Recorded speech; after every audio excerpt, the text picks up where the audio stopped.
No one can predict the unexpected coming, including the destruction of the planet, including things like crossing. Carla. Zor-El, a soul through time. Planet Krypton, a civilization that can be called advanced in the universe, also has a powerful and not to be underestimated strength. As early as 100,000 years ago, the planet Krypton had begun to colonize the universe, and even the Earth and the Moon had traces of their footsteps. That's because planet Krypton has predicted that its parent star is gradually approaching the end of its life since 100,000 years ago. They actually predicted that planet Krypton would collapse. Originally, the Kryptonians were ready to migrate. But I don't know what happened later, which made the Kryptonians finally give up all the colonial planets and choose to save the planet Krypton with all their strength. For this, they even invented something called the Codex of Life. It can also be called the genetic code, because it records the genes of all people on the planet Krypton.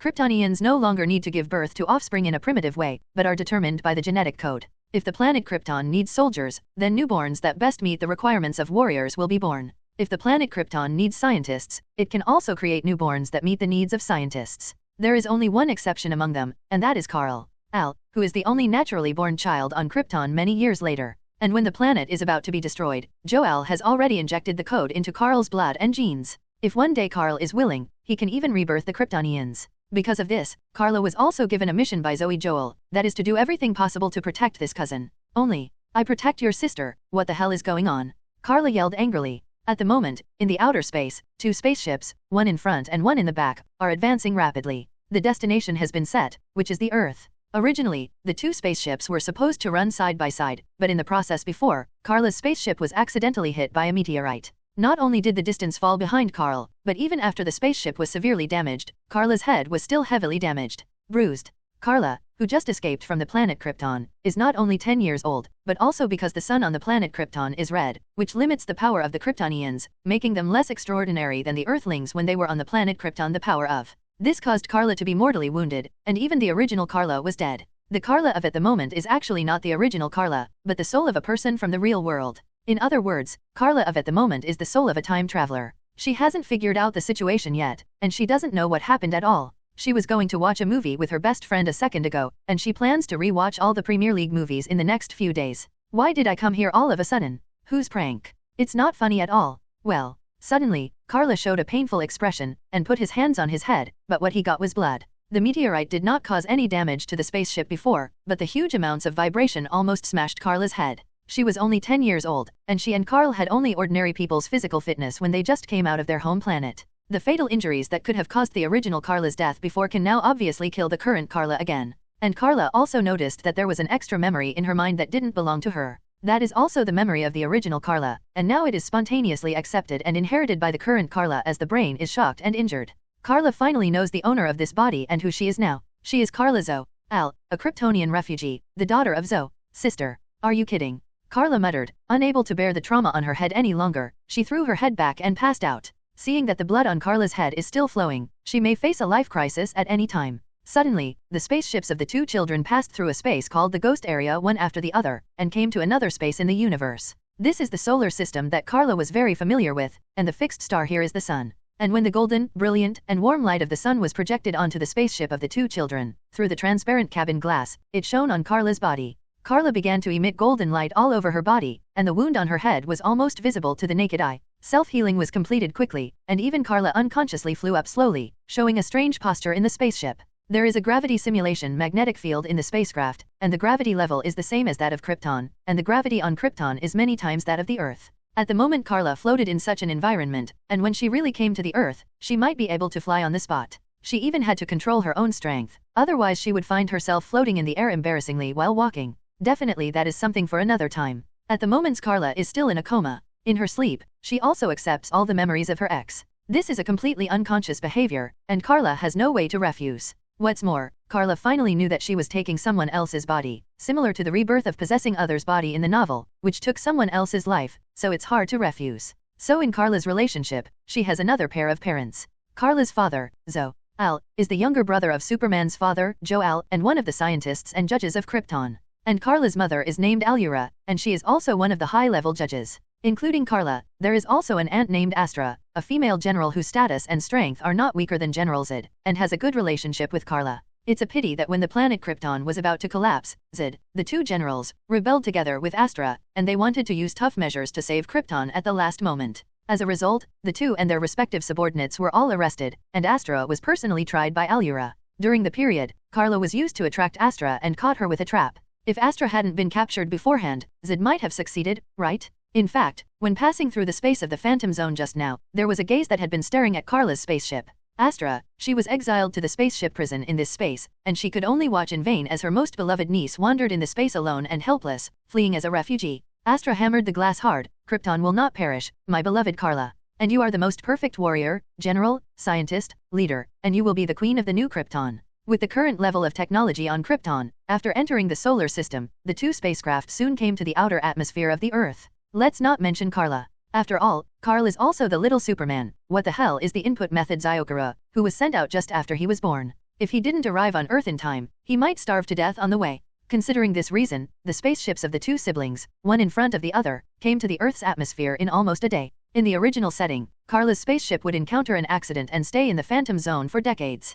When she came to Earth, Superman was already 30 or 40 years old. But the previous accident turned out to be an accident. It was not a nesting doll, but a bigger accident. The original Carla was not only fatally injured, but the spaceship was not damaged. Instead, it deviated from the track and ran behind Carl. Up. This also caused Carla to follow Carl's spaceship directly instead of staying in the Phantom Zone for decades. The two spaceships easily penetrated the Earth's atmosphere one after the other and went straight to the Earth. Today's Earth technology is not yet developed. Even if we push back 30 years from today's era, the Earth technology in the 1990s would not be able to detect the invasion of the Kryptonian spacecraft. So the two siblings, Carla and Carl, were not attacked or blocked, and went straight from the sky to a certain farm on the ground with a flash of fire. Their luck is really good. It is still daytime. Even if two spaceships are dragging two flames, it is not easy to find them. Moreover, this farm is also very empty, and there is only one farmer's house nearby, which made them make a lot of noise when they landed, but they did not attract the attention of others. Boom, boom. Two huge amounts of loud noises sounded like bombs one after another.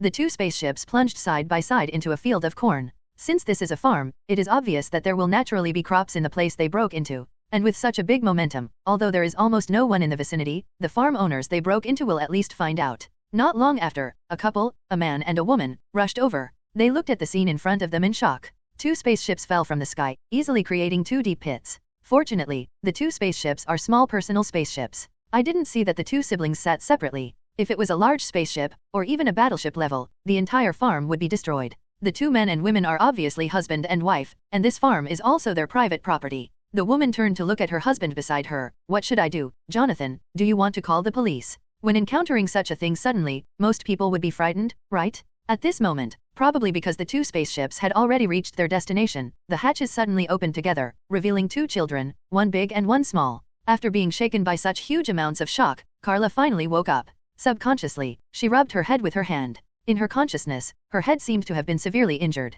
At least she touched a hand of blood on her head before she passed out. But at the moment her wound was completely self-healing, which made Carla stunned. Was it a hallucination before? Whoa. Suddenly, there was a baby crying nearby, and Carl also woke up, or he was always awake. Anyway, Carla couldn't see clearly in other spaceships, let alone hear the slightest sound. It wasn't until at the moment that Carl's cry came. Carla walked over quickly and picked up Carl from the spaceship. This kid was sent away just after birth, and he didn't even have time to recognize who his parents were, right? Carla sighed softly. Is she Carl's guardian now? That, the farmer couple, who had been neglected all this time, plucked up their courage, and was tempted by a man named Jonathan, and tried to ask, where are you from? After all, Carla's soul is a time traveler. As a high school student, although her English score is not very good, she can at least speak a few words. And for some reason, Carla suddenly felt as if she had mastered English immediately. What's going on? In fact, it is the super learning ability that is causing trouble. Although Carla does not have a life code, it is the genetic code on Krypton that contains the genetic memories of all Kryptonians. However, Carla still doesn't know that although she is not the first naturally born newborn on Krypton 100,000 years later like her cousin, she has genes that are closer to perfection. Warrior, general, leader, scientist, and everything in between, she has the corresponding qualities. In fact, the performance of female Superman in comics is almost always better than that of Superman. For example, Darkseid, it's not that the female Superman has never crushed and beat up, and Darkseid almost beat up Superman. There is also Doomsday, Superman's helpless opponent, and the female Superman is a blast when she goes up. Even Superman has been beaten more than once by a female Superman. Although the appearance of the female Superman Carla was a long time after Superman, she was destined to be extraordinary from the very beginning, probably even more powerful than Superman. So Carla almost only needs to hear Jonathan say a word, and she has almost completely mastered English. After being slightly stunned, Carla blinked and said, I'm sorry, we are people nearby, and we accidentally broke in because we were joking. Let's go now, let's go now. With that said, Carla turned around and was about to leave. But how could she successfully fool her with a lie that she knew was a lie? Carla was still vigilant, worried that she and Carl, who were obviously aliens, would be taken away for slice research, so she wanted to take Carl away first, and then try to survive. It's not that she's too stupid to tell lies. Instead, he had just landed on the Earth, and just woke up, so he made up a pretense and excuse at random. In the end, Jonathan's request came from behind, I think you should stay. Carla turned around with Carl in her arms and stared at Jonathan.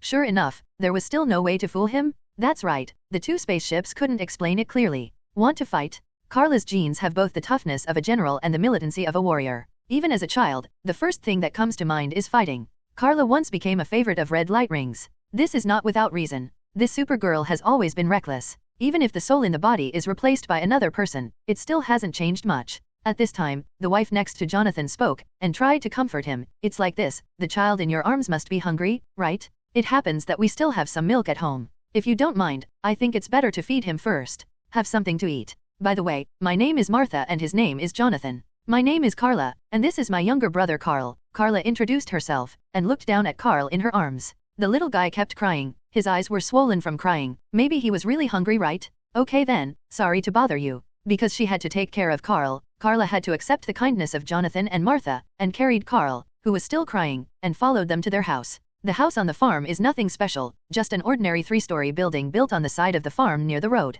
Various farming tools can be seen in the yard, as well as a pickup truck that Jonathan used to pull goods, or other tools. When they came to the living room on the first floor of the house, Jonathan and his wife invited Carla and Carl to sit aside, while Martha turned around and went into the inner room, and came out with a small basin after a while. Carla sniffed, smelling a milky scent. Even Carl seemed to have smelled it, and the crying finally stopped, and he couldn't wait to struggle in Carla's arms, obviously anxious and hungry. Carla felt amused and hugged Carl tightly, worried that he would fall to the ground. After all, her body was only 10 years old, and she was still a child. Let me do it. Martha suddenly reached out her hand when she came to Carla, trying to hug Carl. Carla hugged Carl and avoided, looking at Martha warily. Martha tried her best to show a gentle expression, and explained, I think you should be hungry too, right? Jonathan, there is still some bread in the back, and give it to this child too. Your name is Carla, right? Bring her a bowl of milk too. Hearing his wife's order, Jonathan hurriedly got up and went to the kitchen behind. Carla swallowed subconsciously. Martha was right. In fact, she was also hungry, and more importantly, thirsty.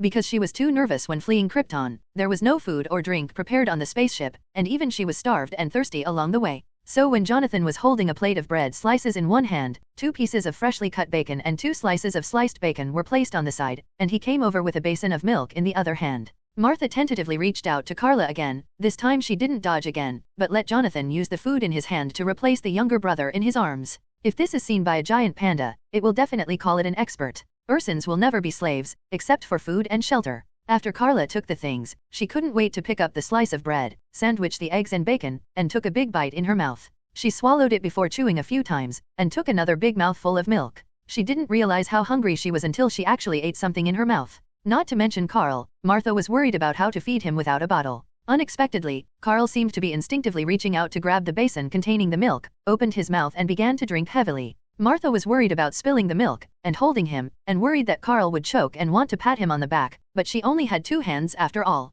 In the end, Jonathan silently came to Martha's side, patted Carl's back lightly with his big rough hands, and showed a kind and gentle look in his eyes. The siblings who fled here met kind people and finally had enough to fill their stomachs. You can stay here if you want, Jonathan said suddenly. Carla paused, put down the plates and basins in her hands, looked up at Jonathan, and then at Martha who was holding Carl and couldn't bear to let go, and she realized something in her heart. In fact, if she hadn't disturbed, this family would have adopted Carl, and they are Carl's adoptive parents. Carla has no resistance to this. The siblings are newcomers, and even where to stay tonight is a problem, let alone food and drink. If it's just Carla herself, it doesn't seem to work. Not only is her body only 10 years old now, it is difficult to find a job, but the key is that she doesn't even have identity information, so it is not an exaggeration to say that she is struggling. What's more, what if you encounter bad people? It's not that Carla is bragging, she has blonde hair, and her beautiful facial features have already begun to show the embryonic form of a beauty. Not only will she become a rare and peerless beauty in the future, she is also a rare beauty now. She didn't know how she was going to survive, let alone carry an oil bottle.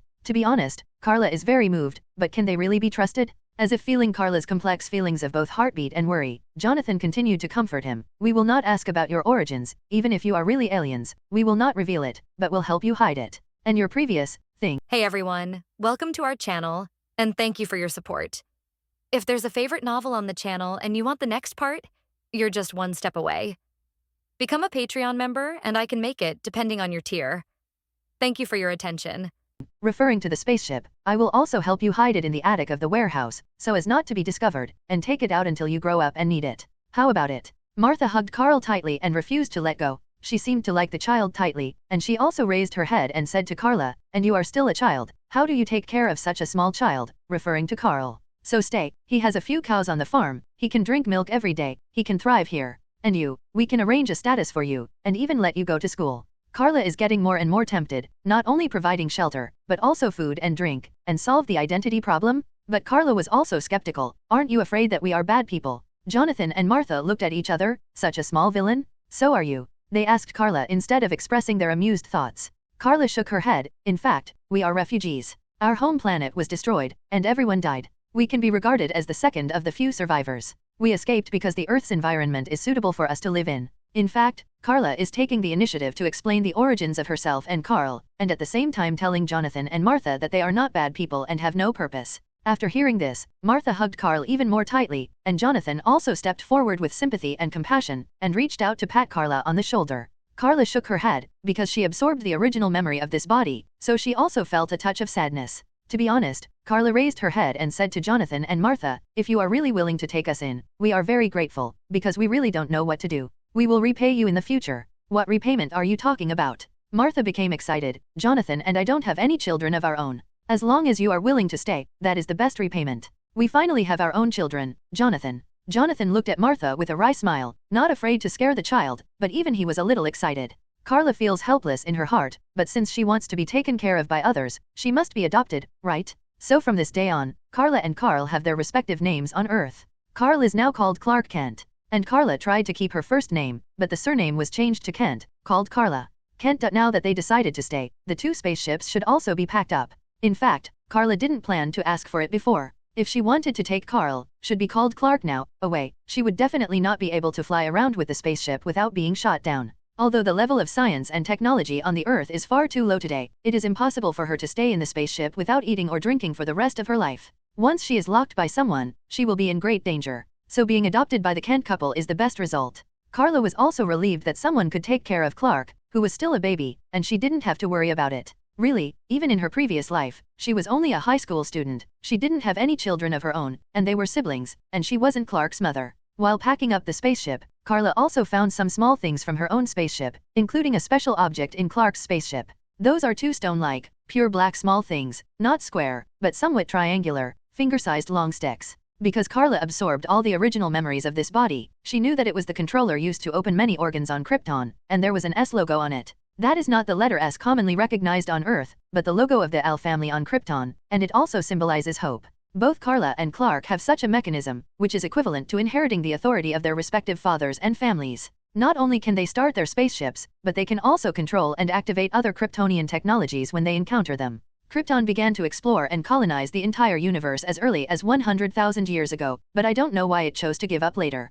Perhaps it was the constraints imposed by the code of life that prevented them from abandoning their home planet, and in the end they had no choice but to abandon their plan to immigrate to the whole population. Otherwise, there is no such thing as the Apocalypse Star and the new Protoss in the universe, and there is no such thing as the so-called Seven Lantern Corps. The Kryptonian army can destroy everything. One Superman is powerful enough, think about tens of thousands, or even tens of millions of Superman pictures. After putting away the little thing, Carla also found a set of clothes in her spaceship. It was dark blue tights on the upper body, a red skirt on the lower body, and a pair of red boots with an S logo printed on the chest, a bright red cape on the back, and an S on the back of the cape. In addition to the different lower body, isn't it the most classic dress of Superman? Superman's is pants, and Carla's is a skirt. Fortunately, it is a skirt, otherwise Carla would not want to wear underwear outside. Carla scratches her cheek. Female Superman? In the past, she didn't like to watch that kind of literary and emotional dramas, but liked martial arts movies and science fiction movies, especially Premier League movies. Didn't you think that she would have the chance to become a superhero one day?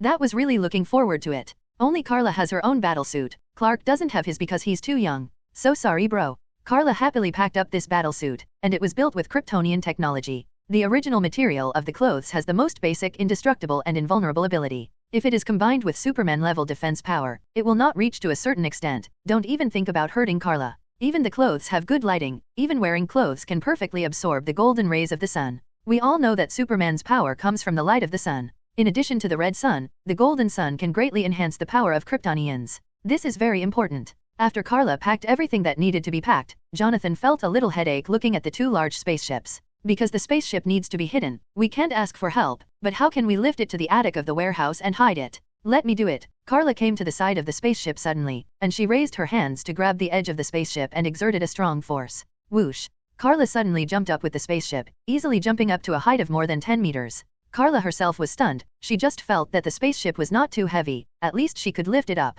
But Karla didn't expect to have such great strength, or is it because the Earth's gravity and gravity are too light? Karla lowered her head. She did not fall down quickly, but more slowly drifted down like a light feather. Karla finally realized that for her, the gravity of the Earth seemed too light, and it was completely incomparable with the gravity she felt in the spaceship before. This allows her to easily get rid of gravity, and maybe even flying is not a problem. Jonathan and Martha looked at each other, and saw the shock of the other party. Although I know that these two children have extraordinary origins, it is said that they are aliens who escaped from the destruction of a certain planet, but Karla is only 10 years old. Does she have such powerful strength? God knows how terrible the people on that planet are. If they become hostile to the Earth, the consequences will be unimaginable. Fortunately, they have already exterminated their race. What? Suddenly, Karla, who was about to land, let out a cry of pain, let go of the spaceship, and fell to the ground with both feet. What's the matter? Jonathan and Martha, who was holding Clark, hurried up to greet them. They liked these two children who suddenly fell from the sky. If they didn't consider their identities as aliens, the Kent couple would think it was a gift from God.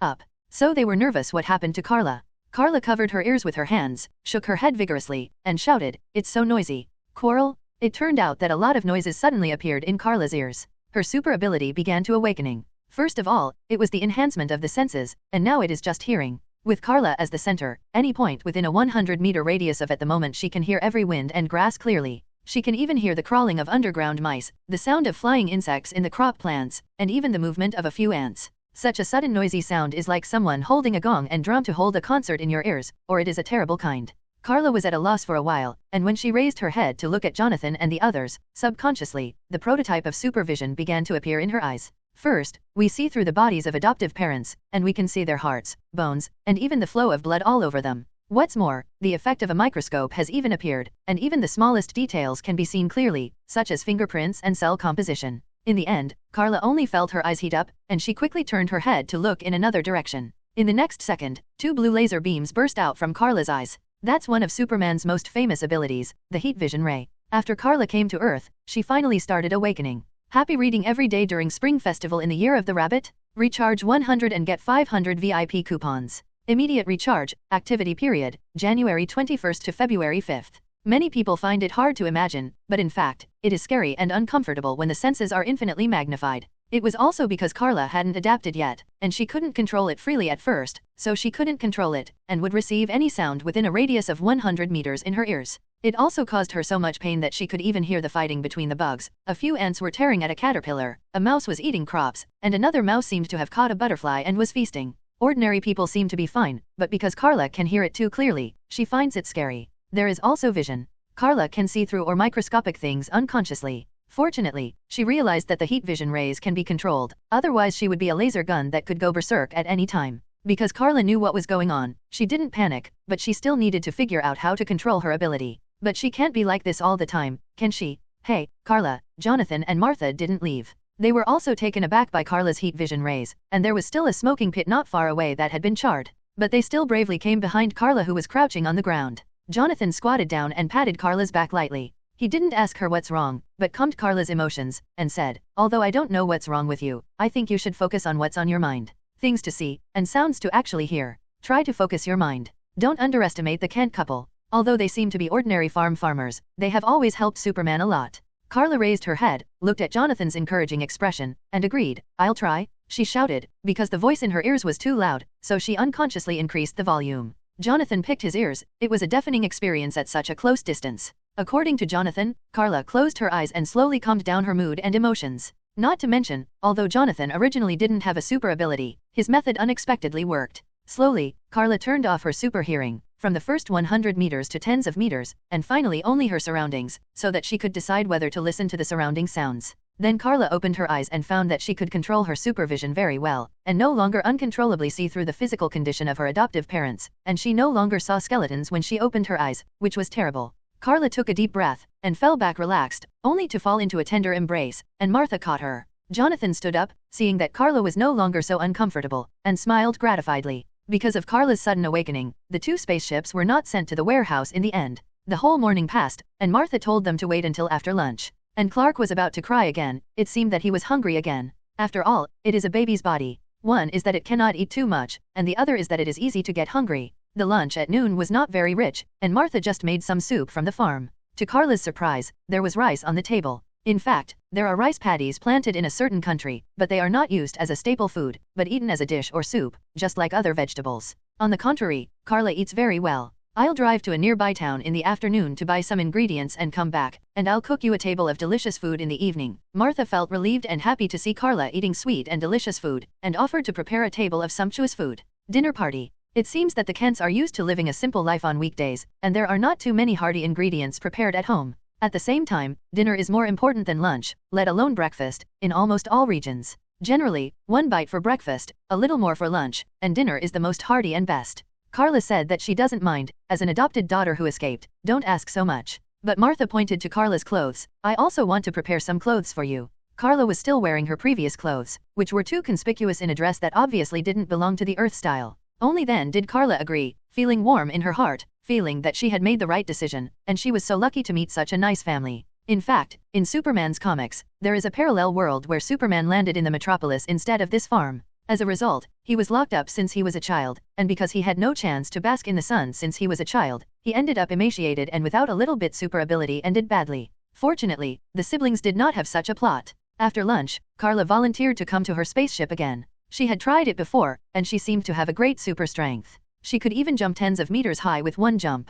Carla wonders if she can try to master flight's ability. This time, she didn't burst out with too much force in one breath, but gently lifted the spaceship up bit by bit. Jonathan and Martha couldn't help being amazed when they saw this picture again. The spaceship was at least heavier than a car, but it seemed to be very easy in Carla's hands. How strong does she have to be? According to Jonathan's instructions, Carla lifted the spaceship and followed her adoptive father to the side of the house where she lived. There was a spacious warehouse where used tools, fertilizers, and even harvested crops could be stored. Jonathan arranged the storage of the spaceship upstairs, and there is also a lot of space on the second floor. After Carla moved the 2 spaceships up and put them in the corner, they covered them with a rainproof cloth. Unless they were opened specially, it would be difficult to find them. Up. After finishing all this, Martha found an old clothes for Carla to replace the original Kryptonian clothes. It was an old dress, and it was actually well maintained, but the style was too outdated. Martha tied Carla's long hair with a hair tie, leaving a long ponytail to keep the wind from blowing everywhere. Carla didn't resist. She blinked her big blue eyes, and said after she finished, "Actually, you don't have to buy me new clothes."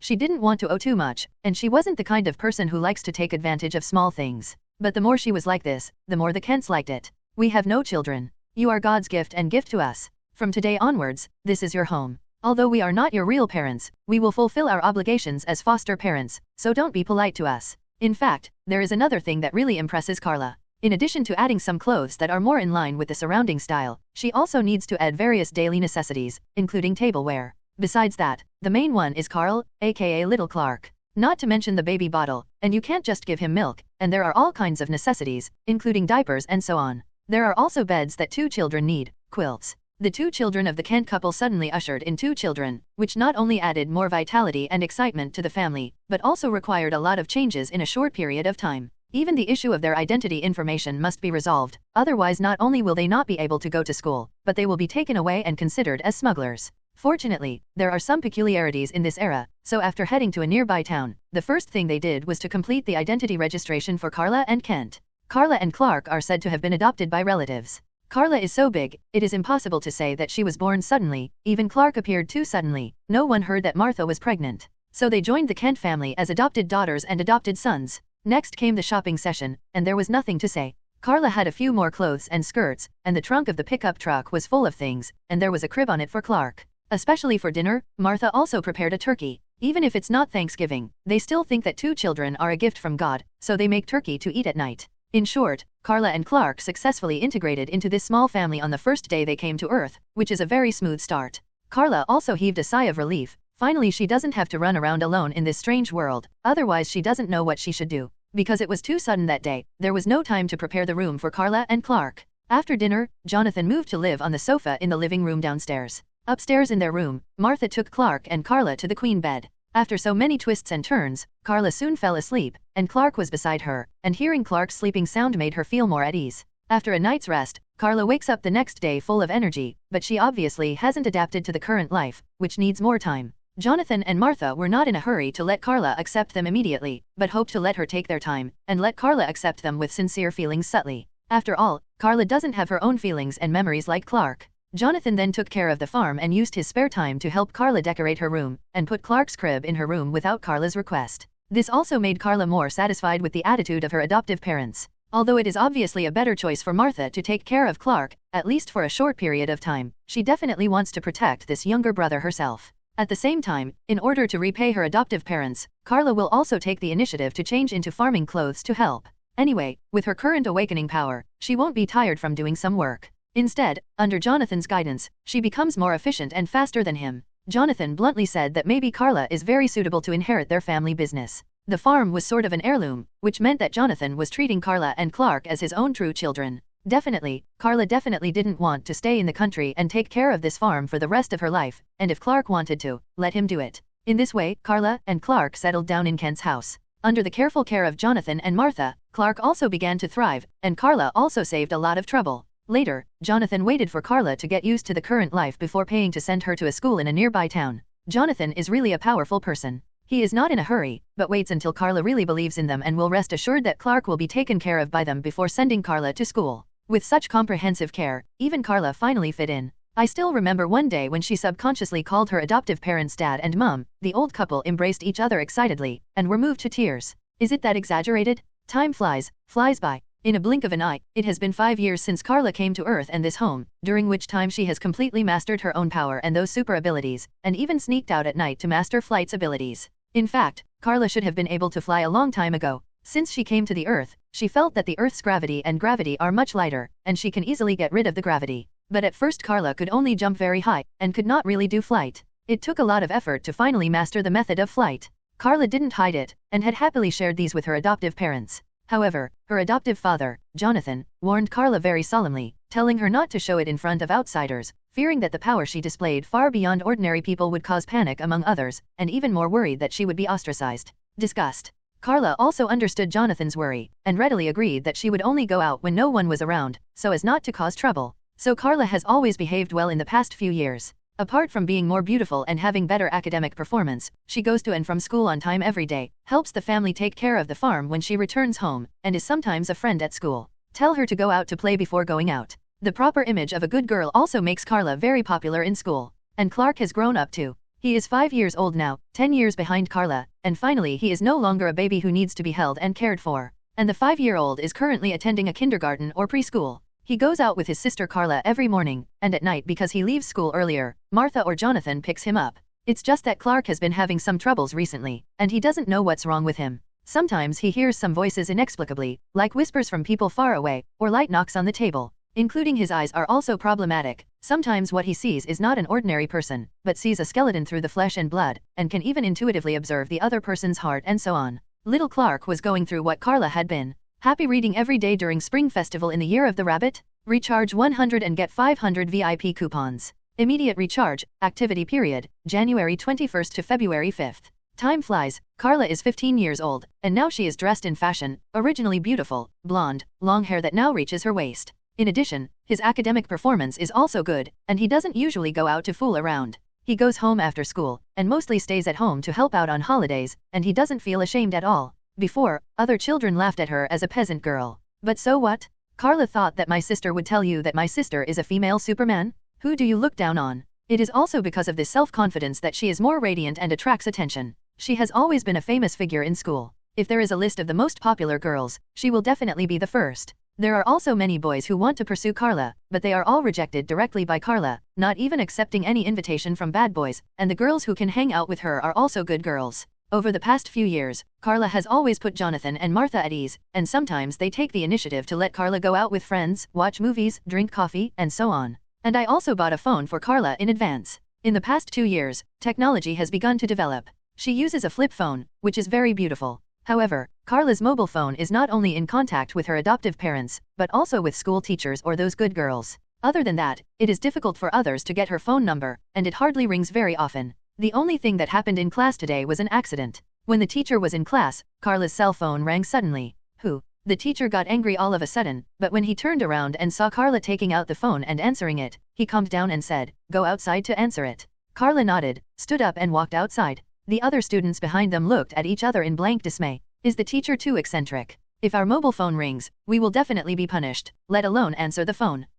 Isn't it just a little more beautiful? What's the matter? There was a sour murmur in the classroom. As a result, the teacher in front was also unambiguous, reached out to knock on the desk, and scolded angrily, "Stop talking nonsense, people don't make trouble once a year, how about you? You have to make trouble almost every day in every class, blame me." The ones complaining behind those backs are all girls, some are gorgeous, some are wearing heavy makeup, anyway, they look like a bad girl. The reason why I can't stand it is because Carla's reputation has always been good, and she is beautiful, jealous. In the corridor outside the door, Carla didn't bother to listen to those trivial matters. Although she always had the image of a good girl, Carla dared not neglect this only thing. Even in class, she had to turn on her mobile phone and turn on the ringtone. She is not afraid that someone will play a prank on her, but she is afraid that there will be a sudden accident at home but she will not receive the news in time. Like now, Mom. Carla found out that the phone number was from her adoptive mother, Martha, and she couldn't help feeling a little bit in her heart. Her adoptive parents hardly called her when she was in class, and even after school because she would go home as soon as possible. Nothing to worry about.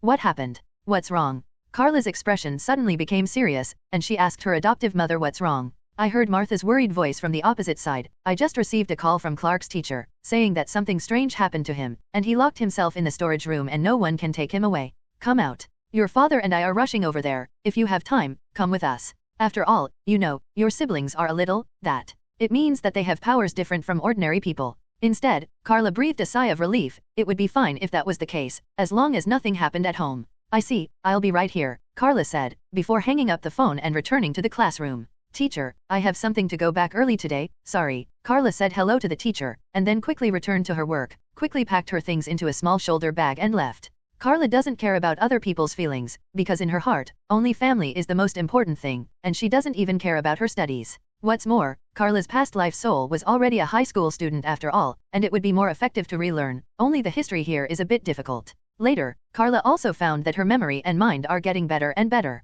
It can be said that she can remember things by rote. In fact, if she was not worried about being too exaggerated, she would have been admitted to university without any problem. It's just that she is only 15 years old after all, and the cost of going to college is not low, so she wants to wait, such as helping the family earn some money, and wait until she is 18 years old. Therefore, Carla's academic performance has always been among the best. Even if she can't get full marks in every exam, she is almost always in the top 5. In the face of such a good student with excellent grades, it is acceptable to suddenly be rude once. So the teacher didn't say anything. As a result, this definitely attracted a lot of dissatisfaction and complaints. Boom. The huge amounts of voice suddenly startled the whole classroom. Everyone looked at the door stupidly. It was Carla who kicked the door frame almost to pieces. Turning her head to the side, Carla stared at her eyes. The beauty who usually only thinks of beauty is now angry, and suddenly gives people a terrible deterrent. A group of bitches, are you looking for death? Carla glared at those guys who always looked at her displeased. In the past, she didn't bother to talk to them, but today she was in an irritable mood, and she was still muttering. It immediately made Carla anxious. Carla put his hand on a table beside him, and he might smash it at any moment. With her strength, if she exploded against those ordinary classmates, it would be death or injury. Jingle bell. Carla paused for a while when the phone rang, and took out the phone from her trousers pocket. This time it was no longer the adoptive mother, but the adoptive father. What's the matter, Dad?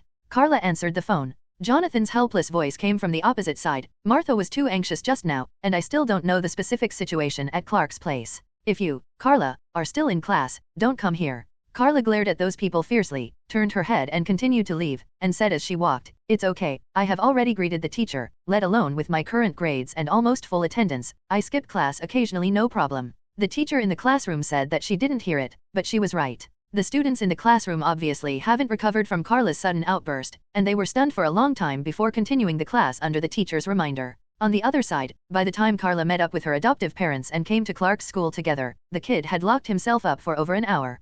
Carla leaned closer to the door, glanced at the shape-shifting handle that seemed to be roasted, but a smile appeared on the corner of her mouth, because she recognized it. This is what it looks like after being burned and heated by heat vision rays. When Carla came to Clark's school with her adoptive parents, she learned what happened through Clark's teacher. It turned out that Clark suddenly ran away during class and shut himself in the storage room in the corridor. Come out. At least in the eyes of others, that's how Clark ran away for no reason. The teacher tried to get Clark out, but when she grabbed the doorknob, it suddenly became hot for some reason. This also caused the surrounding students to murmur. Some said that Clark was a freak, and that he was weird, and few people even played with him, etc. Even the Kents tried their best not to let Clark play with other children. It wasn't because they were too strict. In fact, it was Carla's fault. After seeing Carla's strength, how dare they let Carla's younger brother Clark play with other children? What if one day he bursts out with such strength and beats other children to death? This is also a means of protecting Clark, but blocking is worse than sparse. Carla glanced at the traces on the doorknob, and guessed that Clark should have awakened the heat vision ray, and maybe found an opportunity to teach him how to control his own power. Thinking about it, while adoptive father Jonathan was going to apologize to the principal, and adoptive mother Martha was also talking to Clark's teacher, Carla came to the door, knocked on the door and said, "Clark, it's me, sister, Carla." Hearing Carla's voice, Clark inside the door raised his head, his eyes completed the perspective unconsciously, and he saw his sister as expected. Carla felt amused, and opened the perspective to see Clark sitting there. The little guy was covering his ears tightly, it should be the same as she was at the beginning, and suddenly awakening super hearing and felt uncomfortable and at a loss. Carla blinked, knowing that Clark could see her small movements, squatting down to the same height as Clark's current position, and lowering her voice, said, "Clark, do you hear a lot of noise? It's messy and noisy." Clark subconsciously asked, "How do you know?" Carla shrugged, glanced at the children around her, and continued to speak in a low voice, "Because I'm your older sister, so I can hear it too. But it doesn't matter, Clark, as long as you focus on the voice you want to hear on, you can ignore the noise. Including your eyes, Clark, learn to master it." Clark fell silent, probably doing it the way Carla taught him. After a while, the door of the utility room was opened by Clark. The little guy was probably frightened, with tears still on his face. Carla stretched out her hand to hug Clark with some distress. The siblings are already related by blood, and they have lived together for so many years. Carla has long regarded him as her own brother. "Are you saying you can do that too?" Clark was still struggling with his previous experience. He just completely awakened supervision's clairvoyance, microscopic vision, thermal vision rays, and super hearing today, and he is at a loss. Carla smiled and nodded, then raised her index finger and made a SHH gesture. "I'll talk about it when I get home, it's a secret." Clark was obedient and didn't ask any more questions. He squeezed Carla's hand tightly, and the two siblings stood there looking at their adoptive mother, Martha, to deal with the teacher's question. The teacher was still dutiful, and kept talking to Clark until the family arrived, and even burned his hand because of it. Carla thought for a while, walked over and took the teacher's hand, lowered her head, and under the teacher's puzzled gaze, exhaled a cold breath, which relieved her a little pain from the burn. It was super breathing, one of the new abilities that Carla mastered at some point, which allowed her to exhale the breath of a strong wind, or into an icy cold air, which could even put out a fire. Carla tried it, and the lowest temperature can easily freeze a lake. This is also because she is not very old now, and she will only become stronger and stronger in the future. "Teacher, it won't hurt if you blow it on." Carla smiled playfully at the teacher. The teacher is a middle-aged woman who taught Carla a few years ago, so she is an old acquaintance. The teacher put out his hand and pushed Carla's head in a funny way. She is not a child anymore. She usually fools other children like this. She didn't expect to be fooled by her former student today. "But I don't know if it's an illusion, but the palms really don't hurt anymore." After a while, Jonathan also came back after speaking with the principal, and glanced at Clark with a worried look in his eyes. The family spoke a few more words with the teacher, because Clark's situation today is quite special, so they are going home together. When returning to the car, Jonathan asked Carla a question worriedly. "She was also in class before, is there any problem? I told you, it's okay to skip class once in a while, and Mom and Dad, don't you always think I'm too homey? It's not a good thing to stay at home all the time." Carla and Clark sat in the back row, looking uncomfortable in the face of their adoptive father's concern. "I care very much." Martha turned her head and gave her daughter a blank look, dumbfounded. "So don't you want to go home again now?" They hoped that Carla could hide out and play with friends. When she was a young girl, she always ended up helping their old man and old woman in the farmland, which made them feel distressed. Carla was about to speak with a smile. Clark finally couldn't bear it any longer. He took Carla's hand and asked, "Sister, what happened to me? Do Mom and Dad also know about this kind of thing?" The whole family was silent for a while. Carla didn't want to hide it, but Clark was still too young, and she was worried that it would be difficult to accept telling him the truth suddenly, so she sighed, "No, because something happened to Clark and his sister when they were young, so only Clark and his sister are special." Jonathan and Martha looked at each other, secretly relieved in their hearts. In fact, they didn't want to tell Clark the truth now. They were not Clark and Carla's biological parents, but their adoptive parents.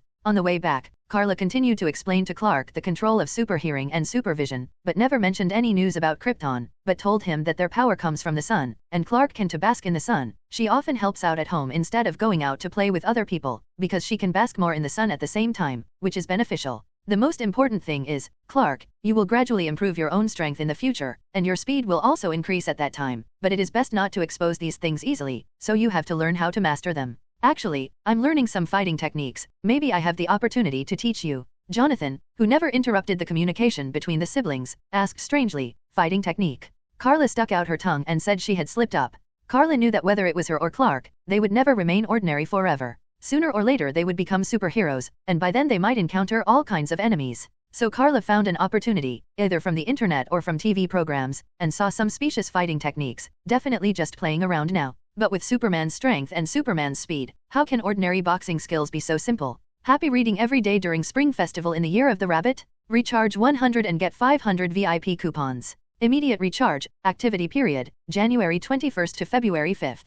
At least temporarily calmed Clark down, but Carla didn't just fool Clark. Apart from not saying anything about Krypton, she spent a few days with him almost every day after school, and finally allowed Clark to temporarily control his new life. The awakening ability was gone. At the same time, Carla also warned him in advance that as Clark grew up, his strength would become more and more superhuman. When Clark grows up to be 10 years old, he may be as strong as Carla when he first came to Earth, that is to say, by then Clark can even lift a car. So Carla also asked him to keep an eye on his changes. Fortunately, Carla was by Clark's side, so that he was not too flustered and overwhelmed during the excessive growth period. With this sister's company and guidance, Clark can adapt to his own power more easily. It's just that Clark didn't know that every time he fell asleep, his parents and sister were all worried about him. According to his adoptive father, Jonathan, he hoped that Clark would continue to stay away from other children, fearing that he could not control his strength and hurt others. But Martha and Carla disagree. You can't keep him so withdrawn, Martha said, concerned about Clark's current state. Carla also said, you treat me and Clark very differently. She even wondered if Jonathan was charged by his daughter. Jonathan naturally had his own reasons. Carla, you are different, you are older than Clark, you are his sister. And you remembered everything when you came to our house, so you can control your power, but Clark is not yet. In short, let's talk about it after he grows up, and your origin and life experience, and when he can accept it and understand it better, then tell him. At least Carla agrees with Jonathan's second sentence. As for Jonathan's so-called telling Clark not to get in touch with others, Carla felt that it was a bit of a fuss. Definitely Jonathan also didn't want the existence of Clark and Carla to be exposed. He worried that once the Superman power of the siblings was exposed, they would not even have peace. Although Jonathan is just a farmer, he knows that human beings are afraid of unknown power, and this fear will bring confusion, exclusion, and persecution. He is only using his own method to protect his child, and he is only fulfilling the responsibility that a father should do. Carla also knew that he hoped that the two siblings could grow up smoothly without any worries. In the final analysis, it was for their two siblings, so he had no choice but to agree.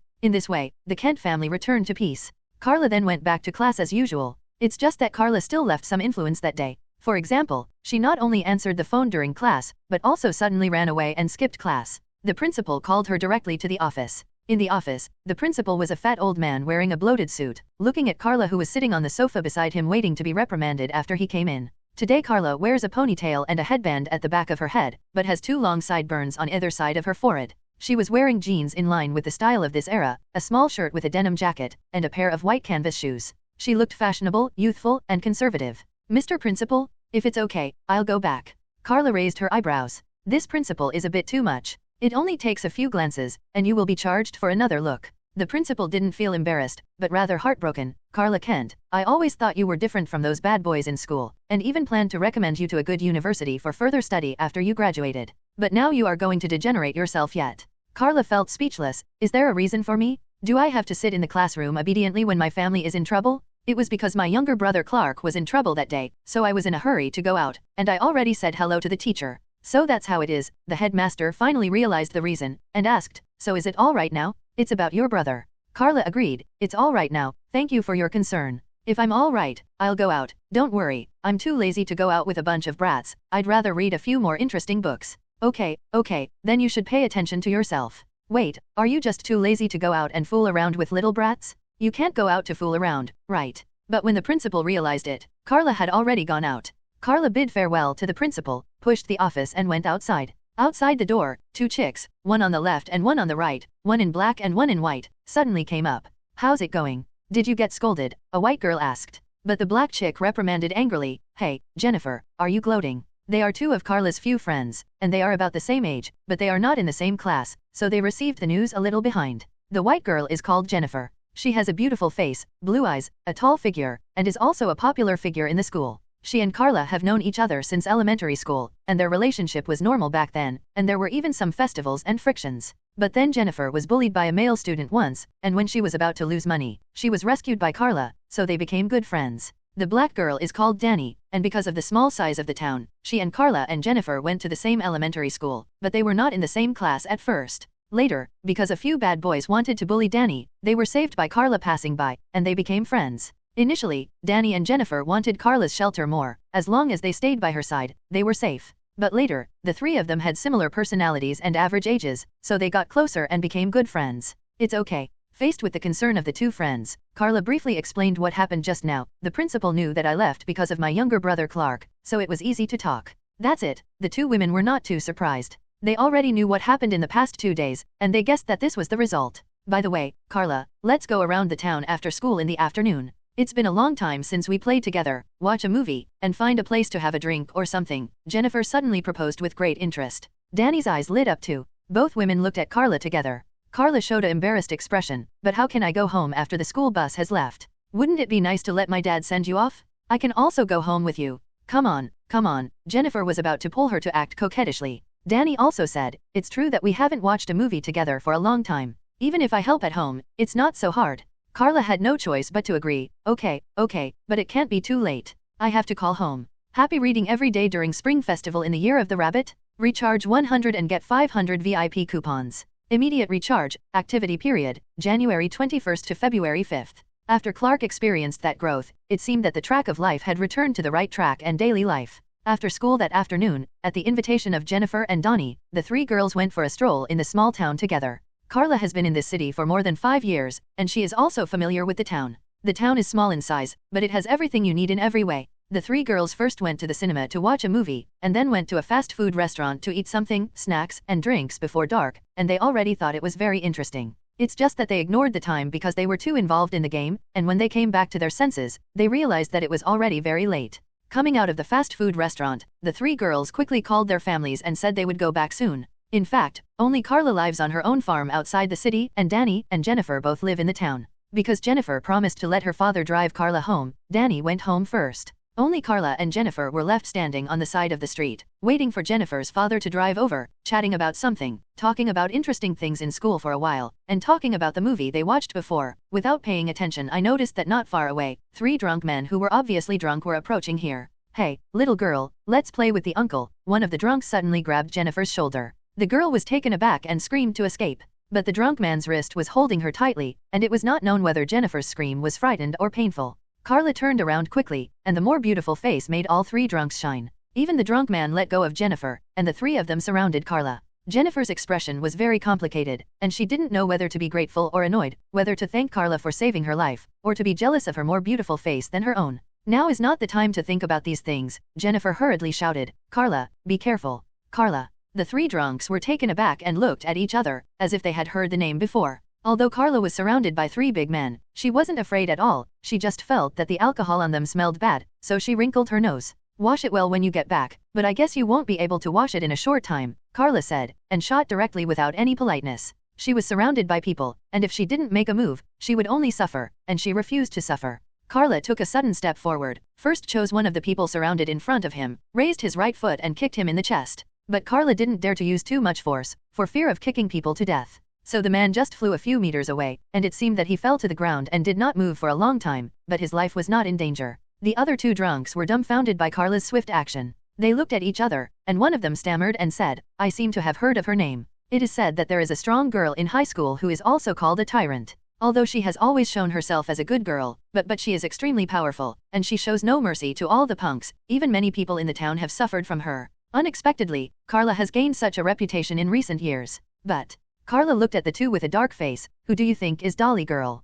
Carla's forehead was pulsating with cross veins, but she still had to put on a graceful smile on her face, which made her look even more terrifying. Jennifer on the side covered her mouth unceremoniously and let out a burst of uncontrollable sniggering. She wasn't gloating, but just thought it was funny that Carla was deflated. And I don't know which brat or gangster she has dealt with deliberately spread that title, Dolly Girl. Thankfully they figured it out. Run away. The two drunks recognized Carla, even a little sober from the wine, remembering the rumors they had heard about her. They immediately turned around and fled. But they just offended Carla. How could Carla let them escape? Jennifer, who lowered her head and covered her mouth and giggled, didn't notice that Carla's figure turned into an afterimage, grabbing the backs of the two drunks instantly like a ghost. Originally, the three drunks surrounded Carla in a triangle pattern, but Carla was the first to clean up the drunk who was directly opposite her, and the other two drunks were already planning to separate and escape without knowing it. But they were still grabbed by the back collars of Carla respectively, and then pressed their heads and bumped into each other in the middle, making a bang sound, and passed out on the spot. After doing this, Carla clapped her hands alternately, made a posture of hitting the dirt, and turned around to tell Jennifer not to laugh.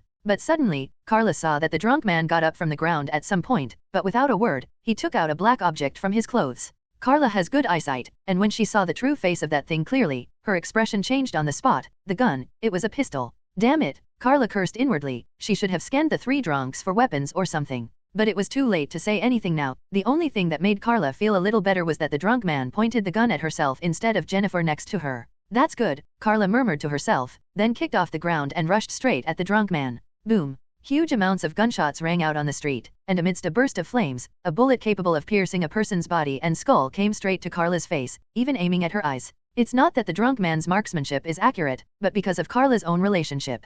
In her eyes, the drunk man's speed is very slow. In order to prevent the drunk man from firing a second shot, she acted desperately. Carla's speed was very fast. If the drunk wanted to aim consciously, he would have no chance to fire the shot, and he pulled the trigger subconsciously. As a result, as soon as the bullet came out of the gun, Carla had already crossed the middle distance and came to the front, and let the bullet come to Carla's eyes. So how will Carla face the unexpected situation? The answer is, neither dodging nor dodging. She just continued to charge straight up. There was only a sound of pop, and the bullet hit Carla, but the bullet couldn't hurt Carla at all. Even if she opened her eyes, the bullet could only smash into Carla's eyes in vain. Immediately afterwards, before the drunk man fired a second shot, Carla grabbed his arm and squeezed hard. Crack. The drunk man uttered a terrible cry, and the bones in his arm were crushed by Carla into a comminuted fracture, which may never heal in this life. Immediately afterwards, Carla walked around behind the drunk again, picked up the hair of the drunk with his left hand, and made a hand knife with his right hand. The power of this knife is definitely faster than any real magic knife. She's going to kill him? Happy reading every day during Spring Festival in the Year of the Rabbit? Recharge 100 and get 500 VIP coupons. Immediate recharge, activity period, January 21st to February 5th. It was the drunk who fired first, otherwise Carla would just give them a little lesson and stop. Carla was also furious in her heart. At the moment she was facing her, with indestructible defensive power, but what if it was someone else? This guy is holding a gun? And actually pulled the trigger on someone else. It's just courting death. Carla held the drunk man's hair with his left hand, forcing him to raise his head. Even the pain in his arm couldn't make him ignore the pain from the top of his head. Carla raised her right hand in the shape of a hand knife. With her strength and speed, if this knife is cut down, the power will definitely not be inferior to that of a magic weapon. Carla. At this moment, Jennifer called Carla's name in a terrified tone, looked down at the drunk man, and couldn't help shivering. You don't mean to kill him, do you? Carla froze. Jennifer shook her head. Don't do that, Carla. We all know you have great power, but if you do that, there's no going back. Some people even call Carla a strong girl. In fact, many people know that her strength is different from ordinary people, but Carla has only shown her own great strength, and has not shown other super abilities. I don't know which bastard started shouting first, and even gave her such a lousy title as Dolly Niu. Don't let her know who it is. Carla, please, Jennifer said aloud, anxiously hoping Carla would calm down. Carla looked at Jennifer, thought for a while, and asked, if I were not here today, but you met them yourself, what would happen to you? Jennifer was taken aback for a moment, subconsciously thinking of an extremely miserable scene. And as you can see, this bastard is not only carrying a gun, but he also shot without any hesitation. If you were attacked instead of me, you would have been killed by him. Carla raised her foot. The pistol that fell to the ground was crushed with one foot. Carla raised her head and asked Jennifer, even if you can forgive what they did, what if today it's not me and you, but Danny? If she was hurt by them, how would you face Danny? Even if it's just a stranger who has never met, will be persecuted by them in the future because of our inaction today. What will you think when you know the news? Facing Carla's rhetorical question, Jennifer was a little at a loss. After all, they are only 15-year-old girls, and they don't have so many ideas. Besides, Carla is not only 15 years old, she should be in her 20s. She was a high school girl before crossing, and now she has lived in this world for another 5 years, at least 20 years old. Carla looked at Jennifer. Killing a bad guy may save countless good people. If Batman's willpower is firmer and he kills Joker, he won't give Joker the slightest chance to speak and do things from the very beginning. How can there be so many? No matter how many things happen, no matter how many people are hurt, they don't have to be insane. But Jennifer was puzzled. Batman? Joker? Who is that? She and Carla have been best friends for many years. If it is a movie or magazine that Carla has watched, she has no reason not to know. At least in this world, Batman hasn't made his debut yet. So Carla gave her best friend a spoiler. Anyway, Jennifer, this person cannot be kept. He has murderous intentions and will take action. This person is too dangerous. Keeping him will only leave endless troubles. Carla lowered her head while talking, and raised her left hand to make the drunk look up at her. Suddenly Carla laughed. She saw that the drunk man had stopped screaming. Unexpectedly he was still a tough guy, but this made Carla unable to keep him. I like an idiom called cutting grass and roots. Are you still wanting revenge? Hurt my relatives? My young brother? Or hurt my two best friends, Jennifer and Danny? Or their families? Carla gently touched the drunk man's eyelids with his right hand. His eyes had long since lost the confusion of drunkenness, but there were clearly identifiable hatred, resentment, madness, and killing intent in his eyes. Carla smiled. Just take it as my debut. With that said, Carla turned around and pulled the drunk man to leave. Carla. On the street behind her, Jennifer stood there helplessly, watching Carla's back quickly disappear into the darkness of the street, knowing that there was no way to persuade her anymore. But Jennifer was very worried about what would happen to her if Carla did such a thing. Even legally speaking, she is the criminal. Until Jennifer's father drove over and found that Carla had disappeared. Jennifer could only lie that Carla's father came to pick her up, and then the father and daughter went home. On the other side, Carla didn't care anymore. She dragged the man all the way to a remote alley. The drunk seemed to know his end, so he didn't beg for mercy all the way, but just kept looking at Carla coldly, until he was thrown into several trash cans by Carla. You dare not kill me, the drunk sneered. So you're still delusional. Carla spread her hands. The drunk looked deeply at Carla, and warned, I'm not underestimating you, but you have to be clear. You are still a beautiful girl in your prime. If you kill me, you will spend at least a few years in prison. It's really worth it. Do you still have family members? Are you not afraid that they will be sad? It turned out that he was relying on this reason. If it's true from the perspective of ordinary people, Carla nodded, agreeing with the drunk man. In anyone's opinion, it is impossible for a young girl with a bright future to trade with a drunk. He was right, and if it was tracked down that Carla had killed him, he would definitely be in trouble. But as long as people don't know that I killed you, that's fine. Carla shrugged. Her eyes slowly began to turn red, and suddenly, Carla's eyes released two terrifying lasers, instantly piercing the drunk's eyes. I hate the look in your eyes, Carla said, putting away the heat vision ray, and the blow was enough to burn the drunk man's entire brain, and he was completely dead. With the current Earth technology, laser guns haven't been developed yet, right? Even if there is such a black technology, a farm girl like me has no chance to get it anyway, right? Well, let's say it's a guy in a black bat suit. Someone killed him. It has nothing to do with me, Carla said to herself, starting to make plans for what would happen next. As for whether Carla will be afraid of killing someone for the first time, or have any negative effects, why? Carla was mentally prepared to do it, and when she was a child, she often heard the noise in the field outside in the middle of the night, many sounds that were enough to leave a psychological shadow on people, and enough to make people have nightmares every night. She has long been accustomed to the picture. Happy reading every day during Spring Festival in the Year of the Rabbit? Recharge 100 and get 500 VIP coupons. Immediate recharge, activity period, January 21st to February 5th. Carla has super hearing and supervision. She heard Jennifer's conversation with her father, and also saw Jennifer's restlessness and hesitation. Jennifer wants her father's help to find Carla, and hopefully stop Carla if it's still possible. But Jennifer is worried that they will meet Carla's good thing just in time. If they run into each other while Carla is doing something, they will become witnesses against Carla. So in the end Jennifer could only leave with her father. It was not until they left that Carla came out of the alley. Looking at the direction where Jennifer's father and daughter left, Carla smiled with relief. At least she didn't make friends. If it's a superficial girlfriend, Jennifer doesn't need to be entangled. If it's a little more green tea, she can say nothing, but she will accuse Carla afterwards. In that case, Carla is too poor. But this kind of thing can happen easily. Fortunately, Carla's vision is not bad. Going back to this street, because the small town is small, and the current age has not yet reached the millennium, there are almost no people on the street after the time is late.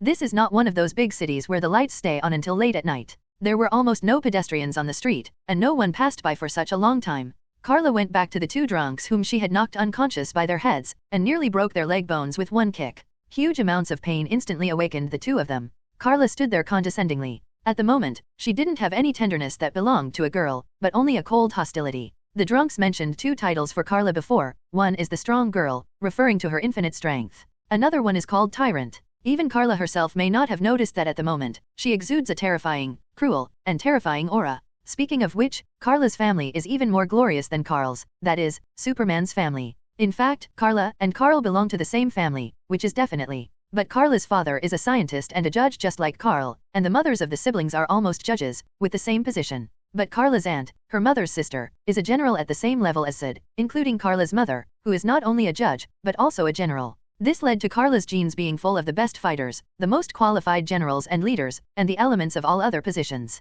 There is only one exception: she is not suitable for synthesis as an elder of the Supreme Council, because the Al family actually has complaints about the elders. Those parliaments will only make the problem more and more complicated, but they can't solve any problems at all, which leads to Krypton not finding any solution until it is destroyed. Far away. When Karla faces opponents who can be regarded as enemies, he has a coldness different from Superman, and can even be called cruel. She looked down at the other two drunk men, and scanned them with a perspective eye, and found that they did not have guns on their bodies. Since there is no fatal threat ability, then I will spare your life. However, you should know what to say and what not to say. Karla asked coldly, what does she look like at the moment? She is a 15-year-old girl, almost like a queen in charge of the world. Ruthless, undeniably powerful, and unabashedly hostile and threatening. The two drunk men curled up and fell to the ground. They were already dizzy, being hit, and each of them lost consciousness in one leg, and it was not known whether it was broken. The two nodded quickly, not daring to argue. But Karla sneered, know what? That companion of yours has already been killed by me. I believe the police will start investigating tomorrow.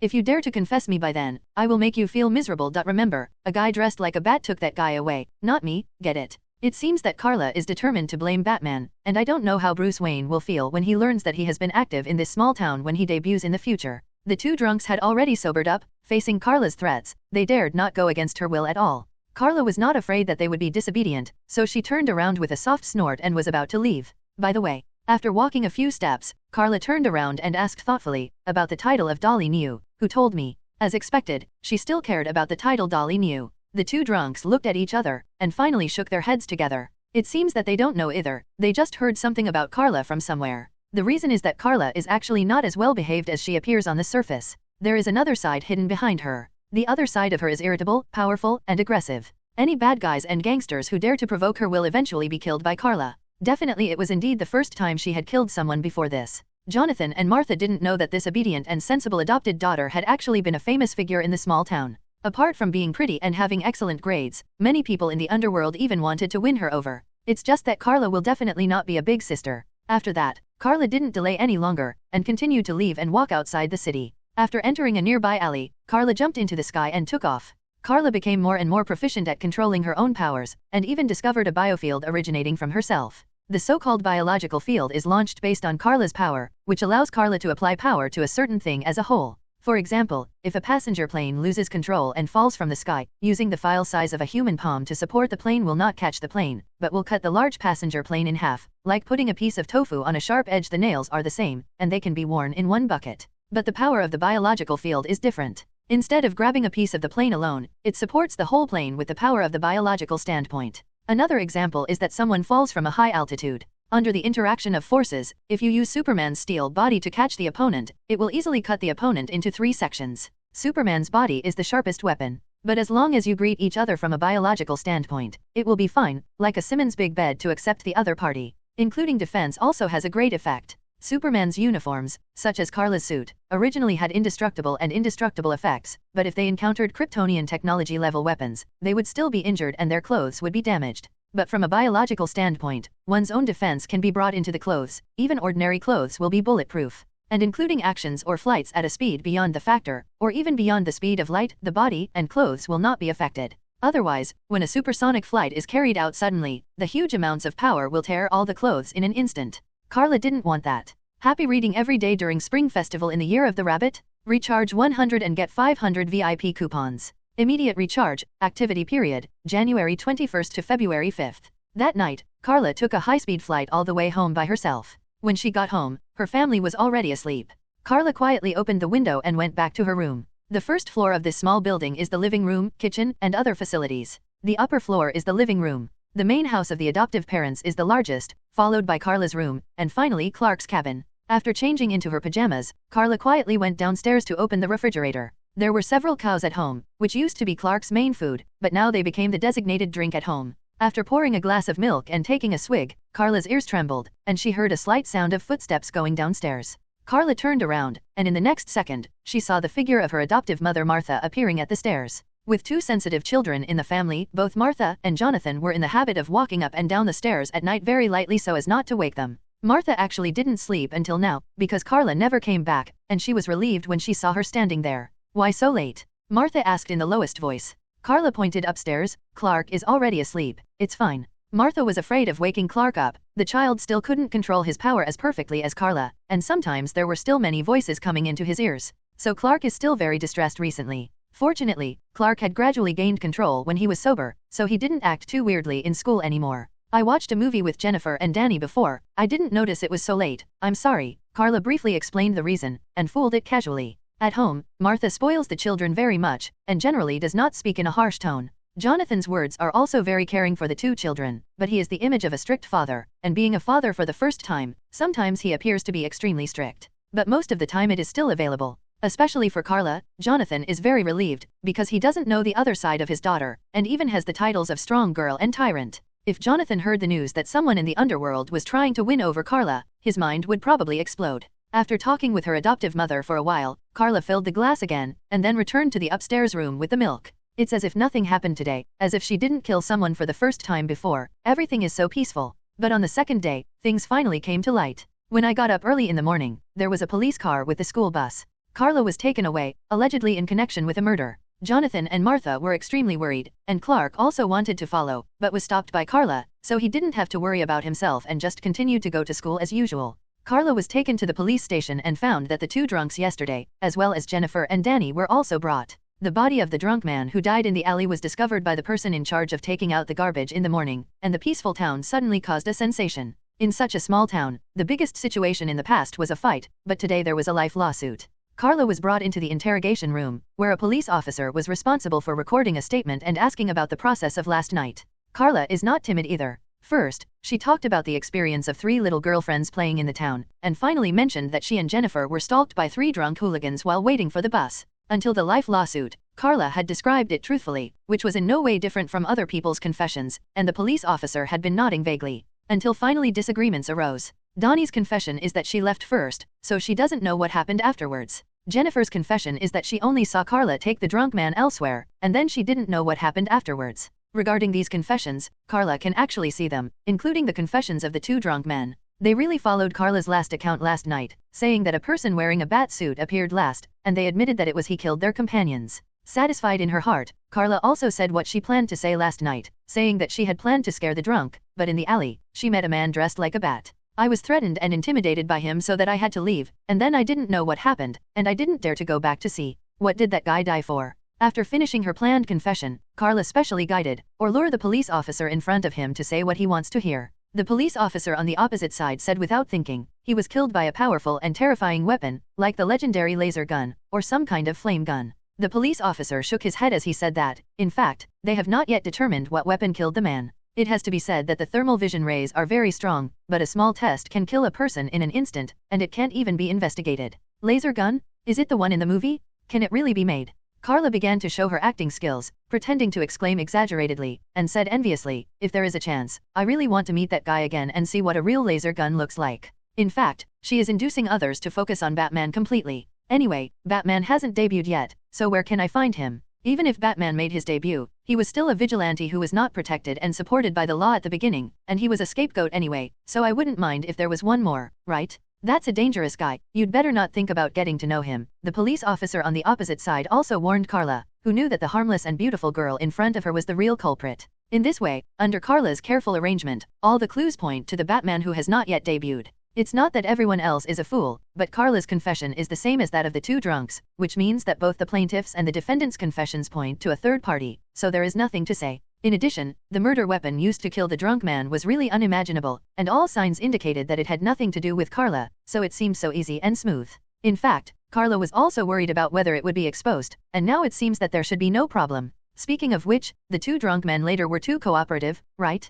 Carla showed a thoughtful expression, and she seemed to have a faint understanding in her heart. Actually, it's not that they were threatened by me. It seems that I have opened up a new ability, hypnotic ability, or something closer to mind control. It's as if Superman can't be recognized by others as long as he wears a suit and glasses. Although Superman will also do some disguises, the most important thing is that Superman can exert a suggestive effect on others, so that people can't recognize him. Look. And it was Carla who awakened this new ability last night, which made those 2 drunks cooperate so willingly and perfectly. Okay, you can go now, your parents are already waiting outside. At this moment, the police officer's voice brought Carla back to his senses. Carla turned her head. In fact, one-way glass was used in the interrogation room and the sound insulation effect was very good, but she still saw the adoptive parents outside. At the moment, Carla smiled at them and said it was fine. However, Jonathan's face was ugly. She could hide it from others, but she couldn't hide it from her own family. Happy reading every day during Spring Festival in the Year of the Rabbit? Recharge 100 and get 500 VIP coupons. Immediate recharge, activity period, January 21st to February 5th.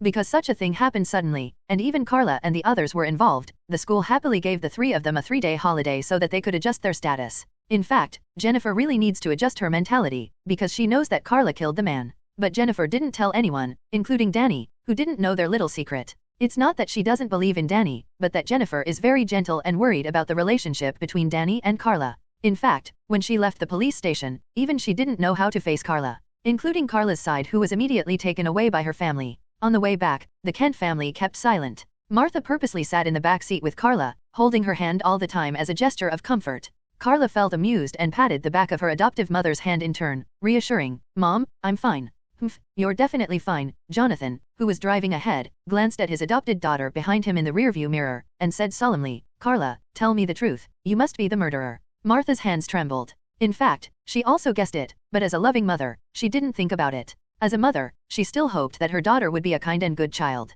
But she and Jonathan both know, that's your heat vision ray. When you showed us your ability, you should know that if you use your ability to do bad things, you can't hide it from us. They almost all know about Carla's ability, including Carla's super strength, super speed, flight, thermal vision rays, clairvoyance, microscopic vision, and even farsightedness, as well as super hearing and super breathing, including that she can even hold her breath in 1 breath hours without needing to breathe, etc. Definitely they also have things they don't know, such as the biological standpoint, and the super hypnotic ability technique that was awakened last night, which can also be called mind control, or psychological suggestion. Faced with accusations and interrogation by her adoptive father, Carla turned away from looking out the window. The cool breeze blowing in from the open window also messed up Carla's beautiful blonde hair. She was born with blonde hair and blue eyes, and this beautiful hair alone is enough to arouse the jealousy of many girls. Because most of the girls are blonde themselves, a lot of people in the school dyed their hair blonde the day after tomorrow. But Carla is born, which is relatively rare anywhere, and has a pair of beautiful blue eyes. "Carla," Martha said worriedly, "it's not you, is it?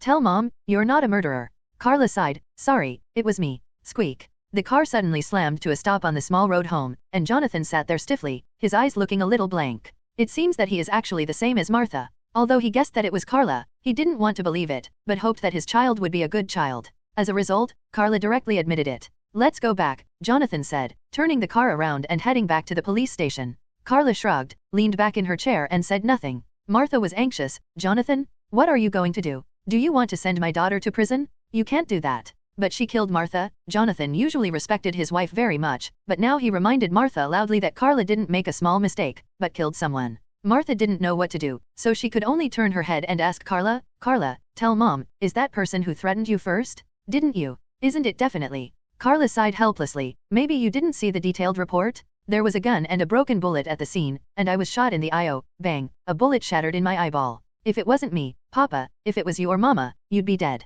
Carla was telling the truth, but she didn't know it. In fact, there was no detailed record in the report. It only mentioned that there was a broken pistol at the scene, and the fingerprints belonged to the drunk man who was killed. But as for the broken bullet, it was treated coldly because it was a bit unimaginable. Even if it was not reported or recorded, even the bullet was disposed of. Hearing Carla's words, Martha quickly held her small face and carefully checked Carla's eyes. Carla was definitely fine. Even if the bullet hit her open eyeball, it still couldn't do her any harm. Jonathan snorted softly. "Are you threatening me?" He said that's what he said, but he still turned off the car, and turned his head to look at Carla. Seeing that she was fine and Martha was caring, he didn't ask any more questions. Carla definitely wasn't threatening them, but said with a serious face, "That guy threatened me with revenge, and he will definitely hurt you and Clark in the future if he can't do anything with me. If it's just me, it doesn't matter, because after all no one can threaten me. But someone threatens you, no, he is looking for death." This is also true. Carla felt it at the time, or awakening a super premonition. In short, she had an ominous premonition that if she hadn't killed that person at that time, then that person would probably hurt her family. Clark may already have the power to protect himself, but his adoptive parents are just ordinary people. Since the family could easily get a gun, Carla would not be able to forgive herself if he broke into the house and endangered the lives of her adoptive parents. She was the one who caused the disaster, and she had a chance to avoid the tragedy, but Carla will never let go of the tragedy that happened because she did nothing. Jonathan's expression softened when he heard this. It turned out that the child was protecting his husband and wife. But you can't kill people at will, Jonathan warned Carla. This is the most unforgivable sin. I don't want blood on your hands in the future, and they are not worthy of you. Your childhood hope is to be a superhero. I remembered that when Carla was a child, she brought her younger brother Clark in the yard. She wore the battle suit with the cape in her spaceship, and then tricked Clark into getting him a red blanket to hang on his shoulders. The two siblings played in the yard as well. Very happy, Jonathan couldn't stop showing a gentle look. It was precisely because his daughter had lofty goals and ideals that his heart ached even more, and he didn't want her hands to be stained with the blood of these people. However, Carla objected. Dad, let's not talk about world wars. It doesn't matter who is right and who is wrong. But you think they are not worth it, so I shouldn't take action? Wrong, it is because my goal is to become a superhero, so I can't turn a blind eye. If I let him go today, maybe tomorrow more people will be attacked and killed, but what's the point of locking him up? It's just to let the crime continue to breed. It's like a certain prison that keeps the crime. The worst offenders are locked up, then let them escape, locked up again, and then escaped. Who cares about the real victims? Carla became more and more excited as she spoke, and finally had a sneer on her face. If it's just a group of people trying to catch fame, don't mention it to me. How many people have been killed by a certain joker? How many people have been twisted? How many people have been ruined? It turns out that bad guys don't need to take responsibility for killing people, and they don't need to pay a price. They even get special treatment and care. The so-called superheroes don't protect the victims, let alone prevent tragedies from happening. Are they actually protecting the criminals? Carla shook her head slowly. That's not the superhero I want. It's only right and proper to kill people and pay debts. I will not become the umbrella of the devil. Dad, you say their blood is not worth my shot? Full of blood, I also want to wipe out all the damned people. In the end, Carla showed her powerful and terrifying aura in front of her adoptive parents for the first time. Jonathan and Martha looked at each other, and they could see the worry in each other's eyes. They knew too well how terrifying Carla and Clark's potential and current power were. If they were not restrained and controlled, it could be said that the whole world would have crisis of destruction. This is not an exaggeration at all. Carla's power is only estimated by herself. If there is no restraint, it can even tear up the earth and destroy a city with ease. Just when the two were worried and didn't know what to do, Carla suddenly changed the subject. Definitely, I'm not a murderer. I'm a normal person, not a psychopath, so I don't care about those who don't deserve to be damned. They're all killed, don't worry about that. Jonathan breathed a sigh of relief. Remember what you promised me today. Then Jonathan still didn't send Carla back to the police station, but drove home. The family will definitely talk again after they get home. Happy reading every day during Spring Festival in the Year of the Rabbit? Recharge 100 and get 500 VIP coupons. Immediate recharge, activity period, January 21st to February 5th. Jonathan is a righteous person, including Martha, who gave Superman justice during his childhood. It is because of their influence that Superman can become one of the greatest superheroes. Possessing great power does not make people a hero. It is very likely that people will get lost in front of power and become a super criminal. After all, it is more difficult to restrain yourself than to indulge yourself. Including Carla has been under the influence of Jonathan and Martha, and she has longed for a superhero, so she said a long time ago that she would dream of being a superhero in the future. But only this time, even Jonathan felt awkward and hesitation. After all, Carla killed someone, but what she did was right or wrong, and even Jonathan didn't know how to choose. Homicide originally is certainly a grave mistake and the most unforgivable crime. But Carla was attacked. She was first molested by the man, and then shot. If she didn't have the power of Superman, she would have died. That can only be regarded as a counterattack in self-defense. You can't think that Superman can be attacked at will just because Superman has great power. Can't you beat and scold at will without getting hurt? Can you take away part of a person's property just because he is rich? Just because a person is healthy, you can beat him up? What gangster logic is this? In fact, the most important thing is Carla's scary-sounding remarks and thoughts, which are what Jonathan is most worried about. He could already foresee that in the future, Carla would definitely become a ruthless killer with an iron face and selfless eyes. And the only thing she promised was that she would not kill anyone who should not die, but in other words, no one should be left behind. He was worried about what Carla would become in the future. Relatively speaking, Martha's thinking was much simpler. She was only worried about whether Carla was injured. Carla was very helpless. She was really fine, but the adoptive mother was too worried, and walked around her for a day, opening her eyelids from time to see if her eyes were affected, or if there was any shrapnel left to cause infection. Obviously there is only one eye, but Martha carefully looked at each eye dozens of times. Carla explained that even if there were shrapnel remaining, they would be crushed in the blink of an eyelid. But she still benefited from the care from her adoptive mother. It wasn't until that afternoon that Jonathan asked Martha to watch Carla, and he went to pick up Clark from school, and the family was considered quiet. After Clark came back, he suddenly hugged Carla. It turned out that even he had heard the news that his sister had been involved in a murder case. It's okay, Clark. Sister is okay. Carla comforted her brother who was 10 years younger with a gratified smile. Clark carefully looked up at Carla's expression and there was nothing wrong with her body, and then let go of his hand. Someone in the school keeps saying bad things about my sister, saying that you are a troublesome woman, and you are the one who caused it. Carla raised her eyelids. She thought those people were praising her beauty. Really, no matter in which world there are people like this, because girls are beautiful, so after being attacked, it is the girls themselves who are wrong to speak ill of girls. Carla wondered, shouldn't the bad guys be punished? Still the same sentence, because people have money, can they rob casually? When it's over, why are they so rich? Don't worry about what they say. If you feel annoying to Clark, just ignore them. If anyone dares to bully you, tell your sister when you come back, and she will beat them up. Carla wanted to comfort her brother in turn. Not far away, Jonathan rolled his eyes, pulled Clark away quickly, and said not to let Carla lead Clark away. The power of their siblings is terrifying enough. If they are allowed to make trouble without restraint, something will really happen. So Jonathan didn't dare to let Carla instill dangerous things in Clark casually. Because of what happened to Carla today, Martha specially asked Jonathan to buy some steaks and some fish when he came back. The fish here is not bought by the strip, but in pieces or slices. It is the kind of fish after the whole fish is cut and the places with many thorns are removed. Some are called fish blocks piece by piece, and some are called piece by piece.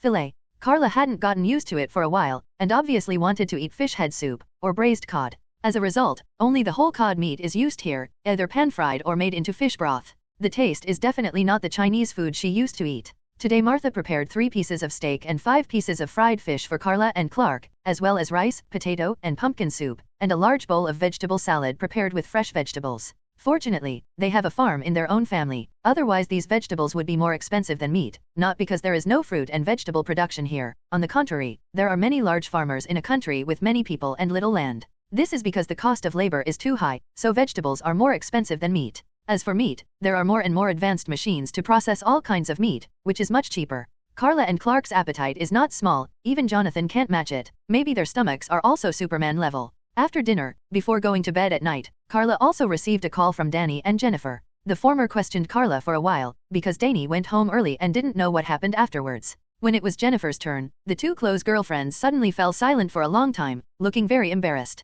Finally, when the cable was being pulled up, Jennifer said to Carla, "Carla, I believe you. You must not be a bad girl." Carla felt amused. "What are you talking about? We were the ones who were almost hit by so-and-so before, and if that shot was aimed at you, you would have died." In fact, Jennifer was also afraid for a while, and then felt strange. "Speaking of which, the shot didn't hit you." Carla opened her mouth without even thinking about it. "Nonsense, do you think I've been shot?" Unexpectedly, Jennifer said, "I seem to see a scene of sparks in you, as if." "Then you must have misunderstood it." "Well, it happens to be 2 days off. Let's go out and have fun, and we'll meet and talk tomorrow," Carla said while fooling around with Jennifer. "I really heard something." Jennifer heard that she didn't want to talk about bullets, and smartly followed Carla's words. "You won't stay at home to help?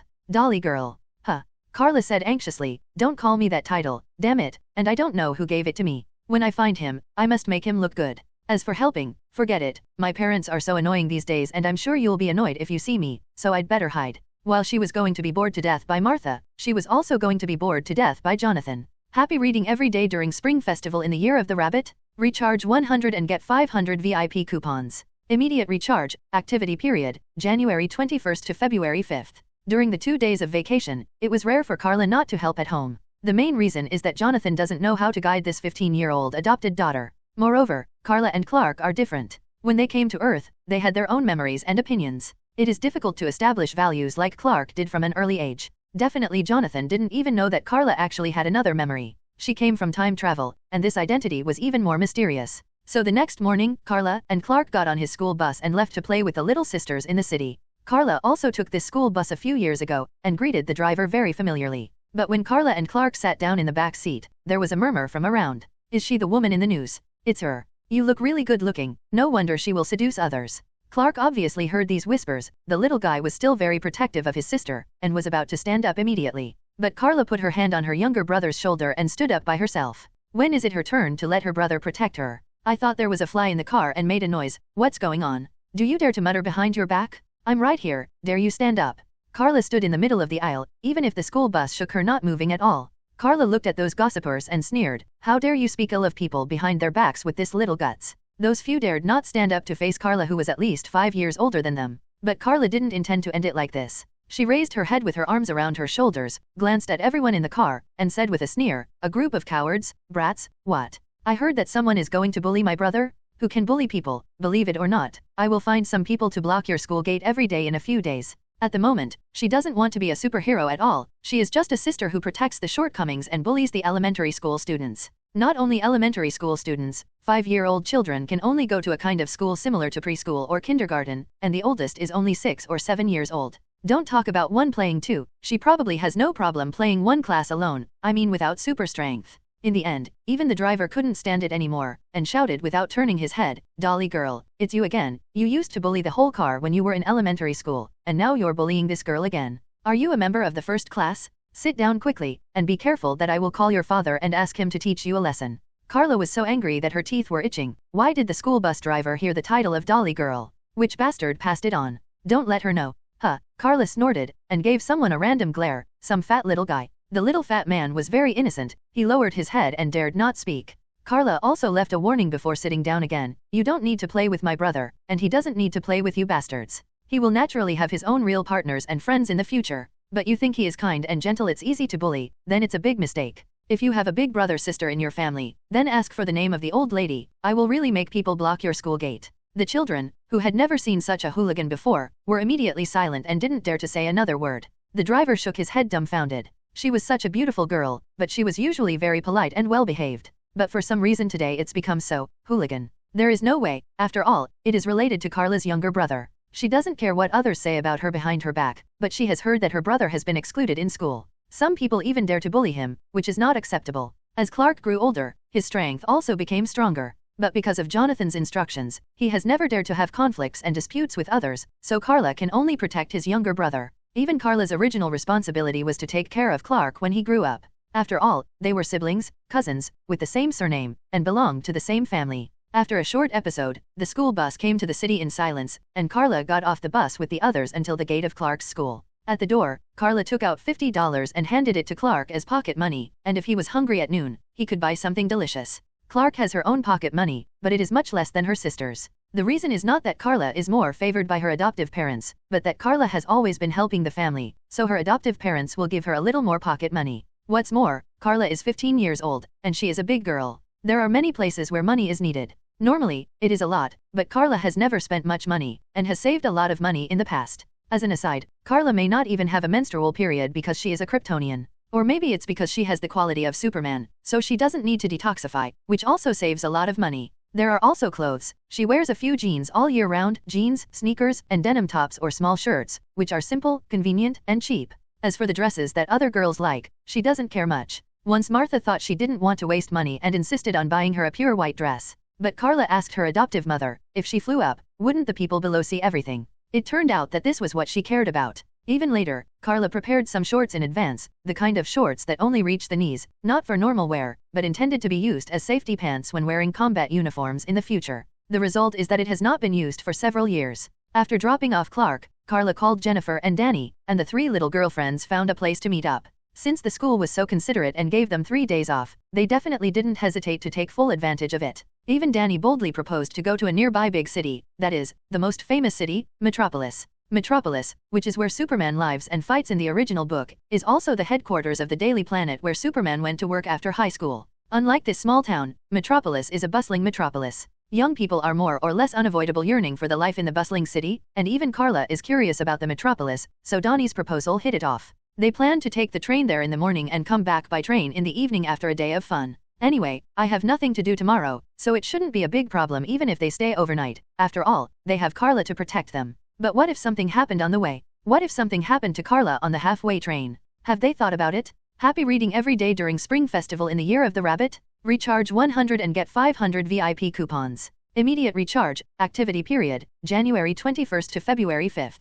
The metropolis is not far from the town where Carla and the others live, and there are also trains that can go there directly, and there are even many trains, which are open all day. So Carla and the other 3 bold girls immediately decided to have fun. Definitely, after buying the ticket, they still called their family to let them know. The adults of the 3 families are very helpless. You have all bought the tickets, can you still let you refund the tickets and go home? This is simply a cut first and then play later. So the adults can only tell them to be careful, and ask them to come back before the last bus, and if necessary, the adults will go to the station to pick them up. Also, if the money is accidentally spent, you can also ask the adults to find a way, so as not to scare you away in a panic. In short, told a lot of things. Especially in the Kent family, Martha kept asking Carla if she had enough money, and Jonathan kept telling her not to make trouble, let alone expose her strength and so on. How should I put it? It's very annoying, but that's also an expression of concern from the elders. After calling with their family members, the three girls finally got on the train and chose a partition specially. It is still an old-fashioned train. The chairs on both sides can seat a total of 4 people, and there is a table in the middle. Danny and Jennifer sat across from each other, and Carla leaned against the window on this side. They also bought some snacks and the like to eat on the way. The three of them chatted, looking forward to it. Even Carla guessed in her heart that although the metropolis is a virtual city, it still has a prototype after all. It is said to be New York City, and it is also said to be Manhattan. The former is considered to be New York City because of its prosperity, while the latter is because of its geographical location. Even if the current metropolis is not as prosperous and advanced as it will be in the future, it will at least be much better than their small town. And their main target today is actually the amusement park in the metropolis. The small town only has a park and a few chairs, and at most there are a few things to fool children, such as seesaws, swings and other facilities. Even if the small town buys large-scale equipment such as roller coasters, jumping machines, and pirate ships, how many people will ride it? Will pay to die. So they can only think about going to a big city like a metropolis to have fun. On the way, before the train started, the three of them had already started planning what to do after getting off the train. First of all, they have to go to those big shopping malls. Even if they can't afford it, it doesn't matter, they can look at those beautiful clothes and jewelry, because they are still young, so the pursuit of high heels is not too high. Then go to see the difference between the movie theaters in big cities and those in small towns. Definitely they don't really go to the movies to cherish their time. There are also things to buy, drinks and milk tea. Finally, go to the amusement park in the metropolis. They also debated whether to go to the amusement park or the zoo. Danny wanted to go to the amusement park, and Jennifer wanted to go to the zoo. Later, because Carla voted for the amusement park, Jennifer had to submit. Carla felt amused. It was not that they didn't organize activities to go to the zoo when they were in elementary school, but they didn't come to the amusement park a few times. The three chatted happily, and at the same time, Carla was also doubting whether those roller coasters and other facilities would bring surprises to herself. She can fly herself now, and she plays wilder. At the highest point, she crossed the clouds and reached a height of 20,000 meters, and then fell headlong in one breath, until she was a few meters above the ground, and then reversed her direction in one breath. Fly elsewhere. Sometimes she would go to a small island in the sea, and then go to the sea to catch fresh seafood and bake it. At first she would take it home, but Jonathan would scold her and stop her from running around, and then she would play by herself. So is this trip to the amusement park really worth the wait? We can only wait and see. And just when the three girls were chatting happily, suddenly, an accident happened. In an instant, Carla noticed something strange. First of all, the voices of the friends around her were gradually fading away. They were obviously by her side, but with Carla's super hearing beyond ordinary people, she couldn't hear their voices and conversations clearly. Then Carla also noticed that some symbols inexplicably appeared on the walls of the surrounding trains, especially there was a display screen on the top of the train aisle, like a streaming broadcast to see if there is anyone in the toilet, and the destination of the next stop, etc. Wait. But now there are some symbols with unknown meanings on it, as if, it seems to be some kind of magic spell. In the end, even the speed of the train began to get out of control, as if it had accelerated dozens of times at once. If it were an ordinary person, she would be terrified, but Carla is not an ordinary person, and even this speed can't scare her. It's just that when Carla stood up subconsciously, she felt her eyes blurred and her mind blurred.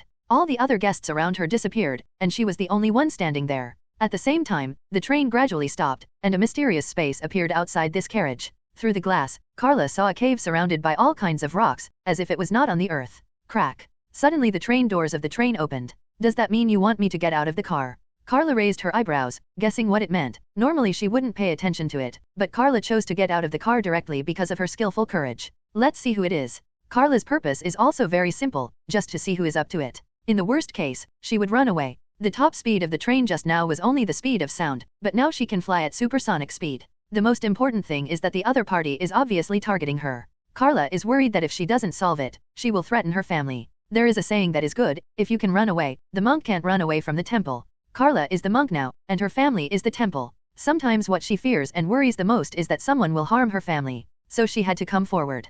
Go over the train gate, because it's not a platform, so Carla has to jump from a distance. Anyway, she is not the kind of weak woman, but it doesn't matter. After getting out of the train door, Carla turned around and found that the train behind her had disappeared. Everything I see and experience now reveals a touch of weirdness. Carla couldn't help frowning and showing a dignified expression, but she continued to walk forward, and after passing through a stone tunnel, she came to another space. It was a spacious hall, and some weird and terrifying sculptures could be seen on one of the walls, and Carla could even feel them, as if they were living creatures, exuding a terrifying and evil aura. In the innermost part of the hall is obviously a conference table, with 7 chairs placed in a circle, but only one of them has an old man with long hair and beard sitting on it. I am Necromancer Shazam. I have been waiting for you, my champion. What? Carla was dumbfounded on the spot. Shazam? Are you kidding me? Happy reading every day during Spring Festival in the Year of the Rabbit? Recharge 100 and get 500 VIP coupons. Immediate recharge, activity period, January 21st to February 5th. No wonder Carla felt that this place was no longer the Earth, in fact it was no longer the Earth. Strictly speaking, this is a space called the Rock of Eternity, which does not belong to the Earth, but a place that transcends the concept of time and space on the Earth. It is mysterious and unpredictable, with gates connected to many magical worlds, and some dangerous things are sealed, such as meditation might. This thing looks like a caterpillar, but it is said to come from Venus. It is an alien insect that has superhuman intelligence and can control other people's brains. At the same time, it is also Shazam, the old opponent of Captain Fantastic. Speaking of which, in fact, Shazam's original publication and title have always been Captain Marvel. Yes, that's Captain Marvel. The original Shazam had nothing to do with the DC universe, but was created by a small magazine called Fawcett Comics. However, Shazam's power settings and costumes almost overlapped with Superman's, so he was sued by DC, and the name Captain Marvel. You know, the predecessor of Marvel was called Marvel Comics. It is better to say that Marvel's Marvel originally meant surprise, and the old translation was indeed Marvel Comics. It's just now officially changed globally to Marvel Comics. So when DC bought the Shazam character, Marvel also bought the title. In the end, Shazam became a member of DC Comics, and the title of Captain Marvel was taken by Marvel. I also want to know that it is impossible for Marvel to let DC have a Captain Marvel, right? That's not crazy. It's a bit of a stretch. In short, Thunder Shazam once also had the title of Captain Marvel, and was even the first superhero in live-action movies. Superman is indeed the first superhero in the comic world, yes, but Shazam is the first live-action hero movie to be put on the big screen. Later, in order to distinguish it from Marvel's Captain Marvel, it became Shazam. And now, Carla somehow came to the Rock of Eternity suddenly, and the old man who appeared in front of him was the necromancer Shazam who gave Shazam the power of Shazam. Whether it is Shazam or Black Adam, that is, another Shazam, it can also be called Egyptian Shazam because his power comes from the gods of the Egyptian pantheon. The power of the two generations of Shazam comes from this necromancer Shazam. In fact, the two generations of Shazam were just mortals who borrowed divine power, but the necromancer Shazam in front of him is the real God-man. He should be a certain god. It was after he made an agreement with the gods that the gods agreed to lend him Shazam power. Now, the necromancer Shazam came to Carla and shouted, "My champion, successor, I have been waiting for you for a long time." Carla blinked, quickly stretched out her hand and said, "Wait a minute, what's going on?" She was a little confused about the situation. Why did she suddenly come to the Rock of Eternity? And this necromancer Shazam seems to think he is his successor? Isn't she going to become a female Shazam? Never. Carla herself is a female Superman now. It's not that she looks down on Shazam's power, but it's unnecessary. Besides, the power of Shazam is borrowed from other people's power after all. What if others don't borrow it? Even the power of Shazam was replaced by Yuga-Khan of the New Protoss, and Darkseid and Superman of the New Protoss were sworn enemies and were defeated. One is to borrow Aesir's strength, and the other is the power that can defeat the Protoss. I don't know which one is stronger and weaker.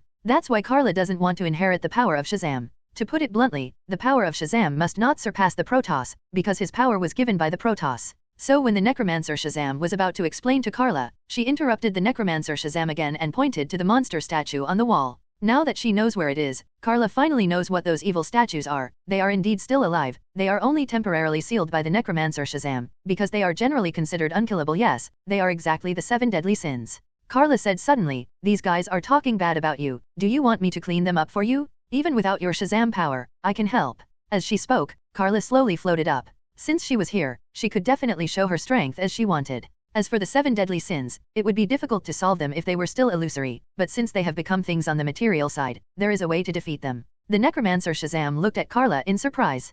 Carla spread his hands. "Don't you still know who I am? My name is Carla Zor-El, the last daughter of Krypton. If you can, I hope you call me Supergirl, or simply you can just call me Female Superman." Carla finds it funny. She really doesn't need the so-called power of Shazam, because she already has the power of Superman powerful enough. "I don't even know why I came here." Carla looked around. It might seem mysterious here, but she wasn't surprised, because she herself was an existence worthy of shock. Necromancer Shazam explained, "The reason is also very simple. I used search magic, and all those who are qualified to inherit power will be brought here." "I see." Carla had to remind Necromancer Shazam, "Then you have to keep your eyes open, don't choose the wrong person, otherwise there will be endless troubles." Unexpectedly, Necromancer Shazam also knew this. "I will choose a person with a pure heart as my champion, and it will never happen before.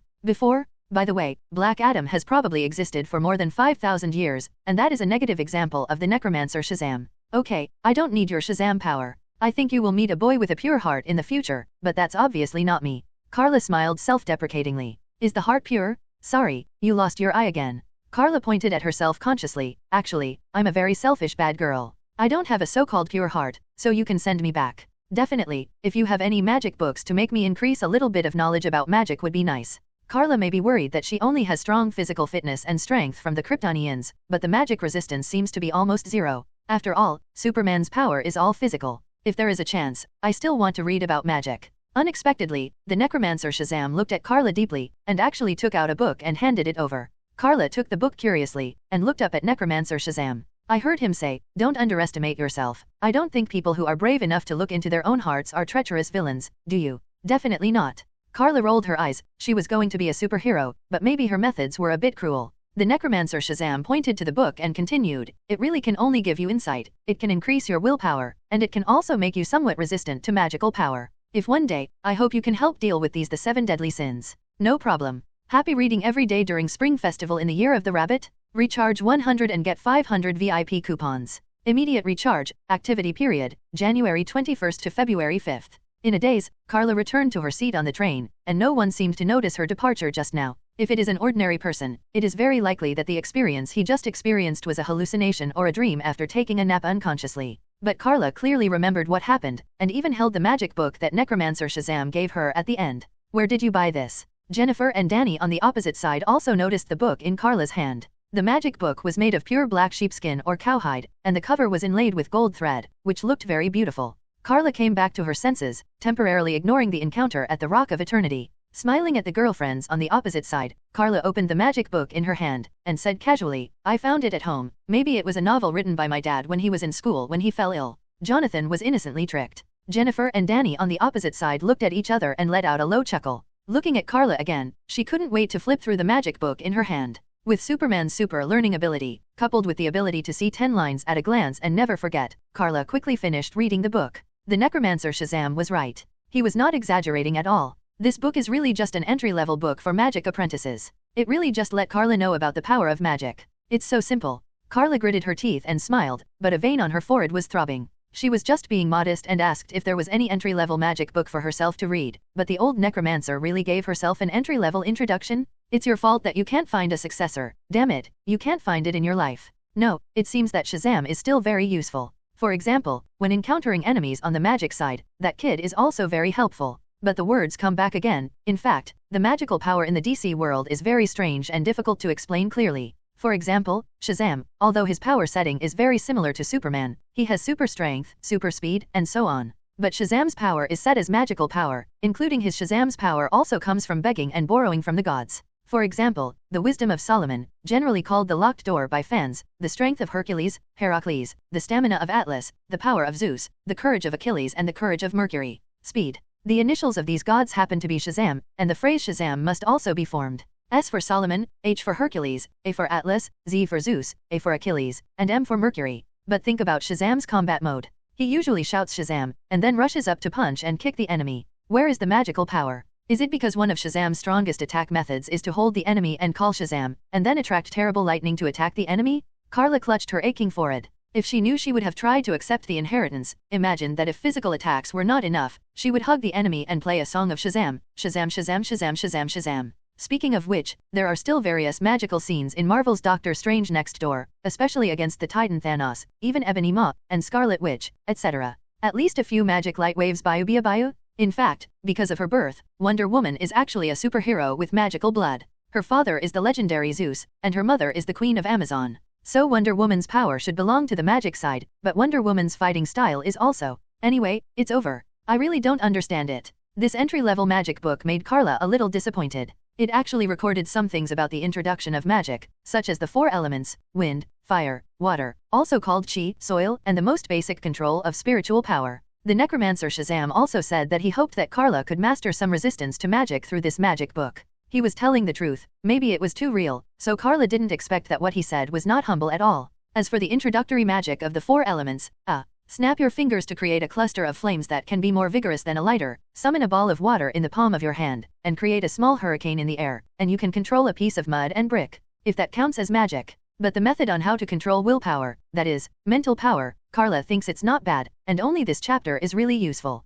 Carla tried a little bit, secretly formed psychokinesis with mental power, and moved towards a glass of drink on the table. This was just a little bit of trying. She added some strength and found that she could hold the drink like her own hand stand up. But she didn't continue to do it, and she didn't want to be discovered. I'm going to the toilet. Carla stood up, carrying the magic book that had been fully memorized and read the contents, got up and walked to the toilet. This book is a real magic book, and anyone who gets it may succeed in cultivation. Carla knows its importance, so she dare not collect it casually. It will be bad if it is taken away by others. Anyway, Carla memorized the content by herself, so she can teach Clark in the future, so there is no need for books. So Carla came to the toilet. She didn't really want to go to the toilet, but summoned a flame in the palm of her hand with the magic she learned now. In terms of Carla's strength, even if her whole body is on fire, she won't be hurt, not to mention that this is the flame she summoned herself. Carla just held the magic book in her hand, intending to burn it to ashes with flames so as not to leave hidden dangers. But Carla didn't expect that the magic book in her hand would not be burned to ashes after being ignited by the fire, but turned into 5 books instead.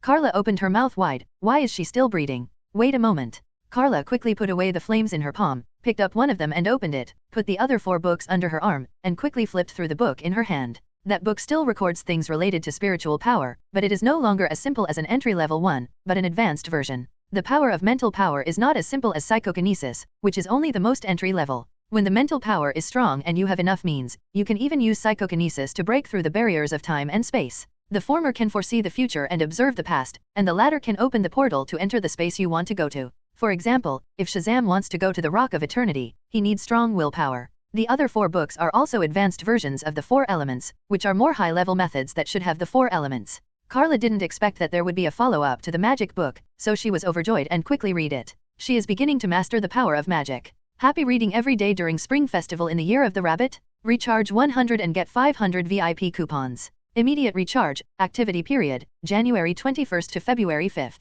In the toilet, Carla frantically memorized the contents of the 5 books that suddenly split into her brain. If the first book is just an introduction to magic, then these 5 books are advanced high-level magic books. And many people may not know that Kryptonians do not reject and resist magic attributes, which means that if Kryptonians have the opportunity to come into contact with magical power, they can definitely learn it. Even Kryptonians will only get twice the result with half the effort because of their strong physical fitness and mental strength. The premise is to have the opportunity to master this power. Another point is that many people mistakenly believe that Superman is purely physical power, but the magic resistance to magical power is almost 0. This is definitely wrong. For example, many people should have heard of Pink Touge, the honey badger. Honey badgers have high poison resistance, so they almost ignore the venom of the most poisonous snake in the world, and they can eat snakes as spicy noodles despite the poison of poisonous snakes. At most, it's just a coma for a while, and you can continue to eat after you wake up from sleep. And Superman has also been knocked out by magic many times in the comics, but he was only in a coma for a period of time. If this still doesn't reflect the magic resistance, then let's look at his confrontation with Wonder Woman.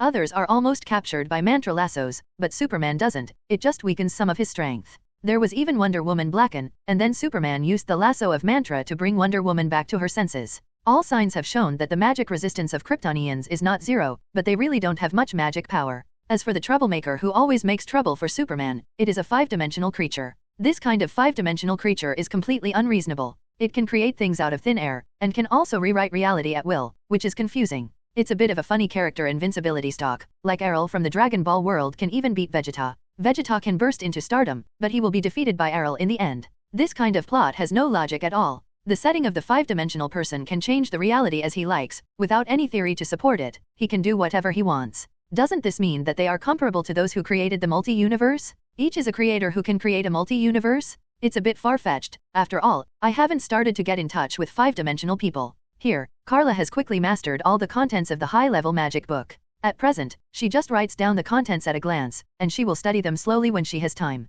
After she mastered all the contents, the 5 magic books in her hand suddenly burned by themselves, and instantly turned into ashes. It turned out that it was organized. Even the words of the necromancer Shazam sounded in Carla's ears. If you choose to burn it after reading the book, the following content will appear. If you want to collect it, then you will only see the entry-level one in the end. It's just the content. You didn't disappoint me. If you choose to inherit my power, you can call Shazam's name to return to this space at any time, and I will always be waiting for you. Unexpectedly, Necromancer Shazam is still very optimistic about Carla. But Carla smiled and shook her head. Forget it. As long as you have these powers that can resist magic, it's enough. In the final analysis, her power still comes from her own Kryptonian blood, which is the foundation of her power. As long as she continues to grow and soak in the sun's rays, she will become stronger and stronger. She doesn't need to beg or borrow other people's power. Carla doesn't need magic power as her main power. All she needs is a better way to resist the enemy's magic power. That's all. At this time, there was a sudden knock on the door, and the voices of Jennifer and Danny sounded from outside. Carla?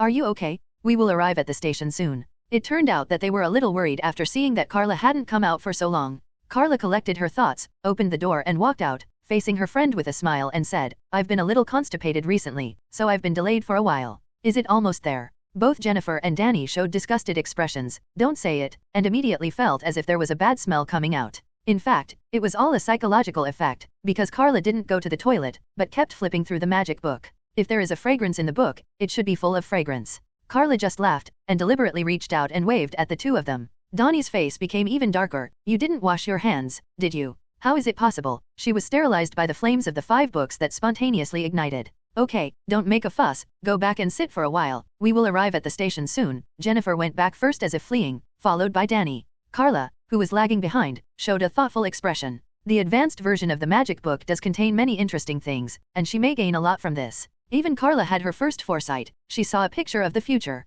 One day in the future, there will be a crisis in the Rock of Eternity. The necromancer Shazam died for unknown reasons, and disappeared into a cloud of dust. At that time, the sealed 7 deadly sins will turn into terrifying demons to disturb the world, and the meditating might will also escape, and many magical worlds may be unstable. The next Thunder Shazam is originally just a 15-year-old boy, and he cannot be entrusted with important tasks. At that time, maybe Carla will have to help because she accepted the favor of Necromancer Shazam today. Nasty old Necromancer, he is actually plotting against Carla. No matter whether Carla wants to become the successor of Necromancer Shazam because of this magical power or not, she will help when the 7 deadly sins escape in the future. But Carla did bear the benefits of others. That's how it is. Carla didn't continue to entangle, but accepted the responsibility one day in the future with relief. Not to mention that since she wanted to be a superhero in the future, if something happened, she would definitely take care of it. Then there's nothing to worry about. Next, Carla returned to the original position, and the 3 girlfriends continued to chat happily. Not long after the train went on, they finally arrived at the metropolis before 10 o'clock in the morning.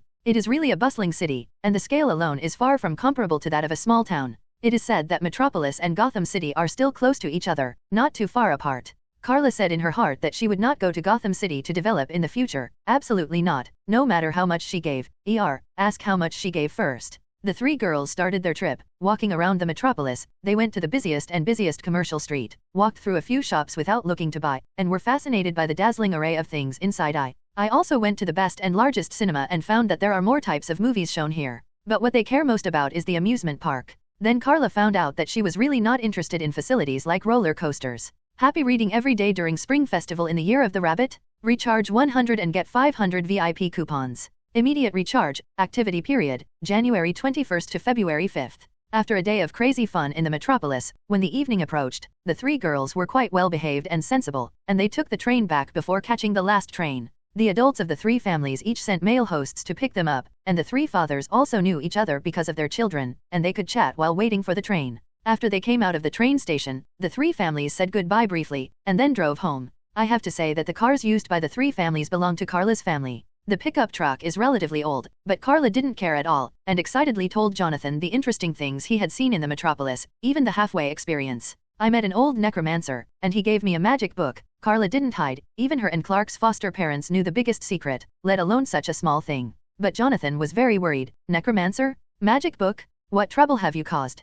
Carla is innocent. Why say again? Is she a troublemaker? Really, the family doesn't know her other side, so it's good not to talk about it casually. No, the necromancer may have asked me for something, so he gave me some benefits in advance, Carla said nonchalantly. She had a passive foreknowledge before and saw a picture of the future. Sooner or later, the 7 deadly sins will break free. Once the new Shazam can't deal with the 7 monsters, then she will come forward. Or that foresight might not be her ability, maybe the necromancer Shazam showed it to her on purpose. Carla initially wondered why the necromancer Shazam was so easy to talk, and gave her the magic book so easily. But later she understood that this is shorthanded, and the favors owed must always be repaid. This can also be regarded as the investment of necromancer Shazam. After all, Carla and Clark rely on the physical fitness of Kryptonians, that is to say, they all come from physical strength. But the 7 deadly sins are monsters on the magic side.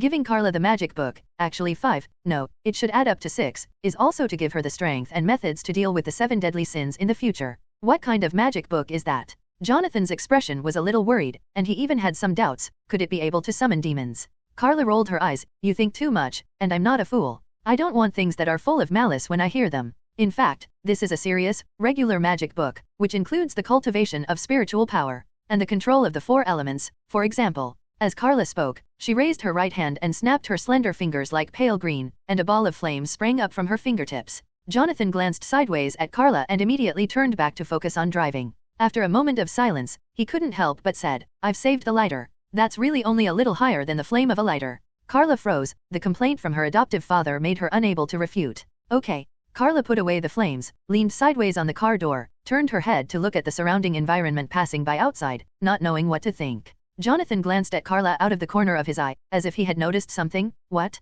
Do you want to go to the metropolis after graduation? Can you guess this too?" Carla turned around and agreed. There must be such considerations. After all, you can't spend your whole life farming in the countryside, can you? Jonathan didn't care about the offense in Carla's words, knowing she was just telling the truth. But he could also feel Carla's hesitation, and couldn't help but smile and said, "Are you worried about me and your mother? And Clark?" Carla scratched the back of her head. She was also a young girl, and she certainly didn't want to be trapped in the farmland for the rest of her life. If she could, she would also like to wear OL clothes, sit in the office or write copywriting, which is not bad. "It's so close to home, I can go home every week or every month." But Clark was still too young. Including Jonathan and Martha made her feel at ease, or she had already become dependent on this family, like a child going out for the first time, always a little uneasy. "I'm just in high school now, at least I won't think about my future until I graduate, whether I'm going to go to university, or go find a job directly. Let's talk about it after that." Carla raised her hand to support the car window, her face a little dazed looking outside. After all, she is only 15 years old, and she hasn't figured out what to do in the future.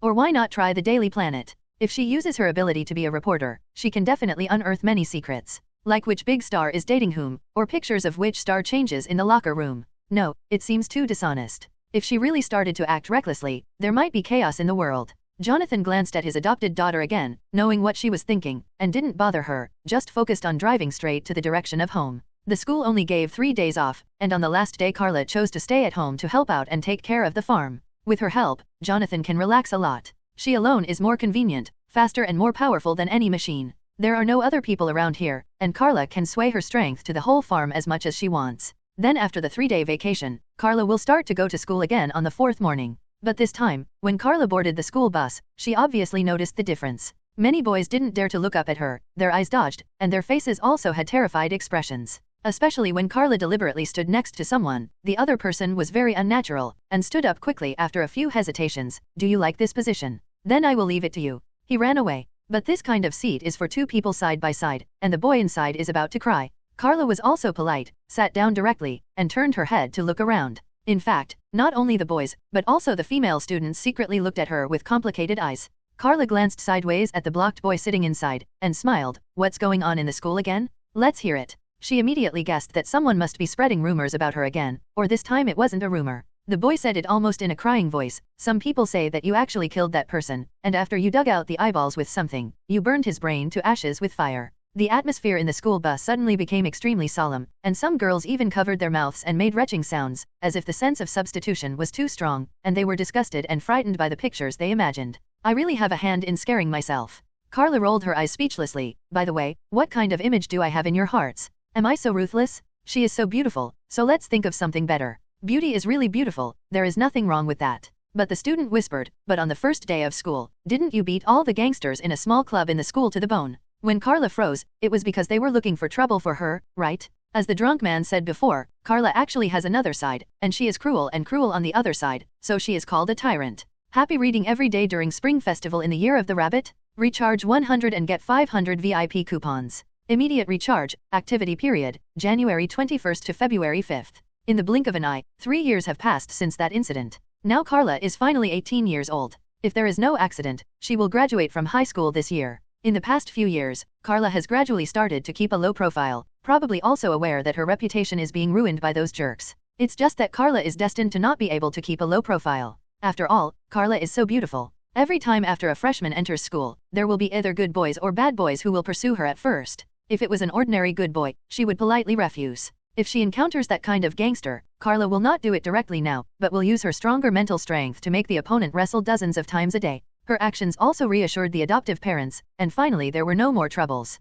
At the same time, Clark was already 8 years old. This kid was now in elementary school, and he was gradually beginning to master his own strength. But because Clark has been relatively withdrawn in the past few years, he still can't make friends, which is a pity. Fortunately, he was accompanied by his sister. Carla has been training Clark for the past few years, and even taught him the ability of flight, but Clark's speed is not as fast as Carla's, and his strength is not as strong as Carla's. Also, Carla's hotter. There is still a lot of gap between the two siblings, after all they are 10 years apart. Also a Kryptonian, Carla has an advantage in age, and as a sister, she has stronger strength. It was obviously going to take a lot of work for Clark to catch up to her. At noon that day, Carla was sitting alone on the grass in the school, leaning against a tree behind her, reading with relish a book in her hand. In fact, it is a college guide, and she is still hesitation whether she wants to go to college or not. If you go to university, you need a lot of tuition fees every year, but it is easier to find a job with a university diploma. If Carla wants to stay in the small town and develop, she doesn't care about whether to go to college or not. Graduating high school is enough for many jobs.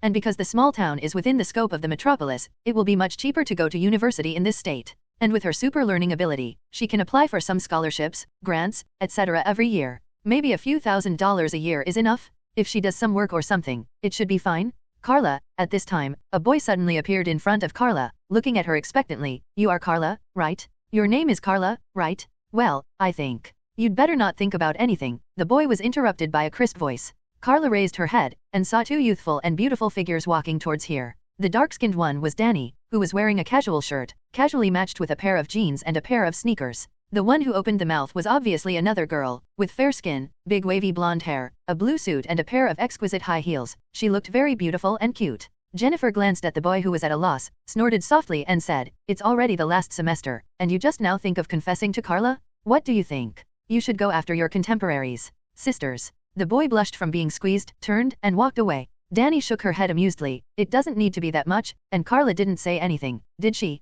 What if that's the type she likes? Forget it. Carla doesn't like people in such a small place. Jennifer clasped her right elbow with her left hand, and made a gesture of spreading her right hand. Carla sighed helplessly. She didn't say anything, and said, "Jennifer, don't forget that I am also from this small place, and my family is still outside the city, so there is nothing wrong with it." What she didn't say is that it's not that she doesn't look down on boys in such a small place, but in fact she looks down on almost anyone. After all, she traveled from the real world. How could she want to marry a character in a work? Carla's dress is somewhat similar to Donnie's. She wears a white shirt with sleeves rolled up on both sides. Her long hair is simply tied into a single ponytail with a headband. Because she hasn't cut her hair in the past few years, her long hair has exceeded her waist up. And unlike Jennifer, Carla's hair color is natural blonde, long and straight, and has never been permed. Jennifer dyed her hair the day after tomorrow because she likes blonde hair, and because her hair quality has been more or less affected, she deliberately permed it into big waves, but she is still very beautiful. Carla also wears jeans and sneakers and doesn't like to dress up like Jennifer. You guys, should you pay more attention to fashion and grooming? Jennifer taught the two best friends a lesson. Carla and Danny glanced at each other, both feeling speechless towards her. They haven't graduated yet, they are still students, right? Carla, have you already started planning to go to college? Danny leaned closer to Carla, noticed that she was reading the college guide, and guessed that Carla might go to college. Jennifer's eyes lit up. Which university are you going to go to? Carla is good at pointing out the introduction in the guidebook. One of the universities is the Metropolitan University. She may go there, if she really wants to take the exam. Because it's cheap. Jennifer and Danny looked at each other, both feeling strange. Your family can't afford it, right? Although Jonathan's family is a farmer, it is a large-scale farmer, and their annual income is not low. Clark is still young, and by the time he needs to go to college, Carla will have graduated. So totally affordable. Carla shook her head, and it wasn't all about money, because I want to stay in the metropolis after graduation and be closer to home. This is the main reason. Now that I have decided to develop in a metropolis, it will be better to study in a local university, and it will be much easier to find a job. I knew you would say that. Jennifer and Danny looked at each other, and then Danny showed Carla two wish forms. It turned out that they also applied to overcome the list of admission to the Metropolitan University. If you want to go to university, you need to apply, otherwise you will go to work directly after graduating from high school. In other words, instead of filling out a voluntary form and then passing the college entrance examination scores to confirm whether you are finally admitted, you need to fill out an application form and then take a special college entrance examination to determine whether you have passed the assessment. Some schools even have to participate in interviews, which feels a bit like applying for a job. Now Carla is worrying about her college. She has grown up. Happy reading every day during Spring Festival in the Year of the Rabbit? Recharge 100 and get 500 VIP coupons. Immediate recharge, activity period, January 21st to February 5th. Afterwards, Carla made up her mind that if she had the chance, she would still go to college. The adoptive parents at home are definitely supportive and have prepared the tuition fees. Carla does not need to work to earn money. However, Carla said that this can also play a role in exercising themselves, so they gave up the idea of persuading Carla to concentrate on studying. Then Carla noticed that after hearing the news that she was going to go to college, Clark became more depressed. Carla felt amused, and came to Clark's room after dinner at night. The little guy was sitting on his bed with his head down, not knowing what he was thinking. "What's the matter, Clark?" Carla came to him and sat down beside him, put her arms around Clark's shoulders, and asked, "Because my sister is leaving home, do you feel lonely?" Knowing that she still asks, she is really an unscrupulous sister. This is the case with older sisters. If they are of the same age, they will bully younger brothers. Even though there is a 10-year gap between the two siblings, Carla still likes to tease Clark. He is so cute now, and when he grows up, he won't be able to tease him like this. Clark nodded honestly. He has never had many friends in school, only this sister can talk. It's not that there is any barrier between him and his adoptive parents. In fact, Clark still doesn't know that Jonathan and Martha are just his adoptive parents, and he always thought they were his biological parents. But his parents are just ordinary people, and his super abilities can only be discussed with his sister. Suddenly she might have to leave this home to study and live in another city, which made it difficult for Clark to accept for a while. Carla smiled and patted Clark on the shoulder. "Come on, let's go to the secret base." The so-called secret base refers to a small uninhabited island in the Pacific Ocean, which they discovered a few years ago. The area of the island is not too large, but it is not small enough for the two siblings to toss and explore. And they will also go to the sea, go to the bottom of the sea to find some delicious seafood, and take them to the island to cook and eat. That is the secret base they often go to play, because it is an uninhabited island. They can release their own power as much as they want. The premise is not to destroy the island. At that moment, Carla left home with Clark, and quickly flew towards the Pacific Ocean, during which they passed the sky above the metropolis. Carla pointed to Clark and introduced, "This is the city I'm going to come to next. It's actually very close, so I can go home every week, at least every month. Can't you come back every night?" Clark asked expectantly. Carla couldn't laugh or cry. "Let's not say that it's troublesome. They have lived together for several years. It's okay to be separated a little bit." It seems that little Clark is very attached to her. It's also because this sister is usually very reliable. Unless she deliberately teases Clark, she is more dangerous than anyone else. The height of the siblings even exceeds the clouds, and their speed can easily exceed the speed of sound. With the current level of technology, it is difficult to find them. So the two of them also boldly soared freely in the sky and night sky, and soon came to a small island located in a certain sea area of the mortuary. As a tropical island, there are many tropical fruits on it. Carla also picked 2 coconuts from the coconut tree. She held the coconut in her left hand and waved her right hand like a knife. Shua! A phantom flashed quickly, but the coconut remained motionless. With a slight flip of Carla's right hand, it turned out that she had peeled off the shell of the coconut, but because of the speed and sharpness, even the coconut didn't notice that it was split. This is a very high achievement. Even with the sharpest knife, it is difficult to achieve this level. Carla handed one of them to Clark, and took a sip of one herself. "It's so sweet." Carla squinted her eyes with a smile. "It's really good to use this place as a secret base. There are many free fruits to eat, and this sweet coconut juice to drink." Clark also took a sip, then looked at Carla beside him, knowing that she must have something to say when she brought him here. Carla turned her head, smiled at Clark, and said, "Clark, in fact, I left because I hope you can grow and exercise. Although I also want to stay by your side for the rest of my life, it is obviously impossible and unrealistic. Yes, you will eventually grow into a reliable man who can stand on his own, Clark. I never doubted that. He is the future Superman. If he is not reliable, then there is no reliable person, right? Batman? While Batman is certainly reliable, what if the enemy is Steppenwolf? Doesn't it still depend on the power of Superman? Wonder Woman is also very powerful, and it is said that she can wrestle with Superman. But what if the enemy is Doomsday? The power of Wonder Woman can't help Doomsday, at least she can't destroy Doomsday. Even in that phantom space, there are still many enemies waiting for Clark to face when he grows up. In Carla's memory, he already knew that General Zod was sealed in the phantom space, and he might escape at any time.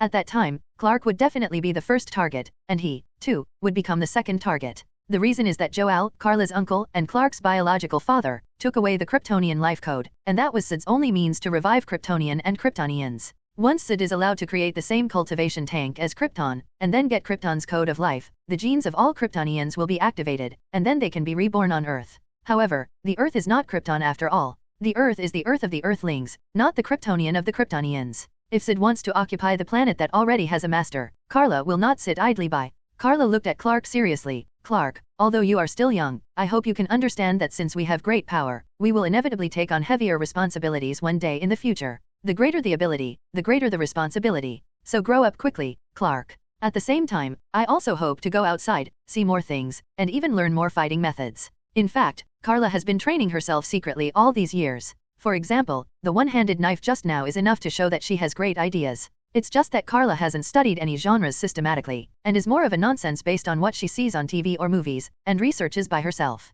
In fact, it was all done by relying on strong physical fitness and strength. It turns out that apart from wanting to go to college, Carla has her own plans. She wants to take advantage of her time at university to try to find opportunities to learn combat skills more systematically. Maybe there is an opportunity to join some club. Happy reading every day during Spring Festival in the Year of the Rabbit? Recharge 100 and get 500 VIP coupons. Immediate recharge, activity period, January 21st to February 5th. As Carla grew older and soaked in the golden sun's rays over the years, so did her strength. But Carla has never underestimated Clark's strength. He may not be able to reach his own level now, but Clark will never be too weak in the future. And Carla knows that there will be many enemies in the future, although it has been calm now, but that is because the Superman has not appeared yet. Once Superman appears in front of the public, events will start to happen one after another. Powerful enemies have always existed, but they haven't appeared yet, but that's only temporary. So Carla has never been in a hurry to act. Anyway, the town has always been peaceful, even if there is no Superman or female Superman secretly protecting, there is no problem at all. Carla worried that once she started to move, under her influence, those powerful enemies would emerge one after another. So now she is not in a hurry to act, but to accumulate enough strength before Clark grows up. Among them, you need to practice combat skills. Among the many enemies of the future, there is even someone from Krypton, a general and his soldiers. Carla and Clark can easily take down most enemies, but if the enemy is also Kryptonian, they may not have much advantage. Even Carla knows some things better than Clark. For example, they almost grew up on the Earth, and they didn't experience the experience of being attacked by kryptonite and red sun rays on Krypton all the year round. This may make them less able to bear than those of General Zod. Carla is not bad, she has lived in Krypton for at least 10 years. At that time, maybe she will become the main force, so she must strive to make herself more reliable before then. Clark, I don't want to completely abandon you, it's just a brief separation. Maybe when you grow up, you can also come to the city where your sister is. Carla also extended an invitation to Clark. It's impossible for Clark to become immortal, sorry for his adoptive parents, maybe no one will inherit their farm. Clark nodded vigorously, he will definitely follow in his sister's footsteps. Okay, Carla stretched her waist with open hands after calming Clark's emotions, unwilling to think about those heavy things, and suggested to Clark, would you like to go to the sea? I haven't been here for a while. I kind of want to eat king crab. King crabs generally live hundreds of meters deep in the sea, or even thousands of meters deep. But this is not a problem for the two siblings. They can not only withstand the huge pressure of the seabed, they can even hold their breath for several hours. Carla is the most exaggerated. Now she cannot breathe for a day and a night. Once she even ran to the edge of the atmosphere, almost wanting to break through the atmosphere and go to outer space. At that time, it was because an artificial satellite happened to come from nearby, and she was afraid that her image would be photographed, so she gave up the idea. Later, Carla was also afraid for a while. There are many deadly elements in outer space that the human body cannot bear, but it doesn't matter that she doesn't need to breathe. In fact, she doesn't know whether she can survive in outer space. But one day, Carla will continue this challenge, because she knows that Superman's power comes entirely from the golden sun's light, and the closer the distance, the better the effect. Maybe one day she might run to the surface of the sun to bask in the sun. This is something to be said for the time being. The siblings stayed on the island for more than an hour before returning home. They did go into the sea. With their supervision, they can clearly see the surrounding things even on the bottom of the sea, and they can use farsightedness and perspective. Easily find the location of the seafood you want to eat.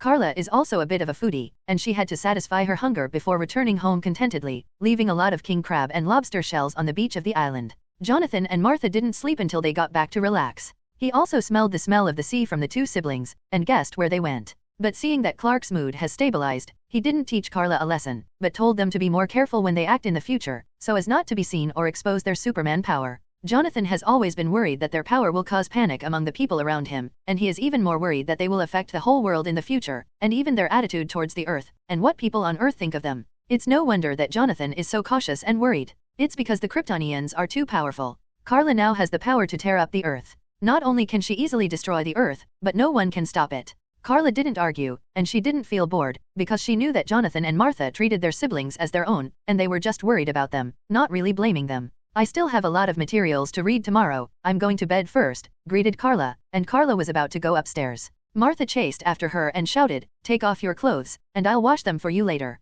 Carla is 18 years old, and it turns out that her adoptive mother is doing her laundry. Definitely Carla has helped the family a lot in other things too. Here. Carla turned her head and made a gesture of unbuttoning it. Go upstairs, Jonathan growled. Martha shook her head, this child. Carla ran upstairs with a smile on her face, changed her pajamas after a while, and threw the changed clothes and shoes down the stairs. The couple had nothing to do with her. Still, Clark was well-behaved and sensible, and he went back to the room upstairs and changed into his pajamas, but he took the clothes downstairs by himself and sent them to the bathroom. There was actually a washing machine at home. Clark put the clothes in the washing machine and planned to wash the shoes himself. After all, their siblings once ran to the bottom of the sea, and they smelled of sea water all over their bodies, which was not very good. It was Martha who urged Clark to go to bed. "Leave this to me, it will be done soon, go to bed, Clark."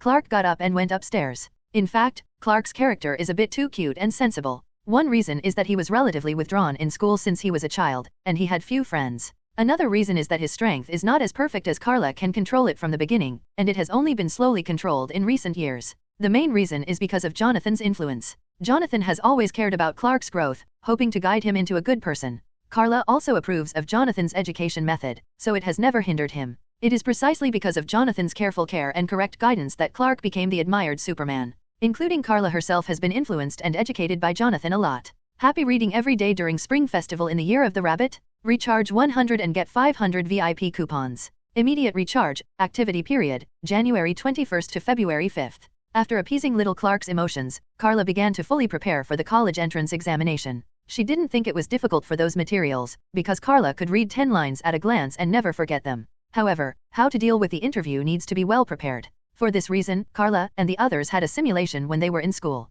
2 people acted as examiners at a time, and interviewed another person based on the success information of some seniors and sisters in the school. Definitely they all tend to turn into farce in the end. For example, Jennifer will ask some Carla how to take care of her hair and skin. Carla expressed helplessness. She had never done it before. Could she say that sunlight is her best nutrition? It's okay to bask in the sun. But if Jennifer follows her example, she might get tanned. Danny also cares about what kind of type Carla likes, or whether she just likes the same sex, likes other girls and so on. Carla was even more speechless. Are you sure the examiner will ask these questions? Okay, let's talk about your measurements. Jennifer pretended to sit there with her arms folded, looking at Carla's figure with unabashed envy. Carla raised her hands and surrendered. It's okay to stop playing. She does have a perfectly proportioned figure, and she is now over 1.8 meters tall, which is considered tall even among boys. But Carla is not tall and thin, only her waist is relatively thin, and her measurements are in the golden ratio, which made Jennifer say sour words a lot. For a while, Jennifer even wanted to move to Carla's house, eat and live with her, and work with her. Jennifer has always wondered whether it is exercise that makes Carla have a good figure. Definitely her parents will never agree. In this way, the 3 girls finally ushered in their college entrance examination in the seemingly tense but not at all nervous preparations. The exam went very well. They all did their review and homework well, so their final scores were also very good. If there were no accidents, they would all be able to pass the exam. But in the end, I still have to face the interview examiner. Generally speaking, the interview questions are divided into 2 types. One is about the school and the other is about the students themselves. For example, the examiner will ask, "Why did you choose our school?" Carla's answer is also very solid, "Because my hometown is nearby, and I plan to stay in the metropolis after graduation. This school is my first choice." The 3 examiners in the interview were all observing Carla's expression, and found that she was looking back at them frankly, so they couldn't help but nodded. Then they asked Carla about her understanding of the school. Carla has also done homework in this area, but instead of directly memorizing the information found on the internet, she organized it according to her own understanding. And in the process again, the examiners have been considering her words. If the examiners feel that the words are inappropriate and make them feel that Carla is still a little naive and not suitable for entering university life now, they will also give a poor score. Fortunately, Carla did not show timidity at all, but talked freely, relaxed and confident. Finally, the examiners took out Carla's paper and asked about the questions and content on the paper. Carla definitely also memorizes back and forth, without any mistakes. The interview examiners all showed satisfied expressions, but there is no way to announce the result yet, so Carla was asked to go home and wait for the news. Carla also breathed a sigh of relief in her heart, stood up and was about to go out. But I heard the examiner press a phone behind him to summon the next candidate. Let the next candidate come in. I remember it's Bruce Wayne. Carla paused. Bruce Wayne? There are a lot of people named Bruce, and there are people named Bruce Banner. But when it comes to the surname Wayne, the first thing that comes to mind is the Wayne Group, right? Just like Iron Man Tony and Stark Group in the Marvel world, DC's Batman Bruce and Wayne Group are definitely one of the richest companies. But the headquarters of the Wayne Group should be in Gotham City? Carla left the room suspiciously, and she paused at the door until the sound of footsteps came from the other end. Carla looked in the direction of the voice as she stepped forward again, pretending to be walking outside, and then she saw a handsome young man with a hint of emptiness in his eyes and some viciousness walking here. He is Bruce Wayne, right? Carla felt a little strange, or many people don't quite remember who this name is, but Carla knew that if he was really that Bruce Wayne, then he would be Batman. After all, Carla cheated on Batman, so she naturally remembered his name. But looking at Bruce's slightly downcast appearance, it's not about his external appearance, but his temperament. He seems to be in a state of desperation, and he can't be connected with Batman no matter what. Carla deliberately had a face-to-face with Bruce, and Bruce was also looking at the beautiful girl in front of him, but he finally pushed open the door behind Carla, and it was his turn to go to the interview. Batman came to Metropolis suddenly? What's going on? Carla complained secretly in her heart. Could it be some unexpected situation? Batman is the hero of Metropolis, and it's time for Superman to go to Gotham? Don't, she didn't want to guard the place where the Arkham Asylum was established. After Carla finished the exam, she had to wait for Danny and Jennifer. Although the three of them submitted the application together, the order was messed up. After Carla was Bruce, then Danny, and Jennifer. Hey, Carla, I just found a handsome guy. Jennifer looked excited and whispered before Carla came to sit down. Carla knew she must be talking about the Bruce just now, otherwise, if the handsome guy she spoke of was still here, she wouldn't have shouted out like that. Danny put her hand on her forehead, and complained to Carla, "You don't know, Carla, she almost posted her whole body just now, but that kid is really good looking, did you just pass by and meet?" Carla nodded. Indeed, she had seen it before, but the first impression Bruce gave her was actually not good, and she even began to doubt, is this Bruce Wayne really that Batman? Could it be something wrong? Hey, Carla, don't you also like that kid? Seeing Carla's thoughtful look, Jennifer couldn't help making such a guess. Carla rolled her eyes, "You think too much, don't you know my character? Well, you should prepare for the next interview first. If you are the only one who fails the exam, Donnie and I will pass. Oh, you fell." Jennifer gave it up, but Bruce was clearly impressed, and it took Jennifer another few minutes to get back on track. Carla and Danny looked at each other and shook their heads speechlessly. Happy reading every day during Spring Festival in the Year of the Rabbit? Recharge 100 and get 500 VIP coupons. Immediate recharge, activity period, January 21st to February 5th. After that Bruce Wayne interview is over, it will be Danny and Jennifer's turn. Carla doesn't pay much attention to Bruce, because she has already determined that, whether Bruce will be the Batman in the future, at least he is definitely not the current one. So she lost interest. It was Bruce who paid special attention to Carla when he passed by and left. This made Jennifer very concerned, and she was about to accuse Carla of stealing her limelight. Carla can only remind her that it will be her turn soon, and if she doesn't go in, it will leave a bad impression on the examiner and directly affect her grades. Jennifer had to give up. Watching the back of Bruce leaving, Danny shrugged, this kind of slightly gloomy and sad sense of decadence, no wonder Jennifer is a nympho. Carla glanced sideways at Danny, then turned her head and continued to look at the things in her hands. That is the guidebook of the Metropolitan University. Unlike the previous university guidebooks, this is a detailed guide dedicated to the introduction of the Metropolitan University, including the classification of courses and the types of clubs. And what Carla is looking at now is the club part. Some of them are engaged in research, some are engaged in sports, and they also include various enthusiasts, such as photography enthusiasts, news enthusiasts, and so on. In addition, there are tea ceremony, chess club, billiards, and so on. What Carla cares most about here is that there are some fighting clubs like taekwondo, karate, judo, and so on. There is even a Chinese kung fu club in it, but Carla is very suspicious. The head of the club is a white man. Does he really know kung fu? Do you want to join this? Danny peeked from the side, doubting Carla's choice. Is she the type who likes kung fu? Just want to exercise and exercise, Carla said casually with a smile. Still exercising? Danny thought that helping the family is enough exercise, right? So Jennifer has planned to live in Kent's house for a while. After a while, when Jennifer came out, it was finally Donnie's turn. Where's that person? Jennifer asked about Bruce's whereabouts as soon as she came out. Danny is very convinced. She even cheered Jennifer up just now. She really forgets her friends. Only Carla reached out and gave Danny a high five, wishing her well. As for Jennifer's question, Carla could only shake her head to signal that she left early. Jennifer was very disappointed. She always felt that that person had an indescribable feeling. There was an indelible sadness and gloom in her eyes, and a bit of decadence. This kind of person was the most difficult for girls. Carla sighed, "Miss Nympho, you should consider whether you can pass the exam. What if you meet again in school?" Only then did Jennifer turn her worries into joy. That's right, since he is also here for an interview, maybe he will become a classmate in the future? Carla said in her heart that you are really optimistic, so I just said casually, Metropolitan University is so big, where can I find a random person to come out? By the way, Carla, which major did you apply for? Jennifer asked curiously, and she finally began to return to normal. Carla said without thinking, psychology. Do you want to be a counselor in the future? Jennifer was curious. Carla smiled and said nothing, definitely not, but to use psychology to break their spirits when fighting bad guys in the future, and even if she meets Joker one day, she also wants to try to make a joke, even if she can't. To win, at least you can't be led by the nose. What Carla didn't say was that what she really wanted to specialize in was criminal psychology. As for whether he can really grasp the essence of it, Carla doesn't care too much. Anyway, some help is better than nothing. Next, after Danny also completed the assessment interview, the three girls took the train back together first, and the notification would be sent by letter in a week later. As for the result, definitely all three of them passed.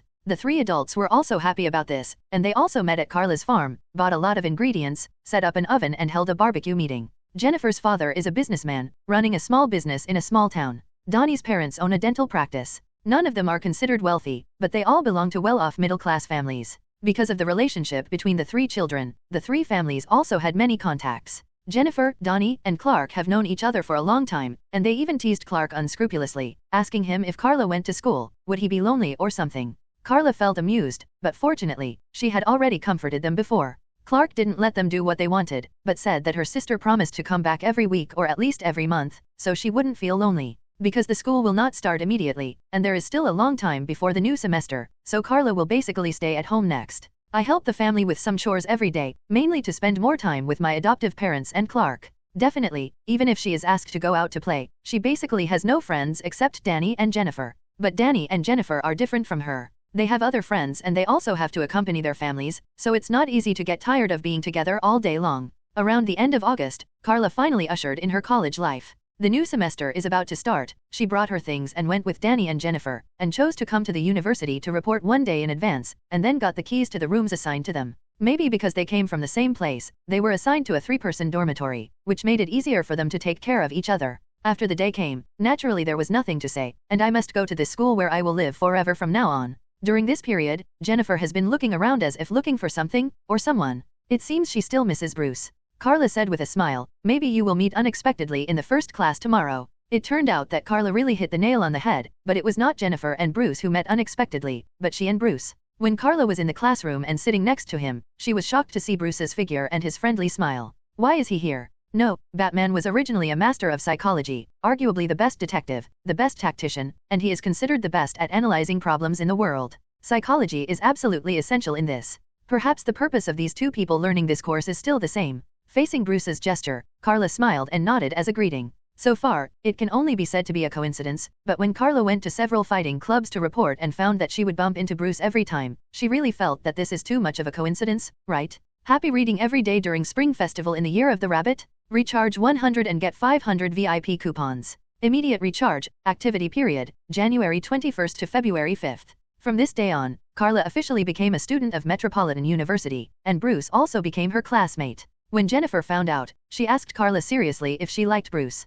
Carla also made it clear to Jennifer that she really doesn't like Bruce. Well, if it's Batman's identity, she still wants to collect a bat flying darts, a Batmobile, and a motorcycle. It would be best if she could give her a Batmobile definitely. Only then did Jennifer feel relieved, and started to go to Carla's classroom specially, in name to find Carla, but the drunkard's intention was not to drink. It's just that Jennifer soon discovered that Bruce didn't have her in his eyes, and even the prettier Carla was actually indifferent to him. He just greeted politely when they met, but that's all. Maybe they already have someone they like. Danny doubted this during lunch once. Carla doesn't care about these, she is reading some elective books now, for example, a book about astronomy that she can't put down. Because that was the introduction about fixed star, which is the sun. It is well known that the Kryptonians' power comes from the golden sun's rays, which is related to the knowledge of the source of her own power. Moreover, in addition to introducing the sun, the book also makes a guess about the fixed star outside the solar system but not beyond the Milky Way. The first is the number of fixed stars in the Milky Way, which is estimated to be hundreds of billions. Among them, the sun is not the most massive and the most outstanding.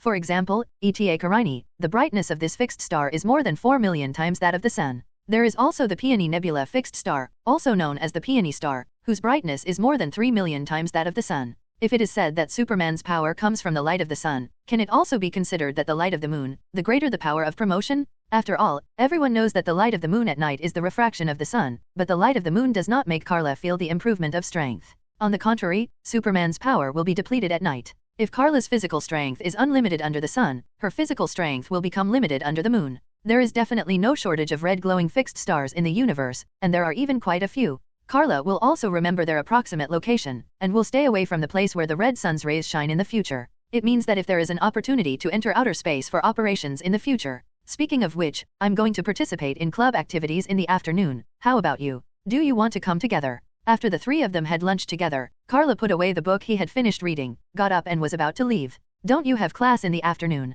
But Danny and Jennifer felt strange. It's not Friday and weekend, so she doesn't have to go to class?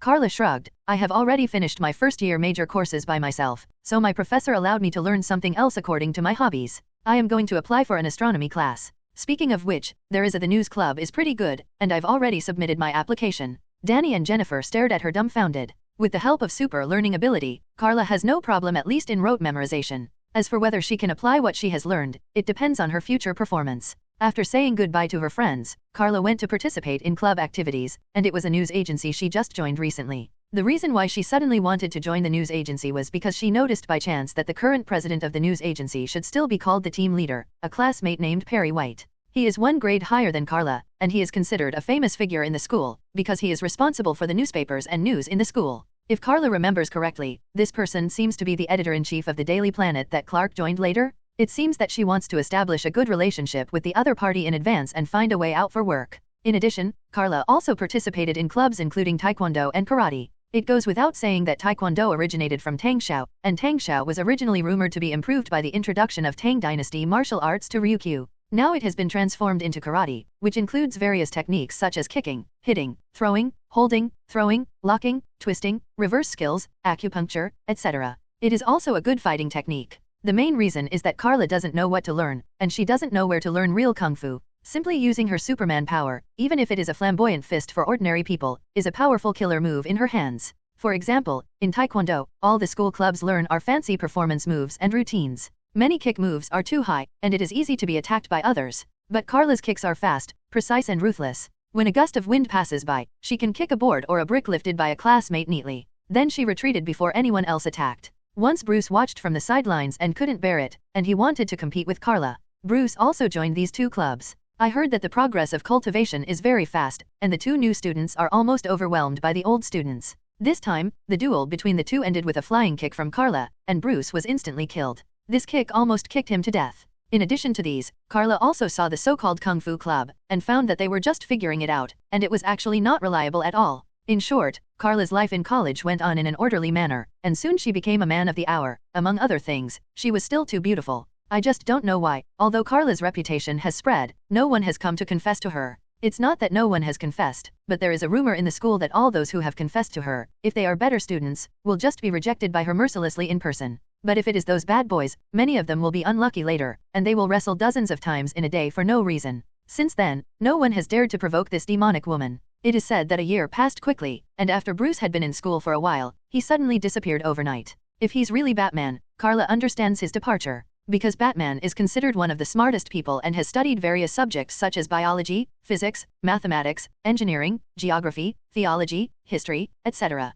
Moreover, at the age of 21, he obtained degrees in criminology, law, computing, chemistry, and engineering. So, these few years may be the time when he is accumulating himself. Batman hasn't made his debut yet, but the day when Batman appears is not far away. Happy reading every day during Spring Festival in the Year of the Rabbit? Recharge 100 and get 500 VIP coupons. Immediate recharge, activity period, January 21st to February 5th. In fact, in the past year, although Carla and Bruce were classmates, they were still classmates, and even some club activities overlapped. However, there are not many intersections between the two, because Carla always comes and goes in a hurry. It's not that she is too mysterious, but that she has participated in almost all courses, open courses, and electives besides her own compulsory courses, class and so on. It wasn't until later when I was participating in the activities of the news club that I probably learned why Bruce left the school from a piece of news brought by Perry White. There was a recent hearing in Gotham City, and the reason why Perry White would bring Carla was because a prisoner who had been in prison for 14 years wanted to get bail. And the crime this person committed was that he shot and killed Thomas Wayne, the president of Wayne Group, and his wife Martha Wayne 14 years ago.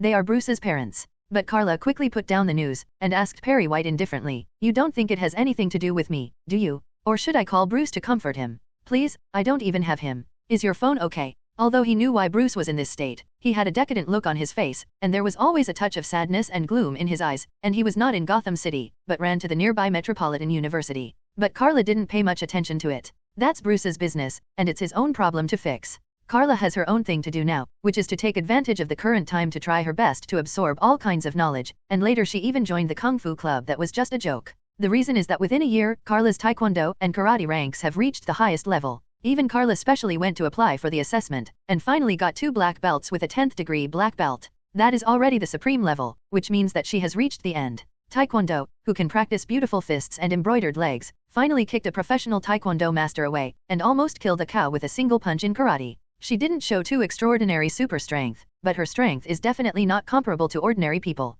So now Carla can only join the Kung Fu Club, figure it out with them, and sometimes even follow a martial arts movie to imitate moves. Carla also knew that this was nonsense, but she couldn't help it. She couldn't just let go of everything around her now and run around the world to learn from her teacher, right? At least not yet. Later, she gradually became unfamiliar with the relationship between Jennifer and Danny. There are still 2 to 3 years of college life to come, and she almost wants to stuff all the knowledge in the Metropolitan University Library into her head. Even if you don't know what it means now, you have to memorize it by rote, including observations and estimates of the Milky Way in astronomy, and even other galaxies in the larger universe. She also kept them all in mind. Not to mention those biology, physics, mathematics, engineering, geography, theology, history, etc., as well as criminology, law, computer, chemistry, engineering. Almost the degree Bruce got. Even if she didn't reach the level where she could get a degree, she still dabbled a lot. Many of them are not important to her personally, and Carla doesn't care. She learns first. Even Carla wanted to find an opportunity to study the difference between the red sun's light and the golden sun's light, and why for Kryptonians, the former is a fatal weakening, while the latter is an invincible strengthening.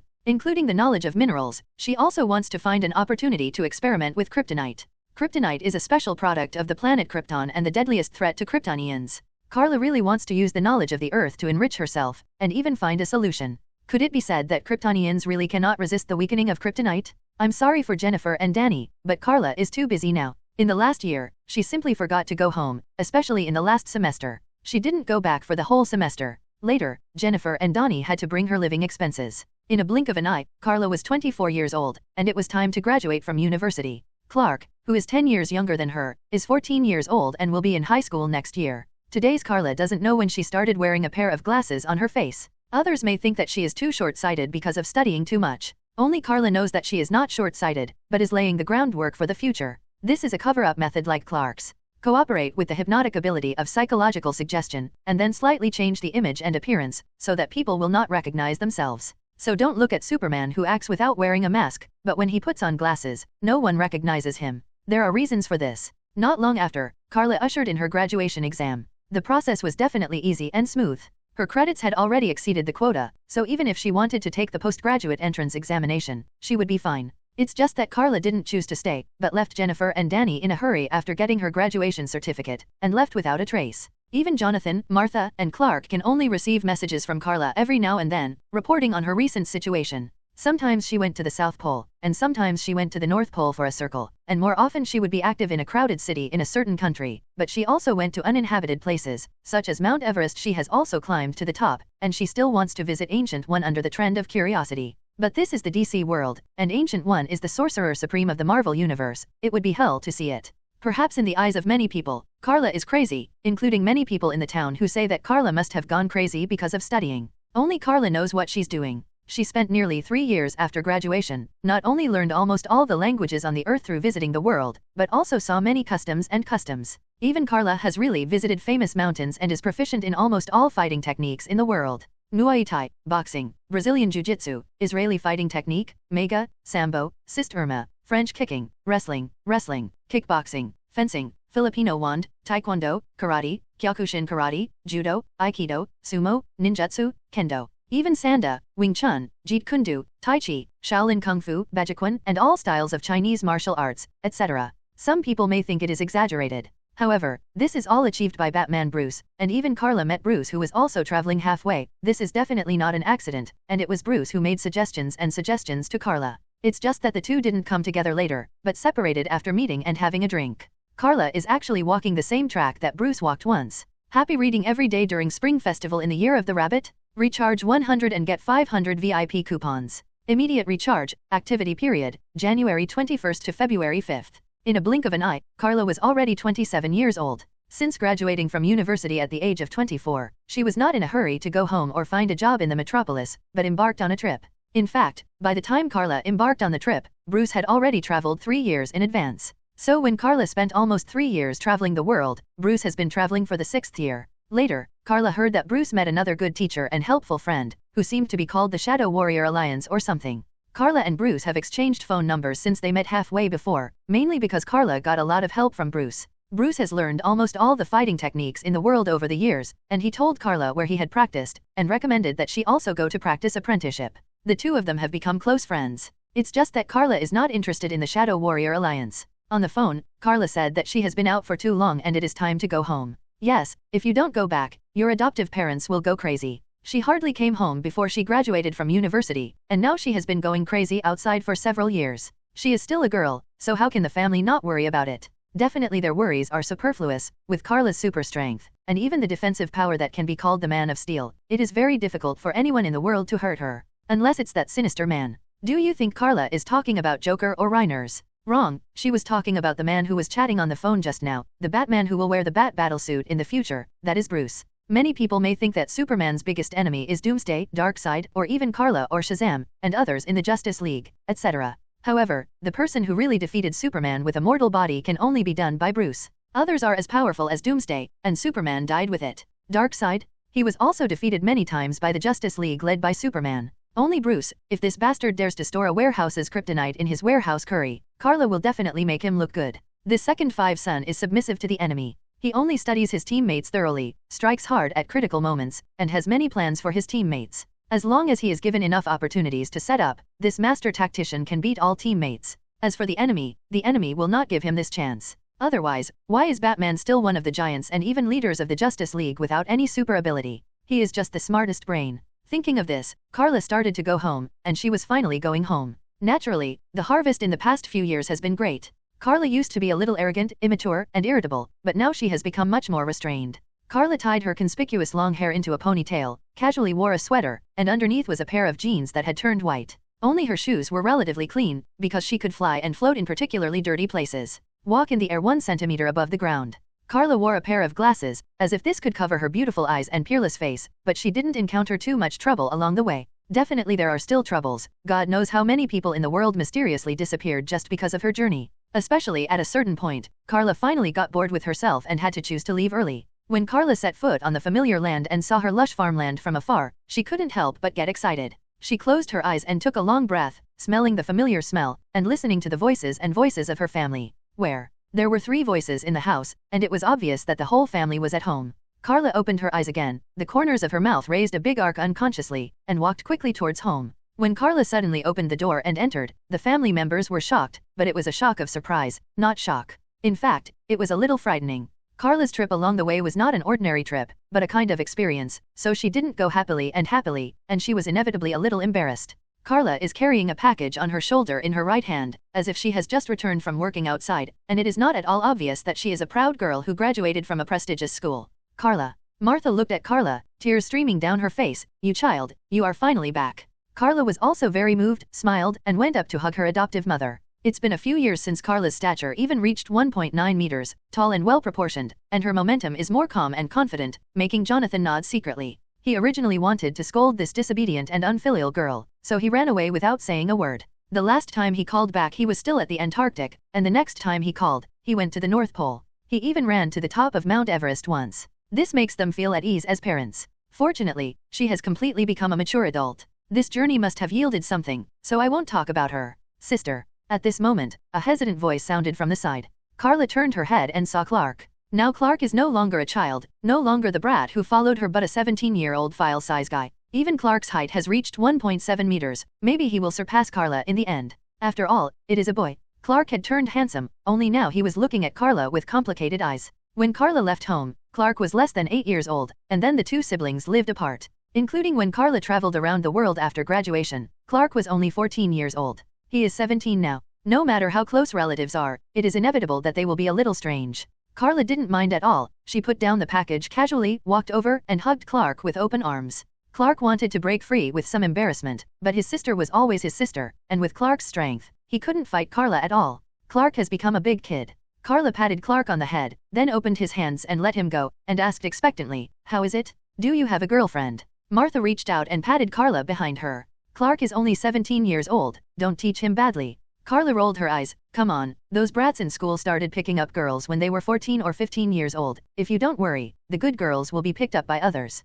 But all of Carl's world as Superman is almost inseparable from a Louise. So it seems that there is no need to worry about his lifelong event. Speaking of which, is Clark on vacation today? You should be in high school, right? Carla felt strange again. Or did you sense that my sister was going home today, so she greeted me at home early? It's the middle of the school term, why is Clark at home? After hearing this, Jonathan and Martha looked at each other with unnatural expressions. He got into trouble. Happy reading every day during Spring Festival in the Year of the Rabbit? Recharge 100 and get 500 VIP coupons. Immediate recharge, activity period, January 21st to February 5th. Damn it. Carla, who had just returned home, didn't care about resting or washing up. She turned around and sat on the sofa next to Clark, pulled her younger brother to sit down, and asked with a strange look, "What trouble can he cause? Dad trained him to be a puppy." Jonathan rolled his eyes, knowing that she was accusing himself of having always been strict with Clark since he was a child, and even preventing other children from playing with Clark when he was still unable to control his powers as a child. The reason why Clark had no friends since he was a child, and even few people he could talk to, was all due to Jonathan.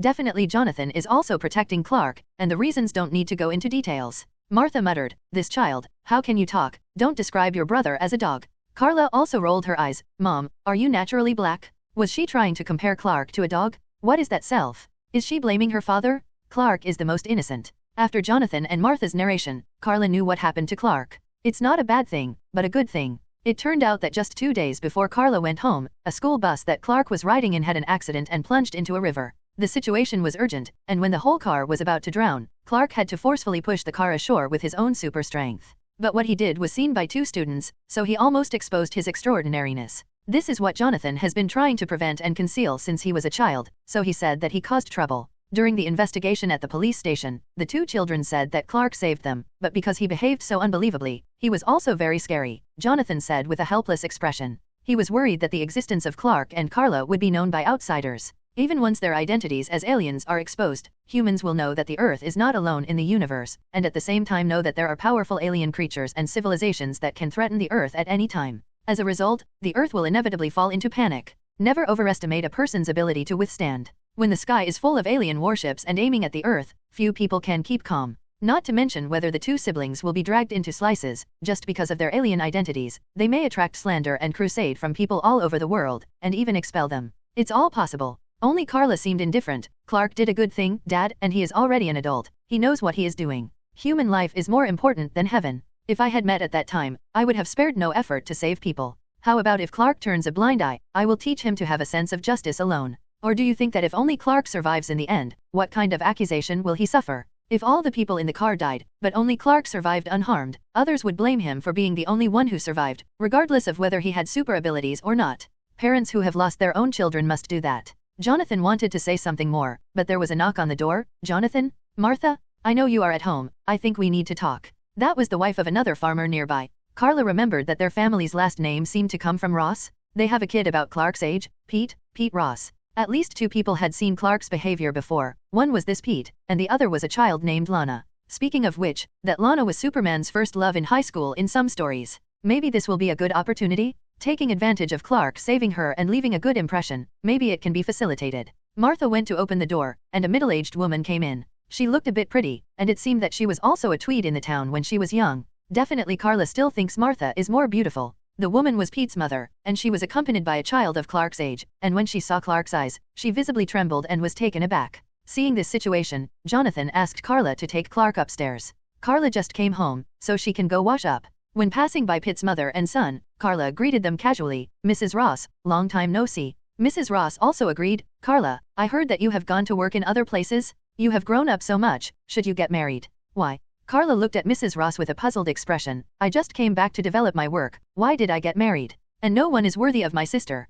Mrs. Ross looked at Carla in shock, only thinking that her words were too shocking. "What's more, calling yourself a sister?" Martha came over with a wry smile and pushed the Carla siblings up the stairs. "Go take a shower, and the clothes you left at home are already too small, right?" Carla squinted at her adoptive mother. "Do you mean the length of the sleeves and trousers is too small, or the chest is too small?" "It's all small, it's all small. It's all grown up, okay, Mom. Anyway, it's time to take you shopping for clothes tomorrow." The 2 mother and daughter went upstairs noisily, leaving Jonathan to entertain Mrs. Ross and her children downstairs. Clark looked back downstairs worriedly, but what he got was Jonathan's comforting look, so he continued to go upstairs. Back upstairs, Carla found that her room hadn't changed. It was clear that Clark could live in it for the past few years, but even Clark never asked to change the room. Instead, he felt that this room had always belonged to his sister. "We'll definitely be back too. The room is cleaned every day, so it is kept spotlessly clean and tidy, including the bed linen and quilt cover, which has always been the pattern before Carla left home many years ago. It is definitely cleaned every week, so it exudes a fresh fragrance."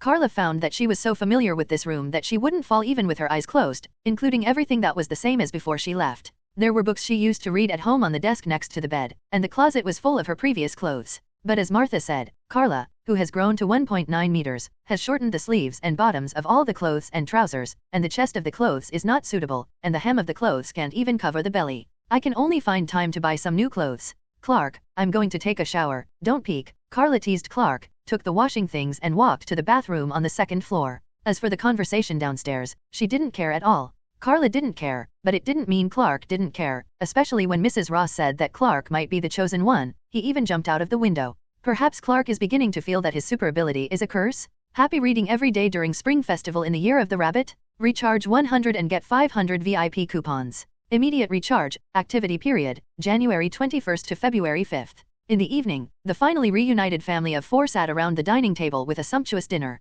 After all, Carla finally came back after a few years and needed to celebrate. It's just that the atmosphere at the dinner table seemed a little heavy, because of Clark's incident, mainly because Clark began to doubt why he had this super ability. Maybe I'm cursed. Clark couldn't help but offer his thoughts. Carla doesn't think so. Why do you think so? While talking, she used psychokinesis to take a ball of mashed potatoes from the table and threw it into her mouth, eating it deliciously. The travels of the past few years have allowed her to release her power more easily and casually. Jonathan looked at her helplessly. He had been asking Clark to conceal his super ability, but this disobedient daughter was showing off all the time. Martha, dumbfounded, picked up the spoon from Carla's dinner plate and stuffed it into her hand. Order normally, this is at home, Carla. Carla shrugged, turned to Clark and said, do you think you are cursed? And me? But I don't think so. Maybe this power is becoming a drag on you now, because Dad wants to protect you in this way. But one day, when you want to be a hero who can help others, or when someone important to you is in danger, you will understand how lucky it is to have the power to protect someone important and help those in need. Clark, I have traveled to every corner of the world, fought against dangerous environments, fought and robbed the most ferocious beasts, met the most vicious villains, and even the most shameless guys. If I didn't have my own strength, I might be frozen to death in the Antarctic, the North Pole, and even on Mount Everest, not to mention the various dangers I encountered. Wearing the crown will take its weight. Consider this a test, Clark. As an older sister, Carla, who has experienced so much, naturally has to shoulder the responsibility of mentoring Clark. But would Clark really be so easily appeased by her? Obviously not. Clark stared into Carla's eyes seriously, and asked his own question, I just want to know why only my sister and I are different. Even my parents don't have these super abilities, only you and me are different from others. Why is that? What why? There are so many reasons, really, eat and eat. It's been a long time since I've eaten my mother's cooking skills, and I'm so hungry. Carla looked away, and shifted the subject guiltily. This time, she simply put her hands on the table. The roast chicken in the middle has a thigh torn off. Martha glared at her. Did she not prepare tableware for her or something? She was not allowed to use the super ability, so she started directly? But I also heard what happened to Carla over the years, to fight and grab food with Beast. She obviously didn't go on a trip, but went through a lot of hard work. Carla, said Jonathan, who had been more silent than usual, suddenly, as you said, Clark has grown up, so it's time to tell him where you all came from. Origin? Clark was startled, looked up at Jonathan, saw Martha showing a worried expression, and finally looked at the silent Carla. Carla bit her lip, finally put the chicken leg into her mouth with a click sound, and smashed a large piece of it together with the bone, then bit it hard in her mouth. She can bite and digest even steel, and even her stomach is Superman level. Definitely the taste of steel is not very good, and Carla will not eat inedible steel, stones, and trees as food. A chicken leg was eaten whole by Carla, not even the bones, because she's a little fidgety now. Are you sure? Carla asked Jonathan, still not meeting Clark's eyes. Clark became a little impatient, and raised his voice and called out, Sister. Carla. In desperation, he even called his sister's name directly, trying to make her value him. What's going on? Are you hiding anything from me? If it has something to do with me, I have the right to know. He has been troubled by his own weird situation, and has been wondering why he is different from others, even his parents. Fortunately, he has a sister like himself, otherwise he would feel even more lonely and self-doubt. Now it seems that Cobweb has caught a clue, definitely excited and eager to know the truth. Carla finally turned her head to look into Clark's eyes, and sighed, since Dad said so, and you have indeed grown up, let me tell you. In fact, Clark, you and I are not the Earth people, not parents' children, they are our adoptive parents. Definitely I think they have always been competent as parents, and have been doing their best to take care of us as if they were their own children. Jonathan and Martha felt very relieved. Fortunately, this girl is not a white-eyed wolf, and she has not loved their siblings in vain for so many years. Clark was hit hard, but he didn't expect that he was really a different kind. What's going on? Clark could only ask Carla feebly. He didn't know anything, he didn't even have a name, and he didn't even know where he came from. He only learned about his life experience from Carla. Now that Carla has already made a start, there is no need to hide it anymore, and immediately revealed their origins. Clark, your real name is Carl. Jor-El. And my real name is Carla Zor-El. Your father's name is Jor-El. He is the elder brother of my father Zor-El. That means we are not real siblings, but cousins. Our planet is called Krypton, and we should also be called Kryptonians. Our home planet has been destroyed. Before that, your father and my father sent us to Earth in spaceships. In other words, we are already the last Kryptonian is also a refugee. Then after we arrived on Earth, we met our parents. At that time, you were a newborn baby and I was only 10 years old. Although I wanted to take care of you, I also needed to be taken care of. Fortunately, my parents took us in order to grow up smoothly on the Earth. As for our super ability, in fact, as long as the Kryptonians are exposed to the light of the golden sun, they will gradually awaken the power of Superman. In addition, the gravity of the Earth is much lower than that of Krypton, and the oxygen of the Earth has a great impact on the Kryptonians. The advantage, because the Earth does not have the mineral kryptonite, so we will show more and more powerful power. Carla did not hide anything, and told Clark everything she knew, from the origin of the two, to the demise of Krypton, the purpose of coming to Earth, and even the reason why the Kryptonians were so powerful. But she doesn't know too much, at least Carla doesn't know much about the situation of her uncle's family, that is, Clark's side. So in the end Carla said, when I wandered to the North Pole, I once discovered a spacecraft from Krypton. It was an exploration force sent by Krypton many years ago, possibly more than 20,000 years ago. Krypton once had a plan to colonize the entire universe. Perhaps it was sent to Earth at that time, and the civilization on Earth at that time obviously had not yet developed. We each have a controller in our hands. You can use the controller to activate the spaceship's system. I think your father's system will explain it to you. Done, and grown up a little more. Happy reading every day during Spring Festival in the Year of the Rabbit? Recharge 100 and get 500 VIP coupons. Immediate recharge, activity period, January 21st to February 5th. That night, Carla, Jonathan, and Martha even took Clark to see the spaceship they had come to Earth with. And Jonathan gave him the controller that belonged to Clark. Because of Clark's young age, his controller has been kept by Jonathan on his behalf. The controller is not just the key of the spaceship, it is actually an activation switch for a smart housekeeper, and it even contains a lot of data. It can be regarded as Iron Man's smart butler JARVIS. With Krypton's high-tech level, almost every family with a certain status has its own smart butler. This smart butler can do many things, including helping manage the family, including helping in combat, and even defending Krypton as an intelligent robot. The galaxy where Krypton is located is on the other side of the Milky Way, far away from the Earth. In the galaxy where Krypton is located, there is actually not only one civilization on Krypton. For example, a planetary civilization called Dakozam even has a hostile relationship with Krypton. The abilities of the people on the two planets are similar. If the Daxing people come to the Earth, they will also have various super abilities similar to the Kryptonians. This also led to the reason why the representative character Mon-El was mistaken for another survivor of Krypton when he first came to Earth. The difference is that the Kryptonians' weakness is kryptonite, while the Darshan's weakness is lead. Lead has no effect on Kryptonians, and the inability of Superman's perspective to penetrate lead appeared after Kryptonians came to Earth to obtain super ability. But it's just that you can't see through it, and there is no other effect. It's a bit of a stretch. This controller may seem small, but it contains ample knowledge reserves, as well as more secrets and information belonging to his family or family that can clarify Clark's doubts. Carla wasn't so ignorant, she could have taken Clark's controllers, but she didn't. At best she activated the ship's systems with her own controllers. Carla not only mastered more knowledge about Krypton, but also saw the image of Zor-El, and even Al-Ura-El, and General Astra, Carla's aunt. At the same time, Carla also learned some information. General Zod and her aunt, General Astra, two powerful army rebels, should have been imprisoned in the Phantom Zone at the same time. Carla is now very worried that there will be more than one General Zod facing the enemy in the future, and her aunt is likely to become her enemy as well. This is really sad. Looking at Clark again, he was shocked by the sudden truth, and couldn't let it go for days. Later Carla comforted Clark. His life experience as a Kryptonian was true, and his life on Earth was also true. He was not only a child of Kryptonians, but also a child of Earth. You are a child of the Al family, and you are also a child of the Kent family. Is there any conflict? No, you are you. Your Earth name is Clark Kent, and your Kryptonian name is Kal-El. That's all. At least Carla thinks so, so she has never been too entangled. When she felt the sincerity and attitude of her adoptive parents as her own, she also smoothly integrated into this family. Why bother with these things?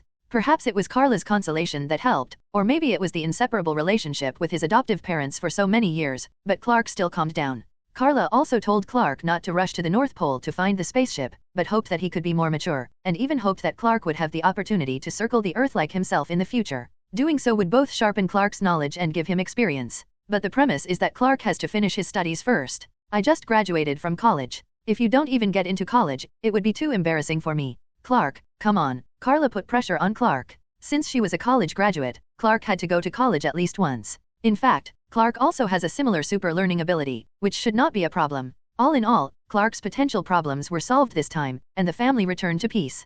Clark and Carla still respected their adoptive parents, as if Clark still didn't know that they were not his biological parents. It should be like this, even if there is no gift of childbearing, but there is the gift of nurturing, so they are called adoptive parents, and the relationship of so many years is not fake. In the past few days, Martha accompanied Carla to the town to buy some clothes, 2 sets of pajamas and a tracksuit for her morning run. Although Carla has never run in the morning, she has done a lot of farm work for the family. I also bought 2 sets of standard OL outfits according to Carla's request, which are what I will wear when I go to the metropolis to find a job after preparation. In addition, there are a few sets of casual clothes that I usually wear. Although the times have changed and the style of dressing has become more fashionable, Carla still likes trousers, not skirts. There are jeans, and there are ordinary slacks or trousers. Even her OL outfit is not a skirt, but trousers. In Carla's words, although it is generally believed that men cannot wear skirts, it is still okay for women to wear pants. Definitely she also knows that there is no law that says men can't wear skirts, and even does have a quirk of wearing skirts. Let's not talk about it. After returning this time, Carla did not forget to ask about the whereabouts of Danny and Jennifer.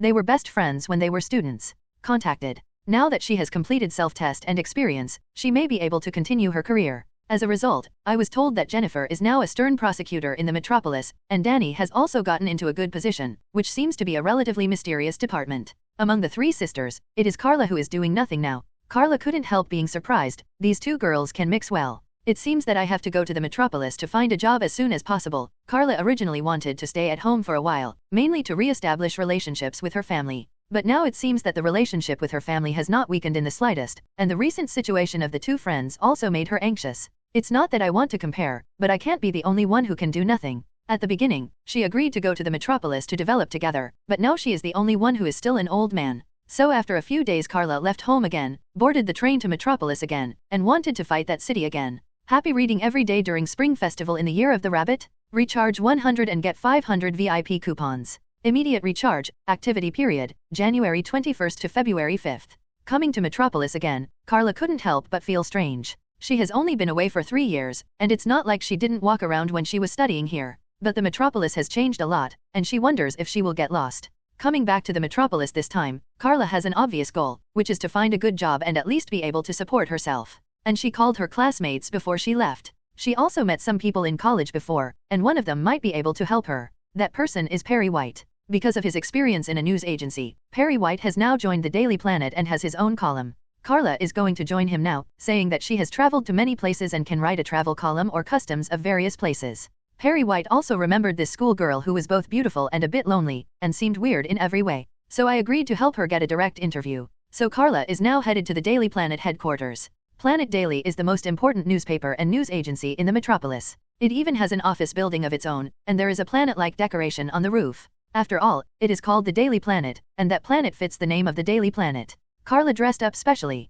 At the moment, she changed into an OL outfit, with a white shirt inside and a tie specially worn. The coat was a beige suit jacket and trousers of the same color, and a pair of white leather shoes under her feet. To be honest, her dress is not only neutral, but more masculine. This is also because of the age. At the moment is still in the 1990s, although the status of women has improved a lot, but there are still differences in the treatment of women in the workplace. Carla loosened her long hair and wore a pair of glasses, exuding a confident and artistic atmosphere all over her body. She didn't need to hold any documents, so she just walked into the building with empty hands, and went straight to the upstairs office as Perry had instructed before. After hearing the news that Carla was coming, Perry came out to greet her personally, and introduced to her the personality and hobbies of the current editor-in-chief, hoping to help Carla. Today Perry is close to 30 years old. She is 1 year older than Carla, and is Carla's senior brother. Carla looked Perry up and down. What? I don't know you anymore. Perry felt strange. She was the one who came looking for him. Why did he look at him like this again? But Perry was also looking at her, and realized that Carla, whom he had not seen for a few years, still maintained the style of the past. Not only was he still so beautiful, but he seemed to have not grown older. Indeed, even Carla's family felt that she was still in her early 20s rather than approaching her 30s.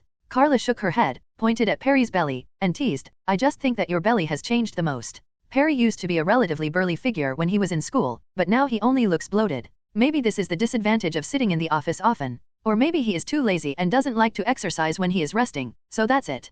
Perry rolled his eyes. You still have the mind to joke with me, so you should think about how to deal with the next interview. While talking, someone came to inform Perry and Carla that the editor-in-chief was ready to interview her. Carla waved her hand. No problem, wait for my good news. She is extremely confident. In fact, she does have enough self-confidence. First of all, Carla has a degree from Metropolitan University, which makes the editor-in-chief who also came from the same school feel closer. Secondly, like Perry, Carla also has the experience of participating in the news club, which can be regarded as the counterpart in terms of profession or hobby. The most important thing is Carla's rich experience.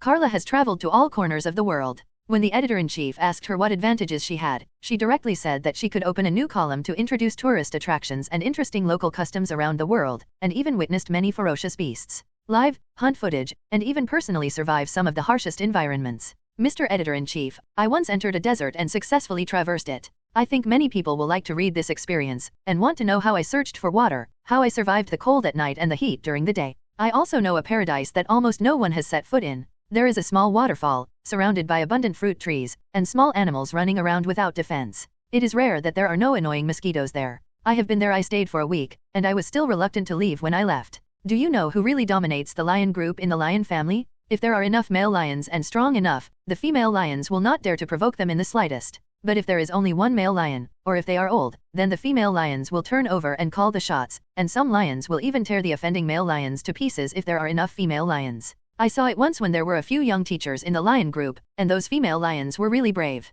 Do you know how many wild tigers there are left in the world? Do you know how many undiscovered insects and fruits there are in the world? Blah blah blah.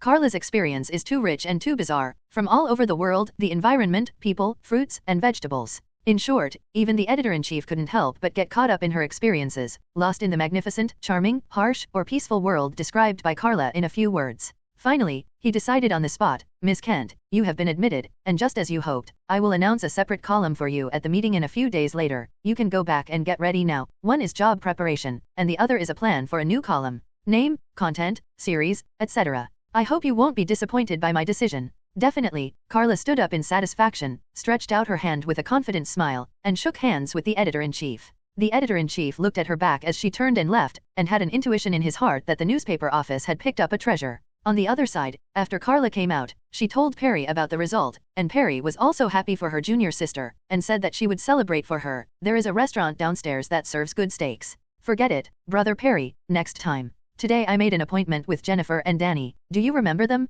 We have always been inseparable friends. Carla declined Perry's kindness, and he was already troublesome. I don't want him to invite me to dinner again. Perry, who had already seen her downstairs at the door, had no choice but to give up. At this time, a cold snort came from behind. I think you still remember us? Could it be that you forgot us? Carla turned her head with a look of surprise, and saw two beautiful women who were also wearing OL formal attire standing there. They were her former close friends Jennifer and Danny. Happy reading every day during Spring Festival in the Year of the Rabbit? Recharge 100 and get 500 VIP coupons. Immediate recharge, activity period, January 21st to February 5th.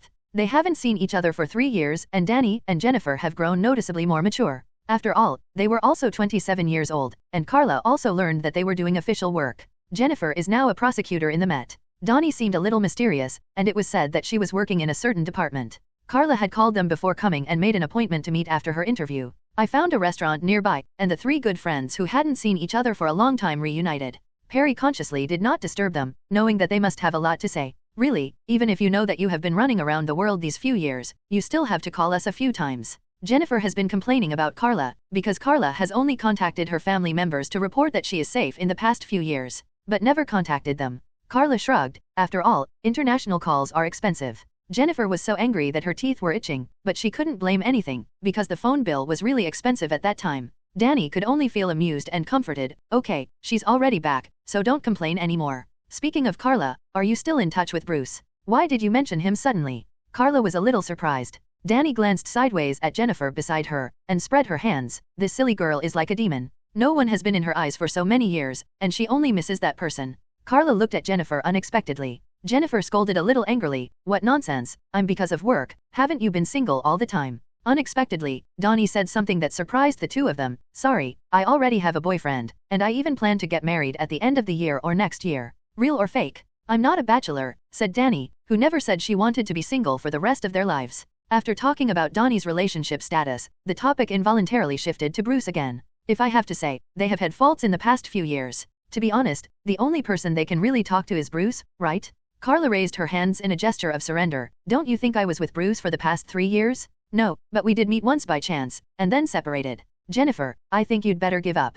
Carla and Danny want to persuade Jennifer to forget about Bruce as soon as possible. Jennifer shrugged. She was no longer the nympho girl at the beginning, but she knew exactly what was going on with her. Don't worry, if I meet someone better than him, I definitely won't miss it. It's a pity that I don't know. It's not that my luck is too bad, the people around me are not as good as him. Carla thought to himself that you can see how good he is again, really. To put it bluntly, he is still a nympho, fascinated by Bruce's gloomy and sad style at the beginning. If Jennifer had seen Bruce's miserable state during his years of homelessness, she would have been disillusioned by now. Carla couldn't help regretting that if she knew Jennifer was so infatuated, she should have asked Bruce to take a photo with her. The three friends reunited and definitely talked a lot. Not all of them talked about feelings, but they also narrated some of their experiences in the past few years. For example, Carla's experience, Jennifer's handling of cases in recent years, and Donnie's experience to some extent. Dani briefly talked about her work to her friend, and she is mainly dealing with some Superman-like things now. In fact, the Superman class has always existed on the Earth, but ordinary people don't know it. For example, the Amazon family, the representatives of which are Wonder Woman and Amazon Queen Hippolyta.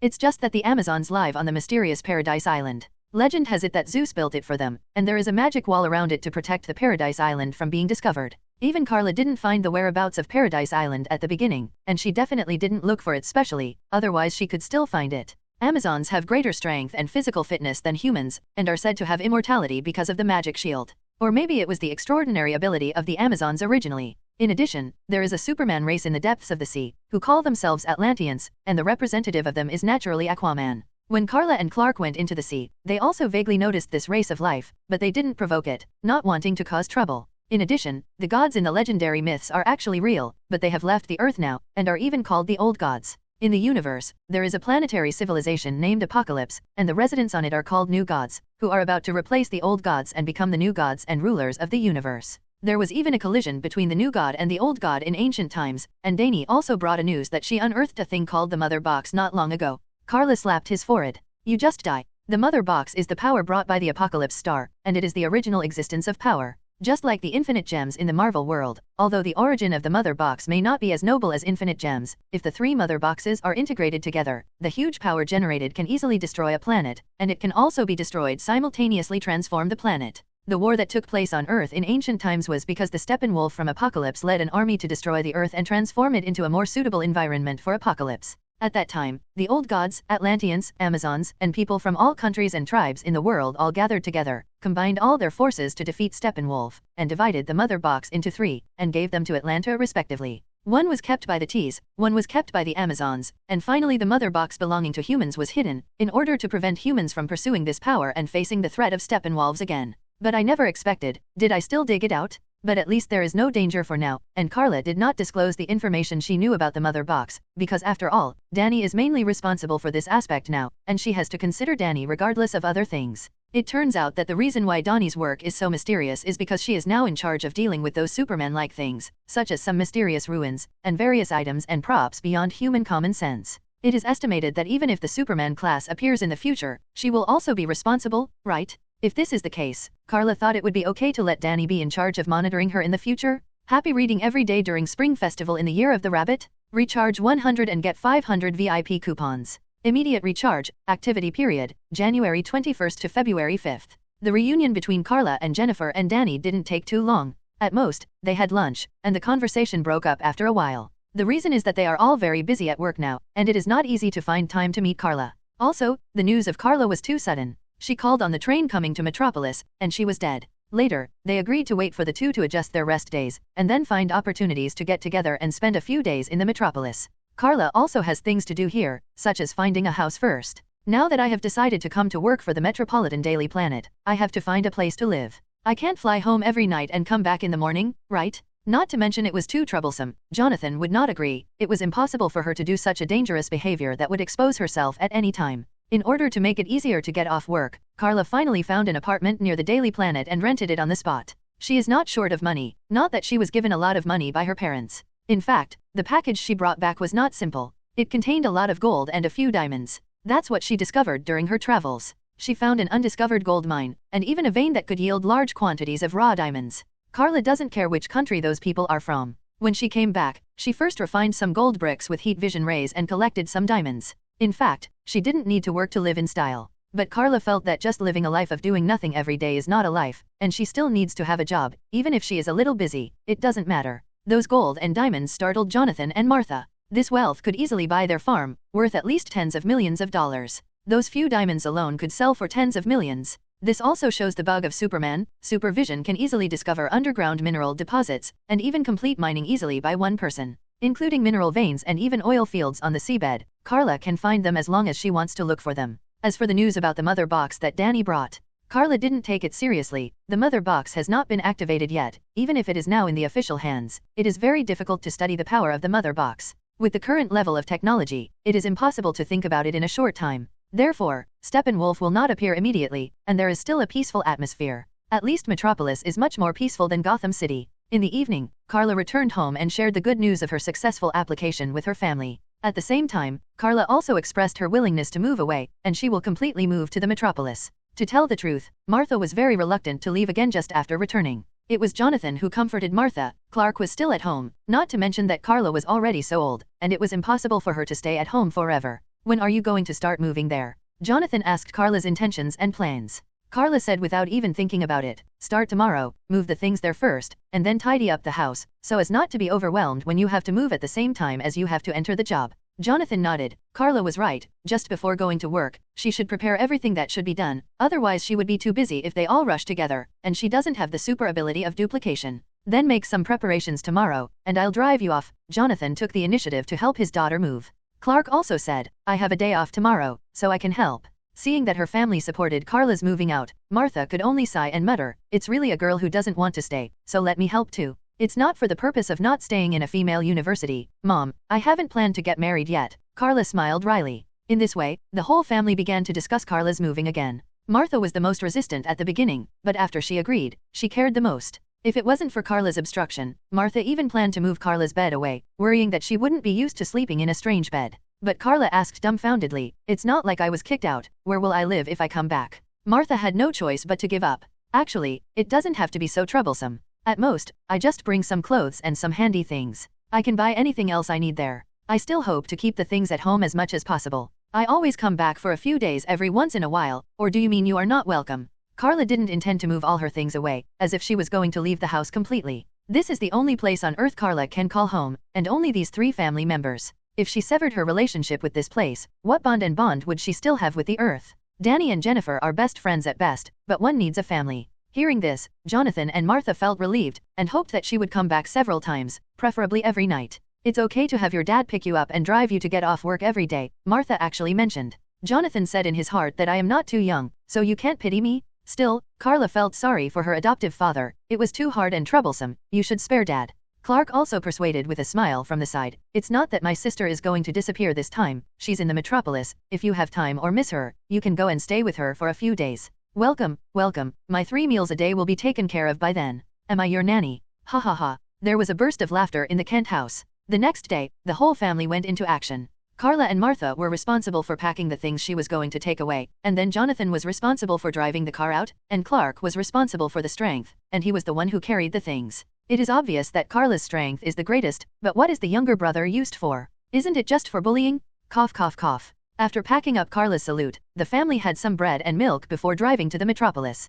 They first went to the small town, and there were still some things that needed to be purchased, such as new sheets and quilt covers, pots and pans, and so on. Carla is the only one who moves, not the whole family. Carla can't take all the furniture with her. What does the family use? With Clark in charge of lifting things, Carla easily purchased all kinds of things, and finally couldn't even fit in the back of the pickup truck. It's also fortunate that Clark is Superman, otherwise he would definitely be exhausted to death by this sister. The next step is to take the things to the apartment in the Metropolis. There is still a long road to go, and they have to try to get back before night. And just as the car was on the road to the Metropolis, Carla suddenly felt a flash in front of her eyes, and unconsciously started a super premonition. She sees that there will be a tornado on the road ahead, and most importantly, her adoptive father Jonathan may die. Happy reading every day during Spring Festival in the Year of the Rabbit? Recharge 100 and get 500 VIP coupons. Immediate recharge, activity period, January 21st to February 5th. Faced with this sudden disaster, Carla fell into hesitation. If she follows her ideals and goals of becoming a superhero, since she knows that there is such a disaster, she will definitely go forward to help those in need. But Carla is more aware of Jonathan's persistence. He is not a selfish person, but very upright, and has played a great guiding role for both Carla and Clark. Only when it came to protecting the 2 children, he seemed extremely rigid, and even Carla had already guessed that the reason for Jonathan's death would definitely have something to do with protecting their identities. Maybe Jonathan would rather die than let them save him, just like the plot shown in Man of Steel. The car was still moving fast, but the atmosphere in the car gradually became quieter. Carla's dignified expression and atmosphere affected the family members, and they all noticed her strangeness. Honey, what's the matter? Martha thought Carla was worried about herself. Are you worried that I can't accept you leaving home? It's okay, as you said, I can come to the metropolis to see you. Carla shook her head, and was about to tell her previous foresight, but at this moment, they were already able to see the situation ahead. What is that? Run. Outside the windows, other drivers on the road began to abandon their cars and flee.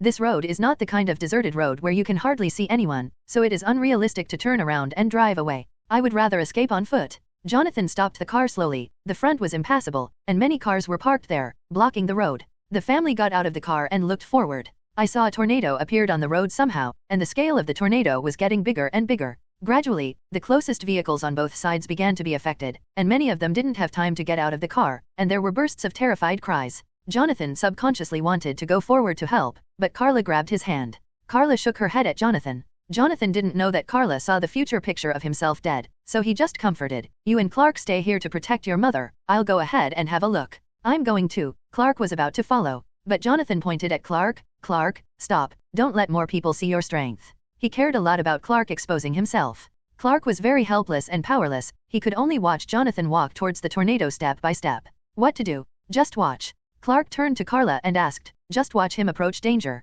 Martha answered Clark before Carla, listen to your dad, he'll take care of it. No, he can't solve it. Carla shook her head vigorously. She foresaw Jonathan's death. He would die. But there are many people around here. If she rushes out with this body, she will definitely be recognized. Seeing the tornado in front of him getting more and more violent, Jonathan was helping some trapped people escape in the face of danger. He did help others, but those who were helped turned and ran away. Jonathan didn't care. He was still saving others as quickly as possible, and he had already rescued the last person. But at this moment, just as he was about to turn around and leave, a dog abandoned by its owner at a critical moment appeared in a car. He didn't have any hesitation, and turned around to knock on the window to rescue the dog. But with his power it is difficult because the glass is of good quality. Should the car company be praised? Joe, Martha exclaimed in a critical moment, seeing that Jonathan might be swept in by a tornado in the next second. Clark subconsciously wanted to rush over, but Jonathan seemed to guess his actions, turned around, shook his head in Clark's direction, and raised his hand to stop him. Clark was used to being obedient, and he had followed his father's teachings almost all his life.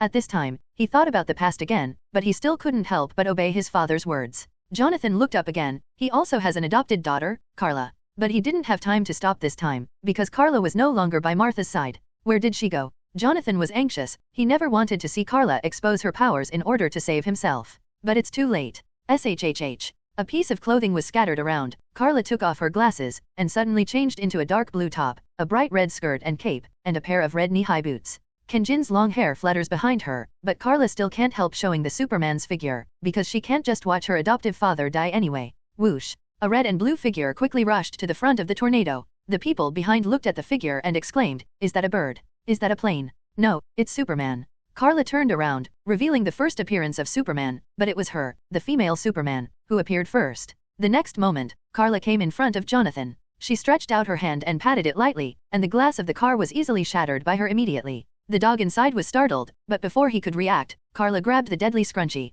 Carla held out her other hand to Jonathan. Jonathan yells at Carla, you shouldn't be here. Carla shrugged and grabbed Jonathan's shoulder. Sorry dad, I'm in a rebellious period. Jonathan was speechless. How could there be a 30-year-old rebellious daughter? But knowing that there is no way to take her, and she is already like this, what else can I do? Just like that, Carla held the dog in one hand and her adoptive father in the other, turned around and flew back in this posture. Because Carla has a biological standpoint, she will not hurt Jonathan and the dog, but will return to Martha steadily. Martha took a step forward and grabbed Jonathan excitedly. Carla winked at Clark, handed the dog over to her, and turned back into the eye of the tornado. Suck. Flying there, Carla opened her mouth and took a deep breath. She could have inhaled the entire tornado, but there was a lot of dust in the tornado, and she didn't want to wash her lungs afterwards. So Carla exhales super breath violently, but instead of freezing air, it just exhales in the opposite direction. The huge amounts of reaction force dissipated the inertia of the tornado in an instant, and the tornado that might cause terrible natural disasters was easily solved by her. When all the dust settled, everyone watched Carla foolishly floating from midair to the ground. Wow, I don't know who started it first, and there was loud applause and cheers all around. Carla looked around, feeling a sense of accomplishment in her heart, but she immediately flew into the air again, and quickly disappeared into the sky without a trace. It wasn't time for Superman to debut. Carla knew that she was already a bit out of line, and she must not continue to influence her. Happy reading every day during Spring Festival in the Year of the Rabbit? Recharge 100 and get 500 VIP coupons. Immediate recharge, activity period, January 21st to February 5th. Because of that tornado, the entire road was temporarily paralyzed, and a large number of cars were destroyed, including some nearby houses. It will take at least 2 to 3 days to clear and normal traffic to resume. Jonathan and the others had no choice but to turn back halfway. By the way, the puppy they rescued couldn't find its owner, so they brought it back together. Carla was the first to return home. She was so fast that she easily broke through the sound barrier. No one knew her whereabouts. She went around and returned home. When Jonathan and the others came back, Carla found a set of clothes from the package she had packed before and changed into them. Looking at Carla's handsome uniform, Clark showed an envious expression. He didn't have his own battlesuit yet. When did you put on this suit? Jonathan looked at Carla's battlesuit, getting angrier the more he looked at it. You shouldn't take risks. Should I just watch you die? Carla turned to look at Jonathan. Sorry, I can't do that. Jonathan was relieved and helpless. I'm worried that you and Clark's identities will be exposed because of this. If the world knows about your existence, do you know what will happen? Carla, the two of you can easily destroy the world. Everyone is panicking. Even if you have no malicious intentions, if no one believes you, you will only be targeted by the whole world.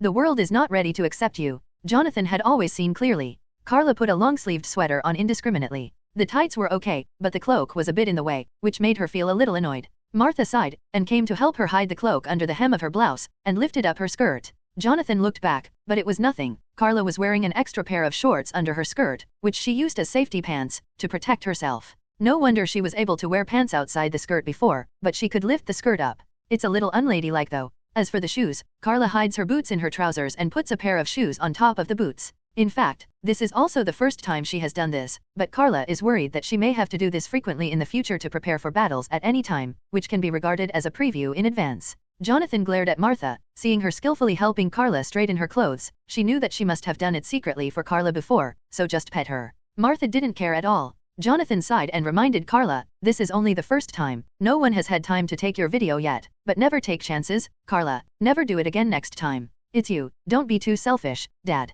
You say I'm selfish. The father and daughter suddenly quarreled, and the atmosphere of the confrontation was a little stiff. Martha patted Carla at a loss. Don't talk to your father like that. Carla didn't say the hurtful words that it wasn't her biological father, but looked directly into Jonathan's eyes and raised her own question. You are the head of the family. Don't you think that if something happens to you, if so, what should we do with this family? What about my mother? Where about Clark? Don't you want to set an example for him? Don't you want him to become a hero who can bring hope to the earth and mankind in the future? What about me? If I helplessly watch you were taken away by the tornado and remained indifferent, what have I become? How should I let go in the future? I definitely know that you are worried about the situation of me and Clark on the earth, and even attract potential threats and enemies, and even if you are not caught by the government, you may be wanted for a lifetime. You have your reasons. We are very grateful and understand the support, but we also have our reasons. I have never regarded this family as a game of playing house. You are family in my heart. Let children see their parents with their own eyes. Don't you think it's cruel to die in front of you? Carla has lived in this family for more than 10 years, and has integrated the most sincere feelings. People's hearts are fleshy. How can a person who has been kind to you for half his life have no feelings? Even if they are not related by blood, she still regards them as her parents. So Carla clearly wants to be a superhero, but reaches out to hold Jonathan to prevent him from passing. Is this what a hero does? It was impossible for her to just watch at the critical moment, but she took the risk of revealing her identity and made a move. It's impossible for me to watch you. My most important family members are being hurt. The forces of nature can't do it, let alone others, Carla said, turning and pushing the door and going out. Oddly enough, the puppy came out with her. Maybe it remembers that Carla saved it. Or maybe it's completely obeying the instinctive memory that Hobojing was once controlled. Could it be that he thought she was his mother? Outside the house, Carla found a baseball from nowhere and showed it to the puppy, letting him smell it and remember it. Then Carla tossed the baseball in front of her field. The dog had obviously been trained or experienced this kind of game, so he rushed out immediately and brought the baseball back after a while. Carla took the baseball and was about to throw it again. There was movement behind him, and Jonathan chased him out of the house. Seeing that Carla has already started teasing this new puppy who just joined today, she also laughed and wanted to open the topic. If no one comes to look for it, it should replace you as a new member of the family. Carla's hands froze. What do you mean? Is she a dog? It turned out that this little thing replaced him. Gritting her teeth, Carla raised her hand and threw it away, just watching the baseball disappear into the distant sky with a swoosh. The puppy was dumbfounded, and rushed into the farmland instinctively, but let alone this farmland, it doesn't matter if the baseball is still in this country. It is very difficult for the dog to come back to Carla innocently. If it could talk, it would definitely say, "Am I a human? You are a real dog." Even Jonathan was speechless. Carla turned around and sat down in the back compartment of the pickup truck beside her. The puppy was circling under her feet. Carla didn't try to pick it up, and the puppy sat down obediently beside Carla. Jonathan also came to the side of the pickup truck, reached out and patted Carla's younger generation gently, and said softly, "I don't know that you are here to save me. Dad is definitely very touched, but I don't want you and Clark as enemies of the world." "Dad, you're thinking too much." Carla finally couldn't help it anymore, turned her head, and looked at Jonathan seriously. "Let's not talk about anything else. There are existences on the Earth that are more threatening than us." Then Clark ran to the deep Aquaman country 10,000 meters deep to make a big fuss, and then caused a war between the surface and the underwater world. Jonathan was taken aback. Deep Aquaman country. Carla nodded. "Ah, it's the legendary Atlantis. It really exists, and it's in the depths of the sea, with a population of more than hundreds of thousands of people, and their technology is leading hundreds of years on the ground. I guess they can even build spaceships. At worst, they will be pulled out and blamed, and the ground will fight them to the death, and no one will care about me and Clark." Jonathan was taken aback, sweating coldly. "Don't mess around, the world will be destroyed." Carla pouted. That definitely was the worst solution, but it was also a good solution. Happy reading every day during Spring Festival in the Year of the Rabbit? Recharge 100 and get 500 VIP coupons. Immediate recharge, activity period, January 21st to February 5th. Carla is already a badass. In short, under her intimidation, Jonathan didn't know what to do for a while. "You said Atlantis was real? Seriously?" Jonathan seemed to be very concerned about the Strait Kingdom. Carla shrugged, and suddenly she jumped up into the air, and raised her hand. In the next second, a baseball fell into her hands accurately. Jonathan's eyelids twitched when he saw it. Did this kid throw a baseball around the Earth just now? Leaving aside the fact that the baseball is still intact at such a high speed, how much strength does it take to go around the Earth so easily? One more. You just wanted the dog to find this baseball. Jonathan looked at Carla speechlessly. Were you kidding? Even the dog opened its mouth, staring at Carla dumbfounded. Are you serious? Carla landed lightly on the ground, shook the ball at the dog, and was about to throw it forward again. Jonathan behind him couldn't help reminding her, "You must first decide whether you are playing with it or with yourself." Carla's shoulders tilted. "Dad, when did you learn to be so black-bellied?" As she spoke, she just threw the ball into the field not far ahead this time, watched the puppy rush out, turned around and returned to the pickup truck, stretched out her hand and sat on it. Jonathan put his arms around Carla's shoulders and sighed. "When did you grow up like this? I still remember when you and Clark first came home." At that time, Carla still had distrust and great vigilance towards him and Martha, and even some hostility. It took them a long time to finally get Carla to give Clark to their care day and night, including Carla herself finally willing to call their parents. Unknowingly, so much time has passed, Carla has grown up, and will even be 30 years old in 2 or 3 years. If she would be honest, maybe Martha would be happy to arrange a blind date for her, find a husband early and have 2 or 3 children, and the family will grow stronger. Definitely they did mention that they hoped that Carla would get married early, but Carla has always resisted. Once she directly told them not to even think about it. "Want to hold a grandson? Tell Clark to find a girlfriend and it'll be over." Clark lay innocently shot. But Clark has also grown up, and in the coming year he will have to decide whether he wants to go to university, or whether he is ready to work after graduating from high school. If it's the latter, you can indeed get married and have children. In fact, this is normal in a certain country. For example, in the bucket list, Carter Chambers should have a good future. He has already been admitted to college, and was even the main force of the basketball team at that time. He will have a decent job in the future. That is beyond doubt. However, because of his innocence, his girlfriend became pregnant. Carter had to choose to plunge into the workshop after graduating from high school and work as a repairman all his life to support his family. So Carla has the same attitude now. "Dad, you should teach Clark to bring a girl back quickly, otherwise who do you plan to inherit this farm?" "Me? I don't want it." Carla shook her head. Jonathan was angry. He wasn't dead yet, and he didn't say that he would hand over the farm to her. "Go to bed early, and you don't have to worry about Clark." Jonathan couldn't talk to her anymore. The child always threatened himself. Was he just cursing himself to die early? Jonathan turned away angrily. Carla didn't care. She looked down at the dog who had found the ball and brought it to her. She smiled and thought of using psychokinesis to ingest the baseball in front of her, and without taking a shot, the baseball flew out automatically. The dog turned around and was about to chase, but found that the baseball was not going forward, but flying into the sky, and disappeared in the sky in an instant. The dog looked at Carla with resentful eyes, got up and left lonely, and stopped playing with her. Because of the road, Jonathan couldn't see Carla often move. In desperation, Carla chose to take the train, and with Clark's help and company, the siblings came to the metropolis together. When I got off the train, Carla walked in front alone. I saw that she was wearing a standard professional uniform, a suit, and leather shoes. What shouldn't be is that she was obviously wearing men's clothing. Carla was wearing a pair of glasses, and was only carrying a suitcase full of clothes in her hand. It looked like a large suitcase, but she couldn't see the weight in her hand. People around might think it was an empty suitcase. It was worse for Clark. Although Carla was kind enough to not bring all the pots and pans, Jonathan and Martha even bought her a TV. Carla is very speechless. Not only are there a lot of choices for this thing in the metropolis, but it is also cheaper. Why do you have to buy it in the small town at home? But anyway, Clark will help her carry it, and it's fine. Then I saw that Clark was struggling to carry a TV with his left hand, and he had to help her carry a bigger package with his right hand, which contained Carla's entire set of bedding. Everything in the house was untouched, and this was a new set. Ask, why do you want a younger brother? Definitely is bullying. Definitely, with Carla and Clark's strength, it's not heavy on them, it's just in the way. When walking towards the exit, Carla also saw the news about yesterday's tornado on the wall-mounted TV in the aisle, but because no one was filming the scene at the time, only two hosts were talking about some information. Not even a word about Carla. Carla knew in her heart that before there was any actual evidence, she must have been suppressed by her superiors. She even guessed that it might have something to do with Donnie's department. After all, this kind of thing is not easy to leak out, unless the day comes when it is needed. So it is difficult for ordinary people to know those secrets, not for anything else. Think about it, in ordinary daily life, a piece of news about aliens suddenly pops up, and it may threaten the Earth at any time, and they don't even know the attitude of the other party. Is it good or bad, friendly or hostile to Earthlings? Apart from causing turmoil and panic to the society, what is the meaning of such news? So it is better to let only a small number of people know. There is no need to make a scene known to the whole world. Carla glanced at Clark triumphantly. Clark knew what she meant, and she still mouthed silently, Dad is making too much of a fuss.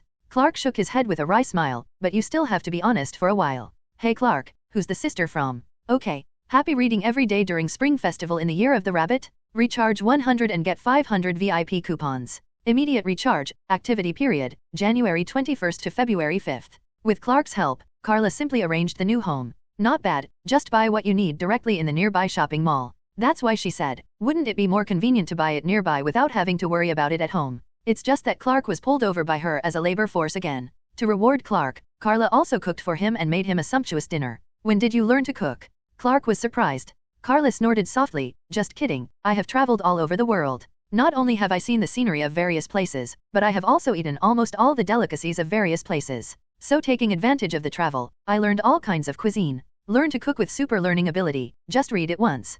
Carla is now probably the only gourmet in the world who has thoroughly studied the cuisines of the world. She had thought about it before, if she didn't pass the interview with Planet Daily, she could actually open a restaurant by herself. It is not a Chinese restaurant, nor a Western restaurant, but a combination of Chinese and Western, mixing all the menus in the world. Definitely not needed now. Clark ate a delicious meal. Carla made chicken nuggets and potatoes in a pressure cooker, and then prepared a dish of braised pork, especially the pot-wrapped pork, which was eaten by Clark because it was sour and sweet. Carla is helpless, it is obviously the favorite of girls. But at this time she has become a good sister who dotes on her younger brother again. In particular, Carla found a lot of steamed rice in the rice cooker that she bought around the corner. It was the first time Clark had eaten such rice, so he gave a thumbs up, and he just hung on to the rice cooker and devoured it. Carla only managed to grab a bowl of rice. Is this kid crazy? In fact, Martha's worries are a little unnecessary. After all, Carla has traveled the world alone for a week, and it is absolutely fine to take care of herself. Clark even wanted to move in with his sister, because the Chinese food she cooked was really delicious.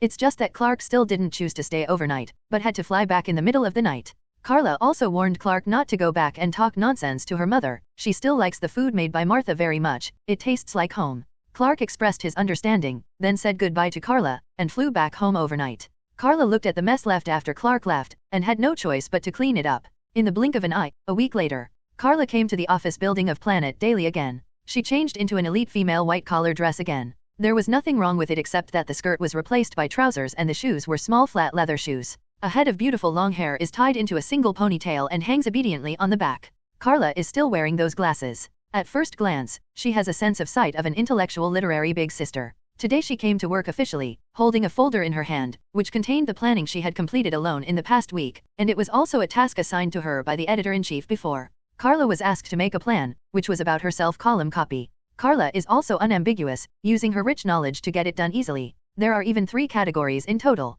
The first category is a travel column, the second category is a food column, and the third category is more realistic, introducing culture, inheritance, customs column. It depends on which editor-in-chief will take a fancy to. When Carla arrives, everyone else is already at work. When Perry saw Carla, he warmly greeted her and accompanied her to the editor's office. The only person Carla knows here is Perry, including for Perry, Carla is also the only junior from the same school after him. So the two naturally wanted to get closer, and Perry was willing to take care of this junior who he knew in school. In the office, the editor-in-chief began to review the 3 copywritings prepared by Carla. The more he looked at the back, the more dignified his expression was, and his brows were tightly knit together. Perry, who was by the side, asked with some concern, Editor-in-Chief, how is it going? Is there anything that needs to be revised? Instead, Carla looked indifferent, as if she was an outsider, but she was clearly the one involved. Perry gave her a sneaky look. It was true that the Emperor was not in a hurry and the eunuchs were in a hurry. No, he is not a eunuch. The Editor-in-Chief looked at it for a while before raising his head, glanced at Perry, and then turned his gaze to Carla,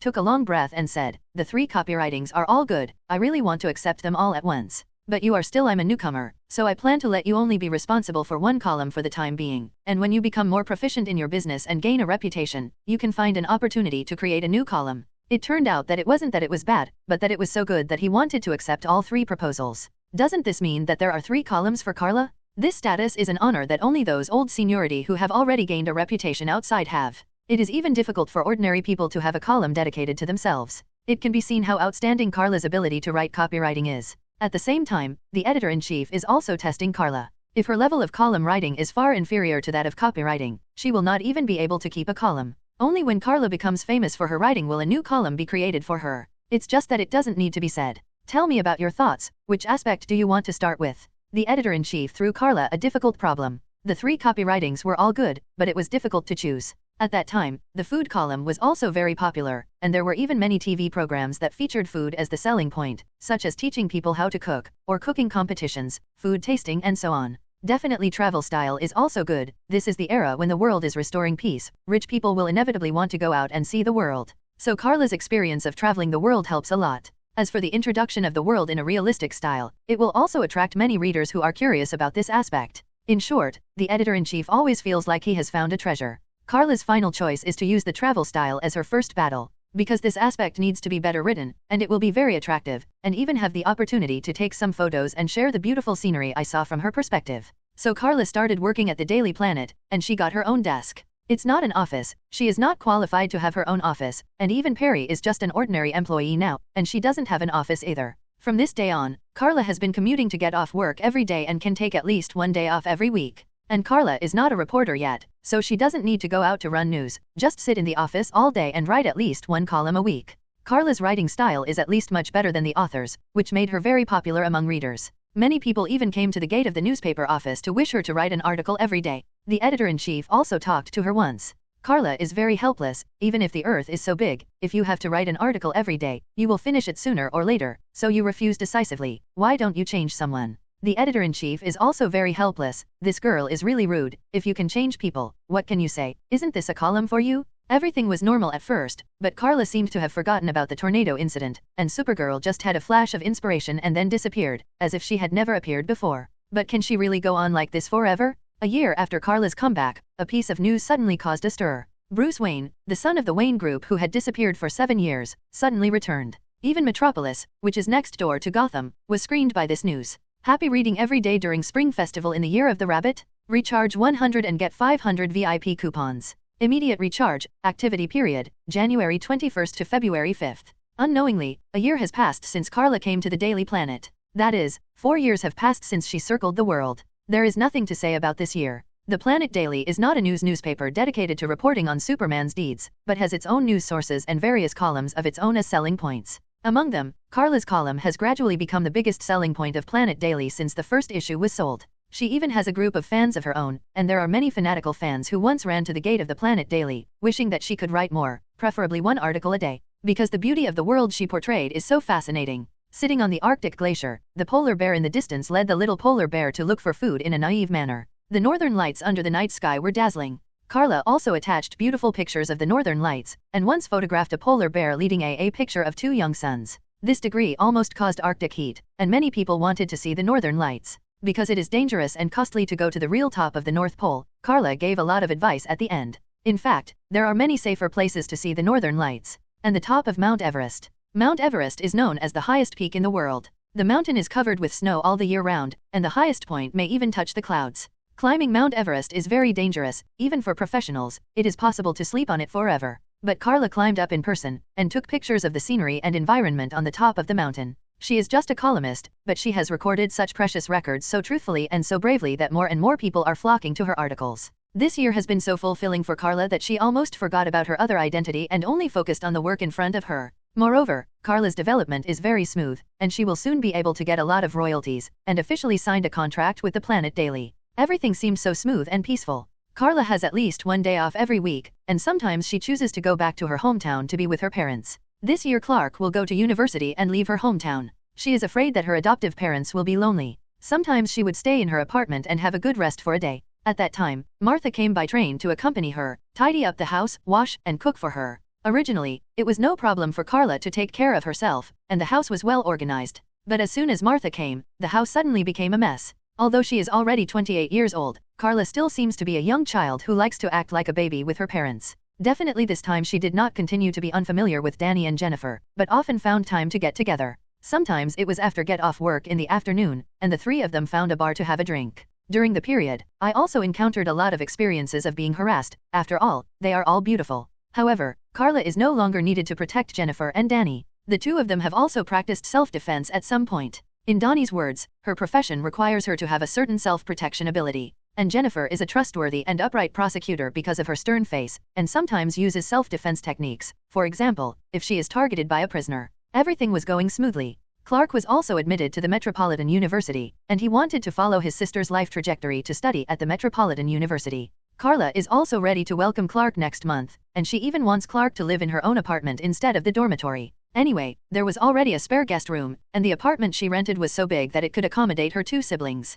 However, on this day, a piece of news disrupted Carla's rhythm. Bruce Wayne, who disappeared for 7 full years and was even declared dead, suddenly announced his return. The news went viral even at the Met, and it was in the newspapers that afternoon. It had nothing to do with Carla. She just glanced at it and threw it aside, because she knew the news a long time ago. Bruce called Carla before going home and said he was coming back. That is, the night before, when Carla was about to go to bed, she hung up the phone after saying crazy. Does it have something to do with your sister whether you go home or not? The two of them were just ordinary friends at most, even if they exchanged phone numbers and kept in touch with each other from time to time. They were not so close that they would rush to him to congratulate him. So Carla didn't take it to heart at all. But just as she was about to leave work today, the editor-in-chief called Carla over. There is another change this year. The previous editor-in-chief has retired because of his age, and the new editor-in-chief is none other than Perry. Carla wondered that although Perry had a good business, he couldn't get his job in terms of qualifications. It was only later that Carla found out that Perry had actually made great contributions to the newspaper. Apart from discovering Carla, he also discovered many outstanding journalists, and even Perry recruited members of many clubs from his student days. Unconsciously, Perry's position in the company is getting higher and higher, and it is reasonable for him to become the editor-in-chief. And today, Perry called Carla into the office. Sit. Perry beckoned to Carla, only to see that he was late and she had already sat down. Perry didn't care, and asked, "How is it? Is next week's column already written? I'll take a look first. After all, I'm also your fan." Carla gave a hee-hee with a half-smile. "Brother, I just handed in this week's paper yesterday, and you're going to next week's now? Do you really think I'm writing an article every day?" In fact, Carla has already seen that Perry's looking for her is definitely not for this matter, but for something else. Carla is not stupid either. She rolled her beautiful big eyes and immediately guessed what was going on. Raising her right hand, she deliberately pushed the frame with her middle finger. Carla narrowed her eyes slightly and warned Perry, "Don't go too far." Perry also knew that she had guessed it, so he stopped concealing it and coughed dryly to signal Carla to put down her fingers. "It's too uncivilized. She is such a beautiful girl." "Ahem, Carla, you and Bruce have known each other since we were students, and now news of him is flying everywhere, so I plan to send someone to do an exclusive interview with him." Perry finally said his purpose of finding Carla. Carla knew that he was aiming at this idea, and only Perry knew best. Carla and Bruce used to be classmates, and even had many overlapping activities. Maybe they had a good relationship in the eyes of others. In fact, because the two had an encounter while traveling around the world, Carla also received a lot of help and advice from Bruce, and the relationship was indeed better than when she was a student. "But, so you're telling me to go to Gotham? I'm not going to that goddamn place." Carla jumped up, telling her to go to Gotham? Hell, she wasn't going. Happy reading every day during Spring Festival in the Year of the Rabbit? Recharge 100 and get 500 VIP coupons. Immediate recharge, activity period, January 21st to February 5th. Metropolis is very close to Gotham City, and it is very close, very close. In fact, go across a bridge in the Metropolis, cross a highway, and then you will have Gotham City. There is only a lake or inland sea in the middle. At the moment Carla is driving a sedan and is crossing that bridge, on his way to Gotham City. After all, she was tricked by Perry, who wanted her to interview Bruce. That bastard. Carla gritted her teeth and cursed under her breath. And the reason why Perry was able to buy her was that the conditions he gave were very simple, and he bought her with 1 month's paid vacation. The premise is that Carla has to prepare 4 columns a week in advance. Sure enough, the holidays are still much more fragrant. This month, she can have a good rest, and even go home to spend time with her family and help Clark prepare for college. As for the 4 columns, to be honest, she had already prepared the manuscripts. Why did Perry know that she only handed in this week's manuscript yesterday, and then next week's manuscript today? In fact, Perry also knew that she had manuscripts for several columns, but she just didn't bother to break through them. Damn Perry, you must beat him up when you go back. The distance from Metropolis to Gotham City is not far, but that's just the distance between 2 cities, but it doesn't mean that arriving in Gotham City is equivalent to arriving at Bruce's home. Carla had called Bruce when he was on the bridge, and asked about Bruce's current whereabouts. He had just returned, and now he was staying at Wayne's Manor to sleep late. Wayne Manor is a super manor built outside Gotham City. If Carla wants to visit, he has to cross half of Gotham City. Trouble is dead, Carla muttered, still complaining. Now she can't wait to fly over with her own car, it's faster. However, now she could only drive obediently, at a moderate speed, and after spending a total of several hours, she arrived at the gate of Wayne Manor at noon. The Wayne Manor may cover an area of several thousand square meters. The garden and lawn around the outside are all decorated, and there is a splendid and magnificent castle inside, like the castle of a medieval lord. That's where the Wayne family has lived for several generations. The value of this castle alone is enough for an ordinary person to spend a lifetime, provided it is not corrupted. If you just buy an airplane, a yacht, or another castle like this, you will run out of money soon. Carla called Bruce again at the outermost door, which opened with a click. Carla didn't hesitate, and drove along the wide road of the manor to the gate of the castle. When she came to the gate of the castle, there was a handsome old gentleman waiting to greet her in front of the steps. Hello, Miss Carla, I am Alfred Pennyworth, the housekeeper of this manor. You can also call me Alfred, the gentleman butler introduced himself. Carla stopped the car at the steps, regardless of whether it was a parking space or not. Definitely it's not a parking lot. Carla glanced at the butler, or can I call you Afu? The butler smiled wryly. He was the same age as Bruce's father, and Carla and Bruce were the same age and were classmates. I always feel impolite. Carla shrugged. The name Alfred is too long. I think Alfred is good. What do you think? In fact, she already knew that this is the Afu known as the housekeeper man, who has helped Batman out of danger many times, and is even Batman's most loyal and beneficial backing. Afu didn't dwell on the issue of name and title, but turned around and made a pleased gesture, and said, Master Wayne is already waiting for you in the living room, please. Carla nodded, and followed Afu. The two walked up a long step in front of the door.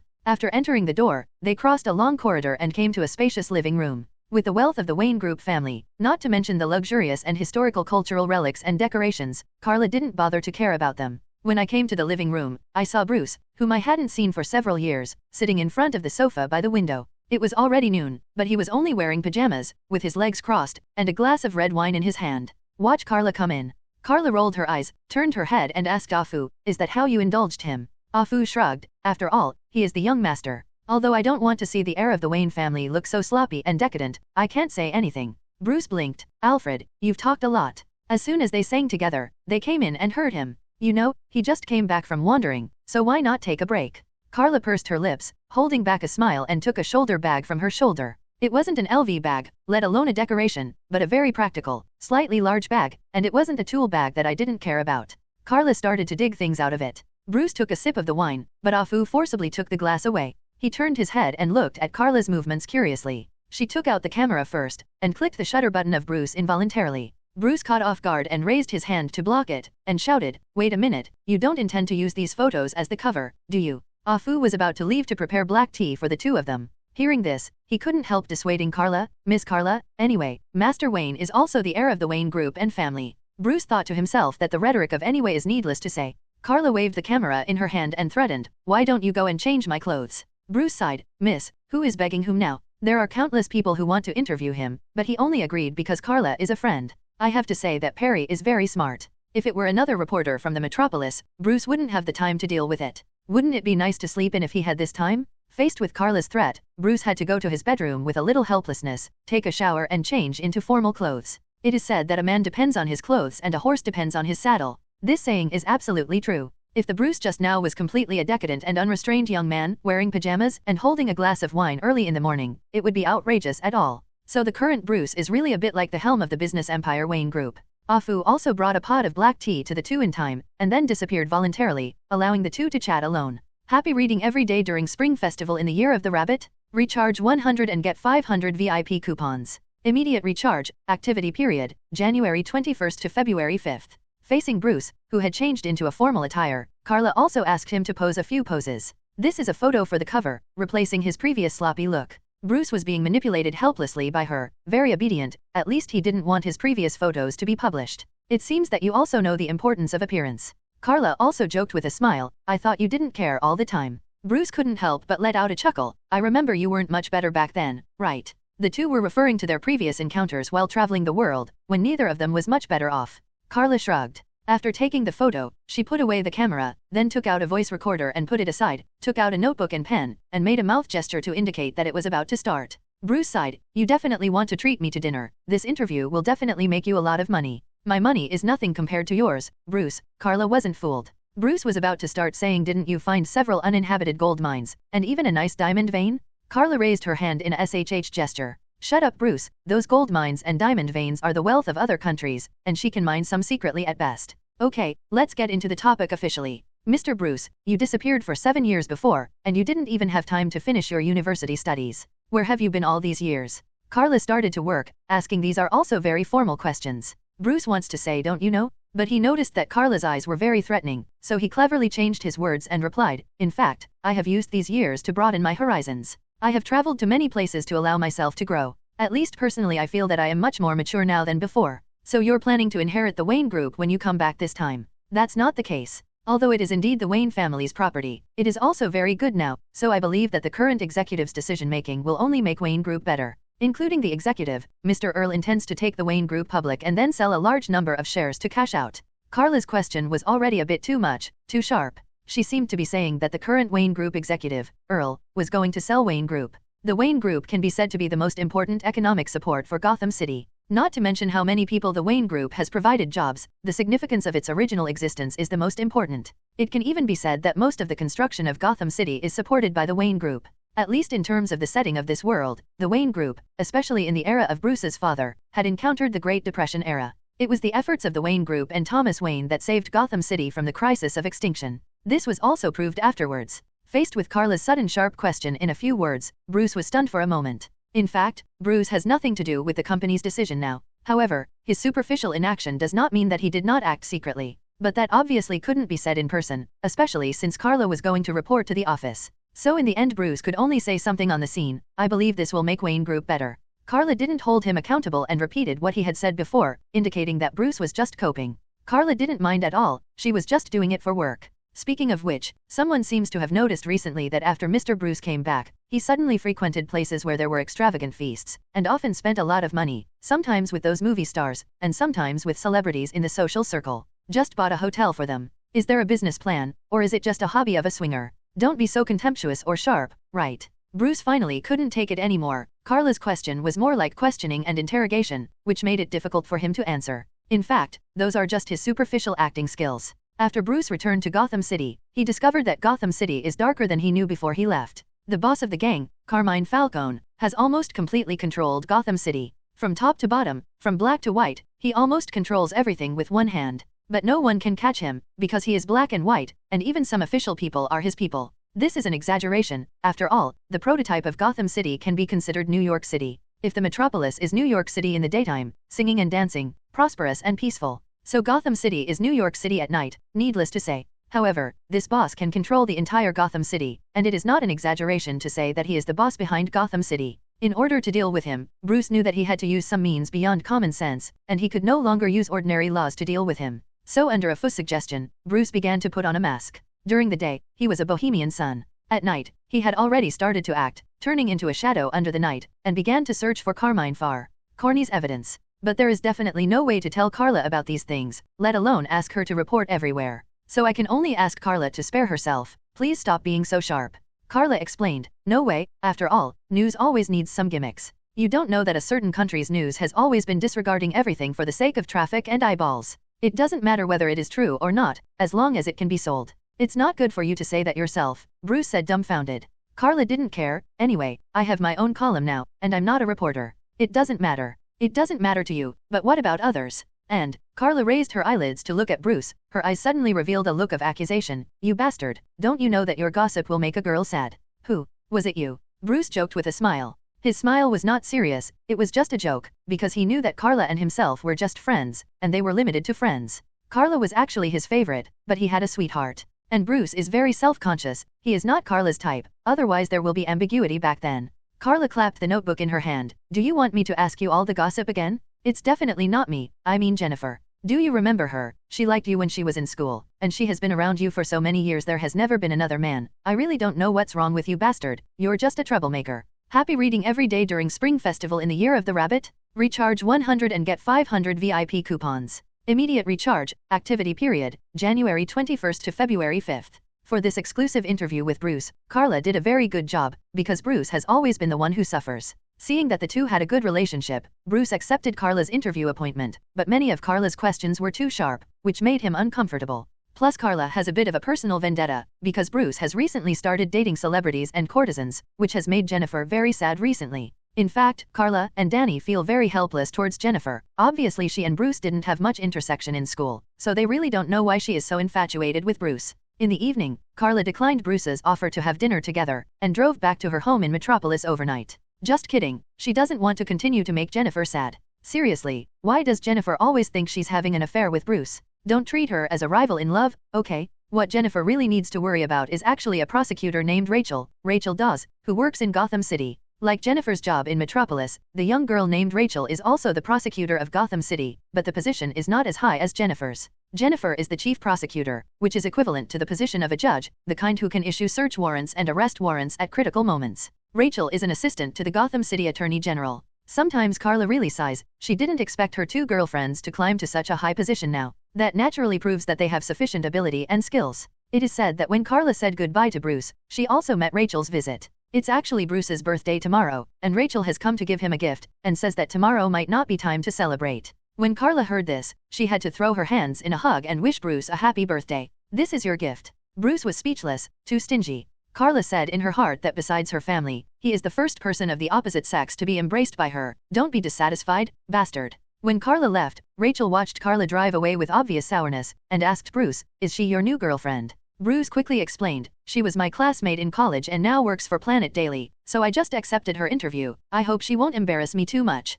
Bruce's worries are unnecessary, because it will definitely not be too good. The next day, Carla got up early and came to the Planet Daily with the materials compiled last night and the 4 columns prepared in advance. Perry snorted after reading her article. I knew it. He guessed that Carla had a manuscript in her hand, but she never sent it out, keeping readers' appetites. Don't send it out all at once, Carla threatened Perry. As I said before, I plan to go back to my hometown this month. Even if you call me, I won't answer it. Perry looked at Carla helplessly. Can't you improve a little more? I'm planning to write a 2nd and 3rd column for you. Carla immediately refused. It's fine now. Perry could only sigh, stopped the topic, and took the materials Carla had sorted out. After a casual glance, Perry had to admire, only you can easily obtain such good information. He refers to Carla's interview with Bruce. In order to complete the work, Carla also digs out some things besides lace news. Definitely Bruce is not all frank, there is no need to say a lot of secrets. Okay, if it's okay, I'm going home. In fact, I'm hesitation whether to drive back or take the train. Would you like to be reimbursed for the gas?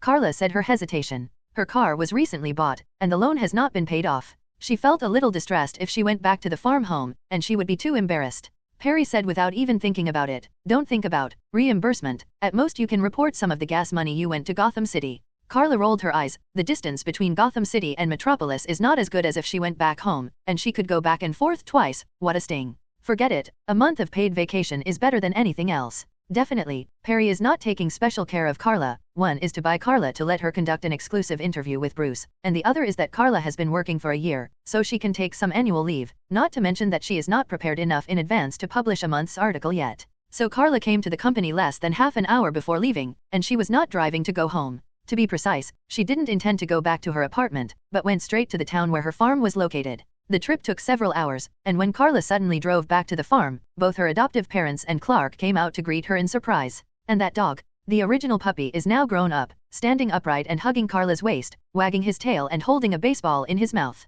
Carla smiled and reached for the baseball, throwing it forward casually. The dog turned his head and watched the baseball disappear into the distant sky. He didn't wag his tail, and ran to Clark's feet whimpering. Martha went over and hugged her daughter dumbfounded. Don't bully it, it obviously likes you so much. Obviously, only Carla stayed at home for the shortest time, but this dog was the closest to her, but Carla always bullied it, but every time Carla came back, he would still find Carla with a ball in his mouth. Carla smiled and bent down, reached out, and rubbed the dog's head. The dog immediately wagged its tail quickly again. Jonathan just came out of the field. It was noon, and he planned to make a casual lunch. At the moment, seeing Carla came back, she silently took off her muddy boots and put on ordinary shoes, picked up the car keys and prepared to start the pickup truck to go to the town to buy some delicious food. But Jonathan muttered mercilessly, "If you are busy with work, you don't have to come back all the time." Martha turned her head and glared at her husband. "My daughter came back to see me." Jonathan didn't argue with her either. Clark greeted him and said with a smile, "Welcome home, sister."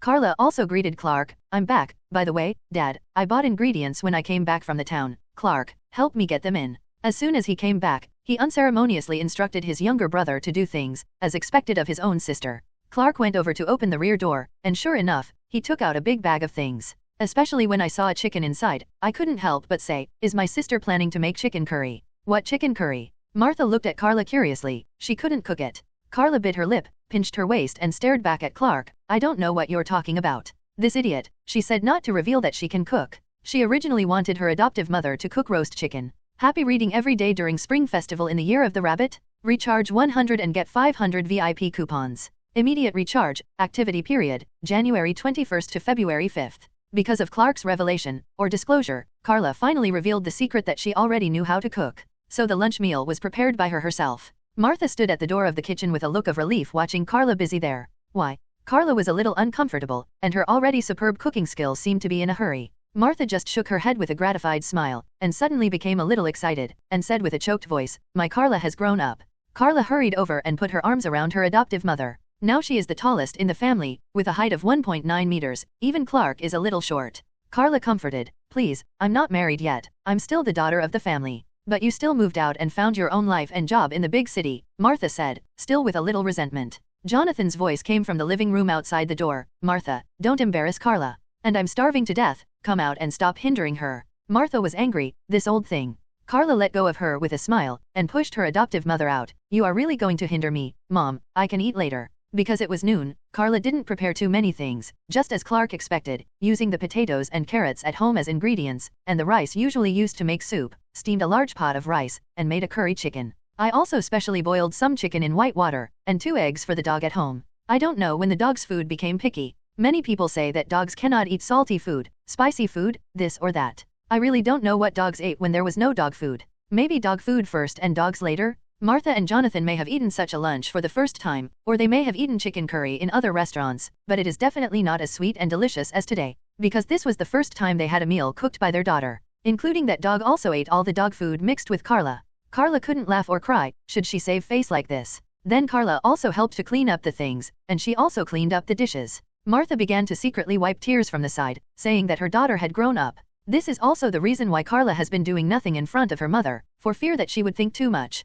Isn't it the same relationship when you grow up? Really, don't be so sad, okay? She obviously came home to live. Why did it seem like she was going to move out back then? In this way, Carla returned to her home in the countryside. She had a full month's vacation to be with her family, and she had enough time to help Clark prepare for the upcoming college life. The only thing that upset Carla was Clark's plan to live in a dorm instead of moving in with her. "I want to live on my own, sister. I have always been by your side and taken care of by you, but I have grown up, so it is time for me to be independent. Clark is still a young man with ideas. I want to take this opportunity to be independent, and I don't want to be taken care of by my family all the time." Facing Clark's complaint, Carla has no way to stop it. After all, she came here in the same way back then, and it didn't make sense that she wanted to be free at the beginning, but now she has a different attitude when facing her younger brother, and she can't double standard. The reason why Martha was so excited before may also be because of the shock, first her daughter, and now it's Clark's turn, both children are leaving home. Jonathan couldn't help feeling a little sentimental, and walked out before crying, and sat down in the back of the pickup truck outside. That was Carla's favorite position. Since she was a child, she liked to sit there and bask in the sun or look at the stars when she was free. Therefore, Jonathan will not dirty the compartment in many cases, so that she can sit or lie down at any time. Carla chased after him carefully, still wearing her adoptive mother's apron. She came to the side and stretched out her hands to grab Jonathan's thick shoulders, and asked with a smile, "Why? Do you feel old? Can't bear us to leave?" Jonathan snorted, "I'm not old yet." Carla just laughed, and suddenly made a suggestion after a while, "Otherwise, you and your mother will sell the farm and move to the metropolis together, then we can live together again. I don't think Clark will want to inherit farm." Jonathan was moved, but he immediately shook his head and refused. "This is the painstaking effort of 5 or 6 generations of the Kent family, and it cannot be ruined in my hands." "Stubborn?" Carla muttered. Jonathan pretended not to hear. This is the land where he has lived all his life. How could he be willing to leave? And in case you get bored of staying in the big city, there's always another home for you to come back to. Jonathan smiled and looked at Carla, which was her and Clark's retreat. Always. Carla hugged her adoptive father's neck excitedly. Jonathan broke away uncomfortably. It's not good to be seen as a baby at such an age. Carla rolled her eyes and turned away. Jonathan continued to sit there, looking at the yard, as if he could still recall the scene of the two children playing here when they were young. In this way, Carla returned to the life of the farm again, and from the next morning, she spontaneously picked up the farm tools and went to the field to help with work. Martha and Jonathan don't feel sorry for her. They know that she has super strength, and doing some farm work is not tiring at all. In the past, she would be allowed to rest for a few days, but Carla has been helping the house since she was a child, and she has long been used to it. But on the third day, Perry called Carla. Carla also kept her promise, hanging up on Perry's phone more than a dozen times in a row, thanks to Perry's patience to keep calling. In the end, Perry had no choice but to convey the news to Carla through Jennifer. She really didn't answer the phone. This woman is fine. Jennifer brought Carla the news that Perry wanted to say. It turned out that the recent Gotham City is not peaceful, and a vigilante who is said to have been called Batman by the public suddenly appeared, walking in the dark. After all, he still acted. Even just yesterday, Batman helped the police catch the biggest underworld boss in Gotham City, that Carmine Falcone. Now Gotham City is discussing whether Batman is a good guy or a bad guy, whether he should be advocated and pursued, or whether he should be arrested. But anyway, Batman did catch Carmine Falcone, and there was a criminal record on the spot, enough to send him to jail. The reason why Perry wanted to call Carla was because she believed in her writing and hoped that she could temporarily add an article to report on Batman. Carla called Perry on the spot. Damn, I'm on vacation, I have my own column, don't even think about it. Perry was still blank after she hung up the phone. Who is the editor-in-chief? Who is the boss? Happy reading every day during Spring Festival in the Year of the Rabbit? Recharge 100 and get 500 VIP coupons. Immediate recharge, activity period, January 21st to February 5th. Definitely Perry is the current editor-in-chief and boss of Planet Daily. But Carla didn't care about that. She agreed to give her a month's paid vacation, and she didn't care about Batman and Batmans. In fact, Carla knew that the Batman was Bruce. But she obviously shouldn't know. If she asks, Bruce should not refute, but it will be very troublesome later. Why bother? Carla will not run around for that little money. As she said, the money for the column she writes now is enough for her to live. So Carla didn't care about Perry's thoughts, just put the work aside, and continued to live her life as a peasant girl happily. In fact, the farm does not have endless work, it is not exhausted. Sometimes it is necessary to sprinkle water manually, but most of the time it is for entertainment. Anyway, I have nothing to do when I am idle, so I pass the time to do some work in the field. At the same time, it is also a pleasure to get some fresh food from the ground, such as roasting a sweet potato, or roasting a few corns. The way she eats makes the family feel fresh. At least the way of eating roasted corn has never been tried, and it is not bad to taste. Not the kind of grilled corn that is put on a charcoal fire as a skewer, but the whole skewer with twigs and then put it there to cook. It tastes both the original sweetness of corn and a slightly roasted aroma. To be honest, isn't this just farmhouse music? Carla likes this kind of free life very much. However, although she tried her best not to cause trouble, trouble still came to provoke her. One night, Carla was woken up by a sudden ringing of the phone. She took the flip phone on the bedside and punched in. It was Bruce's phone number. Carla pressed the answer button, pressed her forehead that was already starting to ache with one hand, and asked, Bruce, why do you have to call me so late? If you dare say it's just to harass me, I'll kick it tomorrow you. When she was on campus, Carla kicked Bruce into the air and killed him instantly. Carla, I need your help. Bruce's heavy words came from the other end of the phone. Come find me, I'm afraid Gotham City will be destroyed. Carla sighed. She really didn't want to get involved. I'm just a newspaper columnist who makes some money, and you think highly of me, Bruce. Carla didn't agree right away. She actually didn't know what happened in Gotham City. It stands to reason that the mafia boss was caught, right? It should be fine, right? This is because she has been deliberately ignoring the situation in Gotham City recently. Bruce's tone became more anxious. Carla, you can fool others but you can't fool me. What I have learned in at least 6 years, you have learned everything in less than a year. It seems that you have been wandering outside for 3 years. In fact, it only took 1 year to visit all the high teachers I visited, and don't forget that I recommended you to go. Carla was silent. Apart from the fact that the identity of the Kryptonian is still a secret, Bruce is right. Maybe the person who knows her best in the world is this guy. Definitely her family must know her better. I need your help, Carla. You may have stronger strength and skill than me. I need you to help me deal with the enemy. Otherwise Gotham City will be destroyed. Bruce asked again, and he did not. It is an exaggeration. He once spent 6 years visiting famous teachers in the world, and finally tempered his skills. But Carla took less than 1/6 of his time to master all the skills Bruce learned. They all master almost all styles of kung fu in the world, and Carla may be stronger than him. Carla combed her long hair back, finally made up her mind and asked, who is the enemy? Bruce said 2 names, the League of Shadow Warriors, and Lars Al Ghul. Of these 2 names, the former is an organization and the latter is a person's name. But Carla felt strange. Wait a minute, isn't this the organization you joined in the last year? And that Lars Al Ghul, shouldn't you kill him? I can't tell on the phone, so come here now. Knowing that she couldn't evade it, Carla had no choice but to agree. Okay, I'll drive there right away. Really, I'm just an ordinary white-collar worker. You think highly of me. Bruce, who was on the opposite side, couldn't help but heaved a sigh of relief when he heard that she had agreed to his request, and he thought to tease, an ordinary woman who is proficient in martial arts and kung fu from all over the world. Carla is not to be outdone. It's better than someone running around in a costume with a shameful name like Batman. Come on, bastard. Heard each other? Bruce was silent for a moment, then changed the subject and said, I've asked Afu to drive my private jet to pick you up. It's much more convenient to call him Afu. So he also started calling Afu? Carla snorted softly and didn't bother with the topic of Batman. Anyway, she didn't intend to get a first-hand interview, otherwise Perry would probably pester her in the future, and that would outweigh the gain. Carla is more concerned about, I can't help you in vain, can I? And I don't want to expose myself. Prepare me a suit like yours, and I want your Batmobile and other full sets of equipment. Bruce's heart was bleeding. Even a rich man like him couldn't help but gasp when he heard this. Another old man's voice that didn't belong to Afu came from beside him. Master Wayne, what's wrong with you? Bruce on the phone said, it's okay, it's just a toothache. Batman's chariot, motorcycle, and even all the equipment on his body are the best of the best. His clothes may cost millions of dollars, not to mention other things. But in order to make Carla willing to help, he had to agree. It's just that Carla may have forgotten that Bruce has always been the most black-bellied one in the Justice League. Bruce finally said, but after all, these equipment cannot be found casually, so I will put them here to help you save them, and wait for you. I'll give it to you when. Carla readily agreed at first, but she didn't realize it until she hung up the phone. Damn, isn't it still yours if it's in your place? She finally understood, it's still not his if it's in Bruce's place. Bruce even said that people should not be found casually. Even if she was given the Batmobile, she would not be able to drive the Batmobile to work, right? Mistake, misstep, this black-bellied bastard. Bruce even set a trap for Carla, saying that she will give her when she needs it. Doesn't it mean that she will help in the future? This guy. Happy reading every day during Spring Festival in the Year of the Rabbit? Recharge 100 and get 500 VIP coupons. Immediate recharge, activity period, January 21st to February 5th. It's late at night now, but Carla still woke up her family. She thought that the roar of the plane would wake them up anyway. So she talked about the call and request for help from Bruce she just received, but she didn't mention Bruce's name, but in the name of Batman, she said she was going to Gotham City. Jonathan is definitely worried about her identity. Carla reassured them, saying that she would wear Batman's battlesuit, and try not to use her super abilities as much as possible, and just end the battle with ordinary strength. As a result, when Afu drove the helicopter over, Carla discovered that it turned out to be a silent plane. Didn't it wake up the family in vain? In fact, this is the prototype of Batman's future Batfighter, probably. There was only Afu on the plane. Because the engine of the plane was almost silent, the people nearby were not disturbed. Instead, it landed silently to a place not high from the ground in front of the house.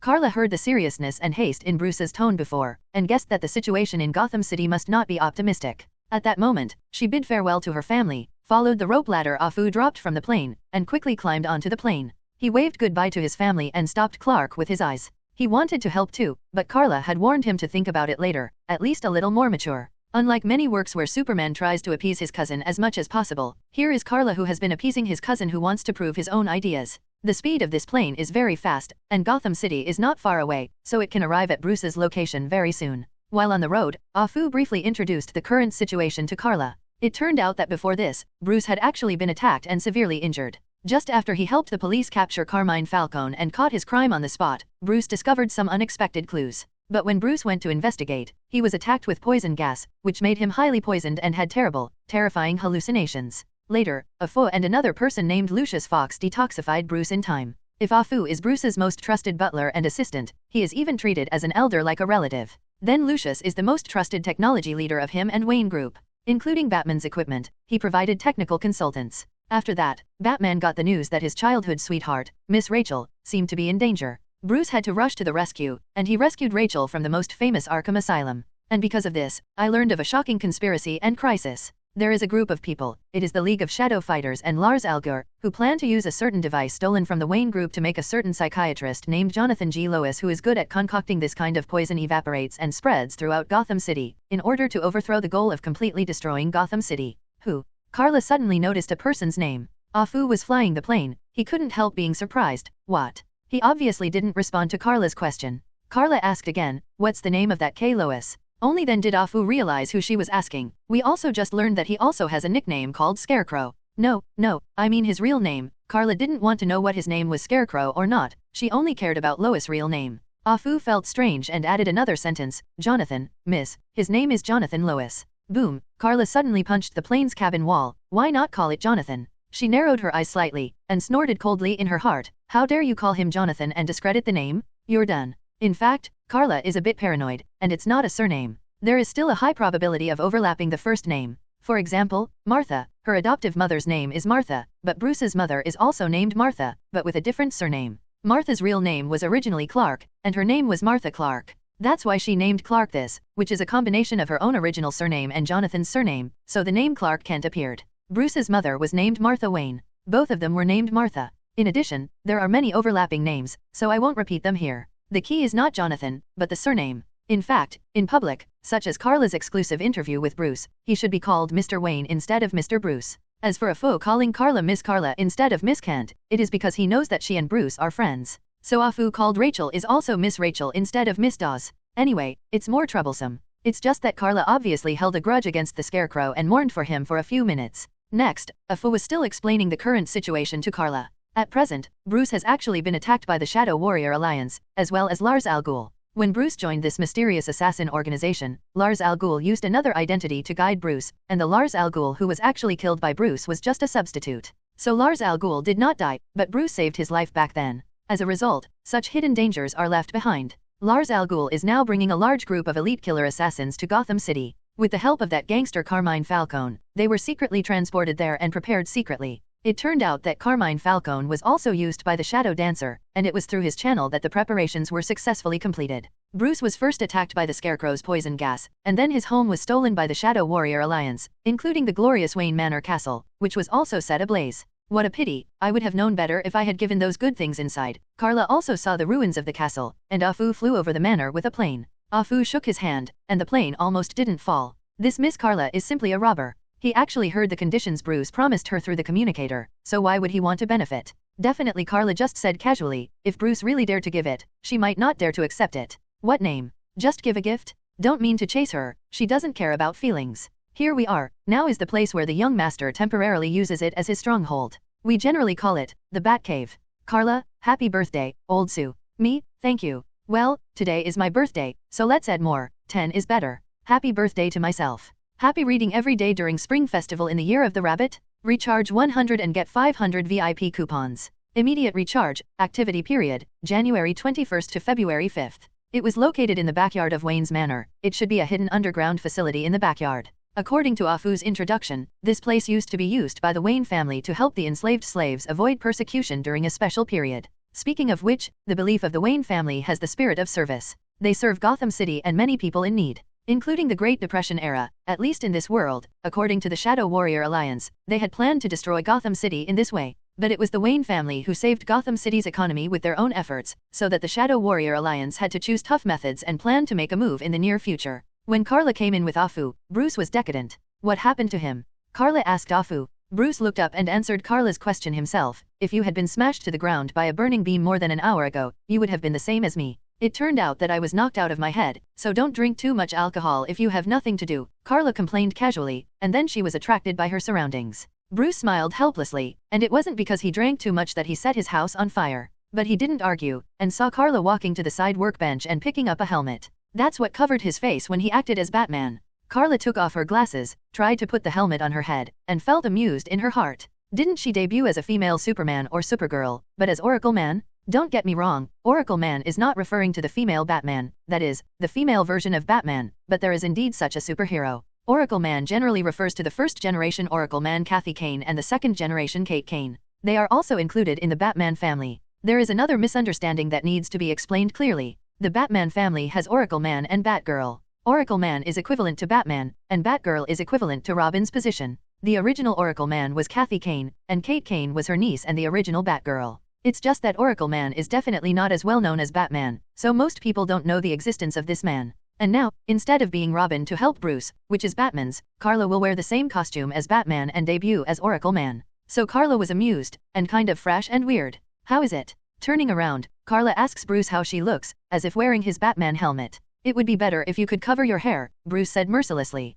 He who was complained by Carla just now was obviously narrow-minded and insisted on returning it. It's not good for a man to be too dark, Carla said, picking up Batman's cloak and hanging it on her shoulders, and hiding her long golden hair inside, and asked, how? Bruce nodded, and this time he expressed his approval. It can make you hide in the dark perfectly. Carla sighed, that's why she didn't want to be some kind of oracle man, just hiding in the dark is very unfulfilling. Only this time, Bruce, and what's going on with your Shadow Warrior alliance? Carla threw all the things on her body aside, and began to learn more about the situation. What Afu said was only approximate, and there must be many details that have not been mentioned. Bruce was the real party involved, so he started to tell, and while explaining to Carla, he modified an existing set of equipment to better meet her standards according to her requirements and figure. Regardless of the original reason, under the leadership of Lars Al Ghul, the ultimate goal of the League of Shadow Fighters is to completely destroy Gotham City, and kill everyone. Carla almost spit out a classic saying, Gotham City is simple and honest, and Arkham is full of talents. Definitely, in fact, Metropolis people are not qualified to complain about Gotham City people.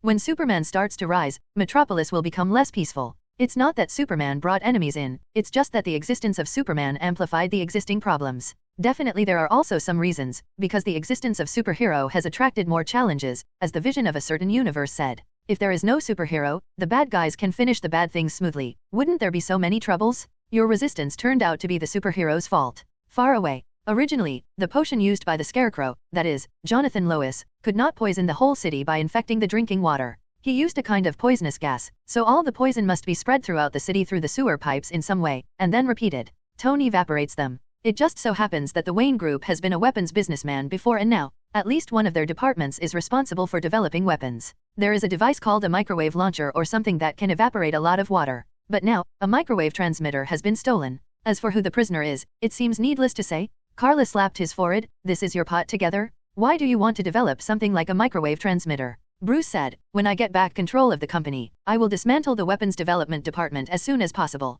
But it is meaningless to say these now. Besides, it is not what we want to lose. Carla said in her heart that I was just complaining. You insist on deliberately hurting me? Seeing that the two of them were about to start a fight, Afu had to remind him, if you guys insist on fighting, why not wait until that alliance is resolved? It's still at stake. Carla and Bruce looked at Afu together again, always feeling that this butler was the most cunning, always complaining just right, and whether it was Carla or his own young master Bruce, he would never let it go. Bruce shrugged helplessly, all my money is with you, you have the final say. Afu showed a smug expression, and said deliberately, then hurry up and work, be careful that I will take back the car and nameplate I lent you. It seems that their relationship is really good, not the kind of master-servant relationship where they are wary of each other, but more like family. So what's your plan now? Carla finally got serious too. Since Bruce asked her to help, he naturally would not hold back. We already know that he, Lars, intends to deliver the poison to every corner of Gotham City through the sewers. As long as he brings a microwave transmitter around, turning around the whole city can turn all poisonous water into poisonous gas. But Carla felt strange. Actually, what I'm more curious about is, isn't the human body the first to be vaporized?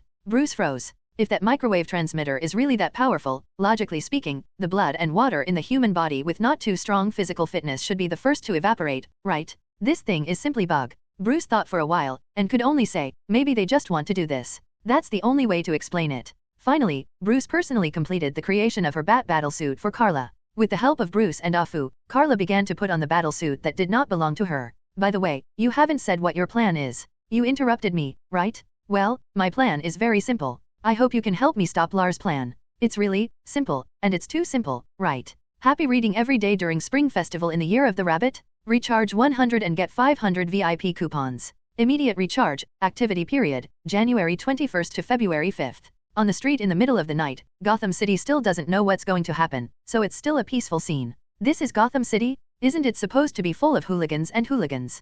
Carla looked out through the car window. At the moment, she has put on a pure black battlesuit, and now she is transformed into Oracle Man and rides on the Batmobile. This Batmobile does not only have a seat for one person, it actually has a co-pilot and a rear seat. At least Lucius was in the passenger seat during Bruce's first test drive, and Rachel was in the back seat when he later went to rescue Rachel. So Carla is sitting next to the driver. The speed of the Batmobile is naturally unquestionable, but in Carla's eyes, if she wants, everything around her seems to be still, and she can see all the passing pictures clearly. Bruce, who was concentrating on driving, still had the energy to hear Carla's words, and couldn't help saying, what do you think of Gotham City? Even Gotham City in the dark is not a criminal concentration camp. Carla shrugged. Ha. Facing Carla's perfunctory sneer, Bruce had nothing more to say. He is a Gotham native himself, and definitely knows Gotham City more clearly. Speaking of which, this voice changer sounds terrible. Carla began to lower her head and fiddle with the equipment on her body again. This is Bruce's bat battlesuit, which was originally transformed from his spare battlesuit. There is a voice changer near the neck, which makes Carla's voice sound hoarse, not as crisp and pleasant as her original voice. Carla's voice is definitely as sweet as a silver bell, even if it is not as heavenly as the legend says, but if she wants, she can definitely carve out her own world in the field of music. Clark's voice is also very magnetic. Perhaps this is the unique capital of Superman and Supergirl? Bruce said the reason why I wear a mask and change my voice is that I don't want to be recognized as my identity. Whatever I do is not legal. Bruce knew very well that he was not a judge, let alone a policeman. In fact, he was not qualified to arrest others. The most important thing is, I don't want those people I offended to know my identity, and then deal with people I care about. You don't want your adoptive parents to be hurt by others, do you? Carla frowned. It was definitely, but she loosened her eyebrows again, and snorted softly, thinking disapprovingly in her heart that she and Clark could use psychological hints to make people not recognize themselves. For example, when acting as Superman and Supergirl, they will become great heroes. But after returning to the mundane, no one will associate them with superheroes. Unless they are in ordinary identities, they don't do anything to cover up, and show up almost exactly the same as in action. That's why she started wearing glasses in advance. Regardless of a small change, it is enough to cause cognitive impairment. Many times, the most brilliant cross-dressing is just showing people what they really are. Okay, tell me about the guy's plan and what we're going to do now, Carla said, repeating Bruce's plan. In fact, what Bruce said before was too simple, so simple that he almost didn't say anything. Bruce said, I'm going to Nahi Island soon. There is a friend of mine there. I think he is also confused. Why don't we explain it to you at that time? Save me saying it again? Carla didn't mind either, and would have chosen to do so if she had. So the two stopped communicating, and went straight to the direction of Nahi Island amidst the roar of the Batmobile.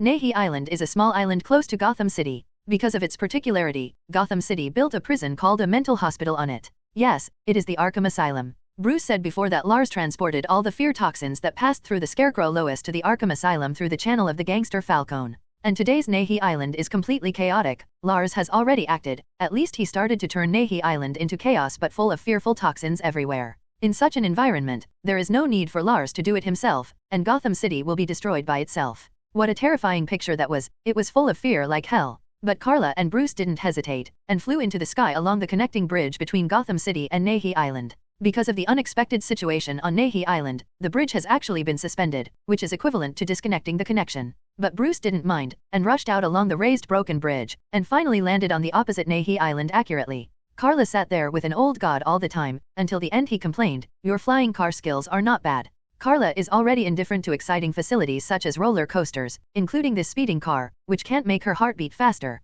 If you have the supersonic flight ability to break through the sound barrier, you can even break through 20,000 meters and fly to the edge of the atmosphere. When you get to the ground, you will feel that those are pediatrics. Crack. Doors opened on either side of the Batmobile. Put this on. Bruce throws a black one at Carla before getting out of the car. Carla held it in her hand and took a look. It was a simple and portable gas mask. It turned out that Bruce was worried that Carla hadn't injected the antidote, fearing that she would be infected by the fear toxin that had now covered the entire Nahi Island. Looking at Bruce getting out of the car, Carla shrugged and threw the mask away. Then she stepped out of the car with long legs, and was instantly enveloped in a thick layer of mist. The mist was obviously formed by Lars vaporizing the poison with a microwave transmitter, and it was filled with the Scarecrow's fear toxin. Carla didn't care too much, she didn't take a sip to see if she would be affected, and she didn't dare, because once she lost control, Lars would have nothing to do with it, and she could take it all by herself. Gotham City is ruined. Even destroying the world, the out-of-control Superman is the scariest. Carla does not need to inhale, and now she can even hold her breath for dozens of hours, or even more than 10 days. So Carla didn't need to care about the poisonous gas around him at all, and even quietly put a layer of psychokinesis shield on the surface of his body. She was worried that in addition to entering the body through the respiratory tract, these poisonous gases could also penetrate through the capillary pores of the human body. After all, she was a high-achieving student, so her thinking was very comprehensive. After doing this, Carla turned to look at Bruce. He had already found his so-called friend, and it was Gotham Sheriff Gordon. Definitely, Gordon should still be a clerk now, not a sheriff yet. Gordon also saw Carla, and couldn't help being a little dumbfounded. Does Batman have two people? Happy reading every day during Spring Festival in the Year of the Rabbit? Recharge 100 and get 500 VIP coupons. Immediate recharge, activity period, January 21st to February 5th. At the moment, Carla, Bruce, and the later director Gordon, the three of them got together and looked at the messy Nahi Island behind them. Nahi Island is not all Arkham Asylum. In fact, there are still other people living on the island. I have no helpers here. All the special police officers in Gotham City have been dispatched, but as you can see, everyone is down except I got the antidote that Miss Rachel gave me, GE said.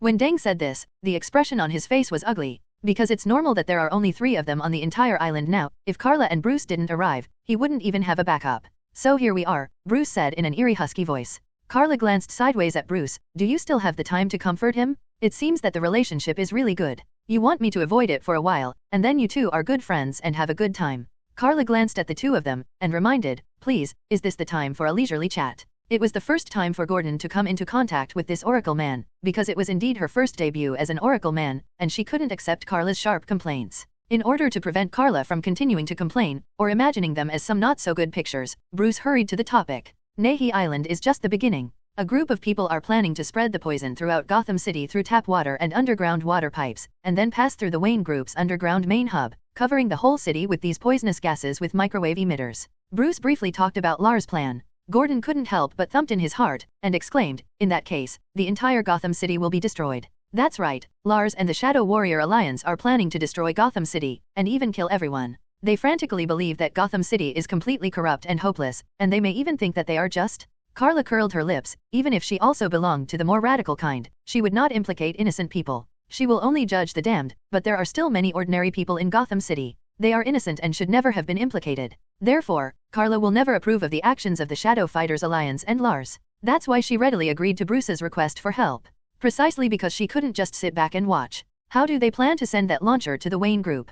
Gordon also began to get to the point, knowing that the situation was urgent and he had to find a way to stop the enemy's plan. Bruce is Bruce after all, and Batman is Batman after all. He had already guessed Lars' plan. He intends to go straight to the Wayne Group on the single track. It turns out that there is also a single track train between Nahi Island and Gotham City. As soon as Carla slapped her forehead, she didn't complain about why Gotham City decided to raise the bridge, but didn't temporarily close the elevated railway tracks. And since that bridge exists, why do we need to build an elevated railway track? Most importantly, why does it have to be a single line? That is to say, there is only one train running back and forth? In short, this plot always feels a bit deliberately rushed. Anyway, that's it. I don't even bother to complain, since a microwave transmitter can instantly evaporate the water source of the whole city. Wouldn't it turn Gotham City into a big steamer to steam everyone? Surely it will be turned into jerky by the evaporated water, right? Carla still couldn't hold back, and muttered beside her like a monster. Bruce and Gordon glanced at her. Is this woman complaining that too few people died? Are you one of those people? If it weren't for the fact that she and Batman were wearing a series of battle suits, and the two came together, Gordon would have suspected that she might also be part of the enemy. Bruce, who was used to Carla's sharp complaints, didn't bother to argue with her, and continued to Gordon, I need your help. Gordon was taken aback. What can he help? Bruce took out the keys of the Batmobile and handed it to Gordon, and said to him, my car has weapons that can destroy the viaduct. I need you to rush to the Wayne Group as quickly as possible and blow up the viaduct for me. Gordon looked at Bruce dumbfounded. Let him, the policeman who should guard Gotham City, destroy the city buildings? But Gordon also understands that Bruce's plan is a last resort, and the enemy must not let the microwave transmitter be sent to the Wayne Group, otherwise everything will be over. There is not much antidote yet, and now only 4 copies have been made. Bruce has injected 1, Rachel and Gordon each have 1, and Gordon has a backup in case of emergency. The antidote cannot be produced in a large amount in a short period of time. If the enemy's plan is successful, everyone in Gotham City will go mad because of the fear of poisonous gas, and no one will be able to save the city by then. After thinking about this clearly, Gordon immediately took Bruce's car keys and took a deep breath. Trust me? Bruce nodded. Carla on the side spoke again, unwilling to be lonely. By the way, do you really know how to drive this car?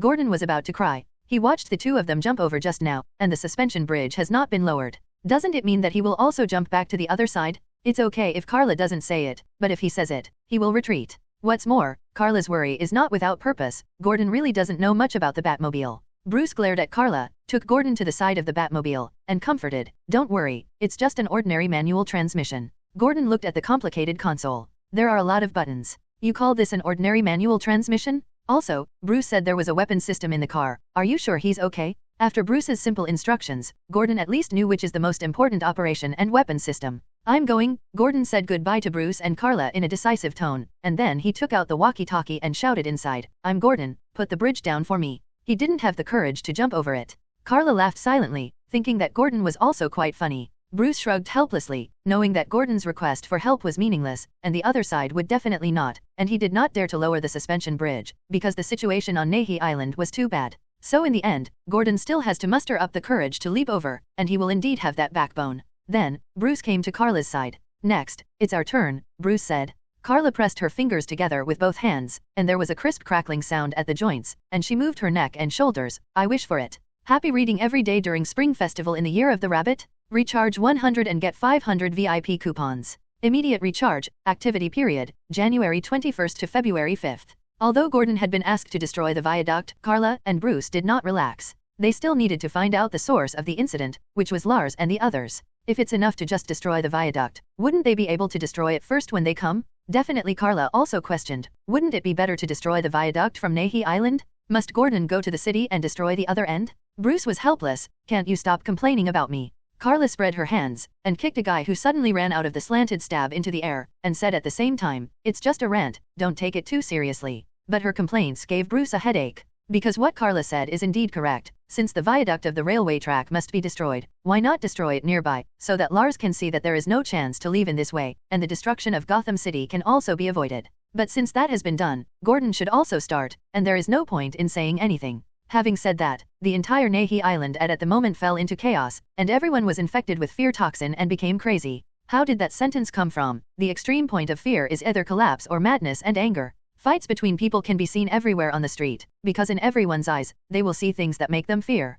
When they realize that this fear cannot be eliminated, people will go crazy and want to destroy their own fear. Carla frowned. She saw so many people almost killing others that she had to knock everyone unconscious. It's just that her shot may be a bit heavy. Even if she recovers, she will have to go to the hospital for a few days. Bruce is also in action. He has many weapons on his body, but he doesn't use them on others. Perhaps from now on, he has already adhered to the principle of not killing people? Suddenly, Carla grabbed Bruce's cloak with such strength that he almost fell over. What? Bruce didn't blame Carla, but asked her what was wrong. Carla closed her eyes tightly, as if she was listening. The next moment she opened her eyes and asked, your Miss Rachel is also on the island. What? Bruce was taken aback for a moment, and then showed a shocked expression. Rachel. Carla did hear it. She heard the Scarecrow's voice first. Someone came from a corner. I'm not K. Lois, my name is Scarecrow. The dead K. Lois didn't know that he had been hated by a certain tyrant. When he said the keyword Scarecrow, he was locked by Carla. Because of this, Carla accidentally noticed Rachel's location. Come with me, Carla sprinted out. Bruce had no doubts about how Carla knew Rachel's location, because he was more worried about Rachel's current situation. So the two quickly passed Nahi Island one by one, and finally they came to an alley. In this alley, Rachel is taking a child to hide around. Behind them, there is a group of prisoners who escaped from Arkham, and they are also infected by neurotoxin, with murder weapons in their hands. Point closer to Rachel. They were planning to hurt Rachel. Bruce, who saw this scene, couldn't bear it anymore, and rushed in immediately, punching and kicking those people. But Bruce didn't notice that Carla was gone. On the other side, a horse was running fast in the city, and on the horse's back, a man with a rough hood on his head fell on the horse's back, with 2 stun guns hanging from his body. He is the Scarecrow, and he was indeed going to Shanghai Rachel before, but Rachel knocked him down with a self-defense stun gun. At the moment the Scarecrow screamed involuntarily while running wildly. In fact, the Scarecrow is just an ordinary person. He just uses the fear gas he developed to make people have hallucinatory images of fear, thus bringing people fear. But the fact is that he originally didn't have any so-called real skills, at least he didn't have enough physical fitness and combat effectiveness. At the moment, Carla's cloak floats behind her, making her look as if a large bat is soaring through the sky, over the long distance to the Scarecrow. The Scarecrow let out a more terrified cry, because he had already fought against Bruce. At the moment he thought that this Batman was still Bruce coming to find him. Although Carla is not Bruce, she is indeed looking for the Scarecrow, and she is scarier than Bruce. Squinting her eyes slightly, Carla locked on to the Scarecrow. Without any hesitation, she put away the gliding function of the Batman battlesuit, and went straight to the Scarecrow. She was not far from the ground just now, but Carla didn't care. She fell to the ground with a boom and stopped in front of the horse. The horse was startled, and the front half stood up and subconsciously wanted to kick Carla. Carla snorted coldly, stepped forward quickly and grabbed the horse's head with her hands, and fell over her shoulder with her back. The horse was dumbfounded. It was thrown over the shoulder by a human. During the process, the Scarecrow fell down and let out a muffled groan when it landed on the ground. It wanted to turn its back on Carla and tried to escape with both hands and feet. Where are you going? Carla stepped on the Scarecrow's back, and huge amounts of strength made him lie on the ground and could no longer move. The Scarecrow noticed something. It was a woman's voice. Who are you? Carla sneered. Never mind who I am. You are doomed to pay for what you did. As he spoke, Carla began to exert force gradually on his feet. She didn't rush to kill the Scarecrow immediately, but let the Scarecrow gradually feel the coming of death in such a slow way. The huge and irresistible force is absolutely unbearable for ordinary people. The Scarecrow's back first issued a series of terrifying noises, and his spine was broken. This is not over. The next thing is that the internal organs of the Scarecrow began to be oppressed. There was a sneer on the corner of Carla's mouth all the time. When she traveled the world before, she saw countless natural laws where the weak preyed on the strong. She has seen all the more terrifying scenes, and even personally participated in the handling of prey. But she doesn't treat everyone like this, and there's a reason for that. Don't you worship fear? Then, come and taste the taste of fear too. Carla was retaliation in her own way. Scarecrows often complacently use fear to hurt others, and now they want to let he tasted fear. The scarecrow kept screaming, and from the moment his spine was crushed, he knew he was going to die. You are not him. At the last moment, the scarecrow suddenly yelled, you are not Batman. If you were him, you would never treat me like this. Carla smiled, congratulations, you got the answer right, so I reward you. Puff. The whole scarecrow was trampled to death by her.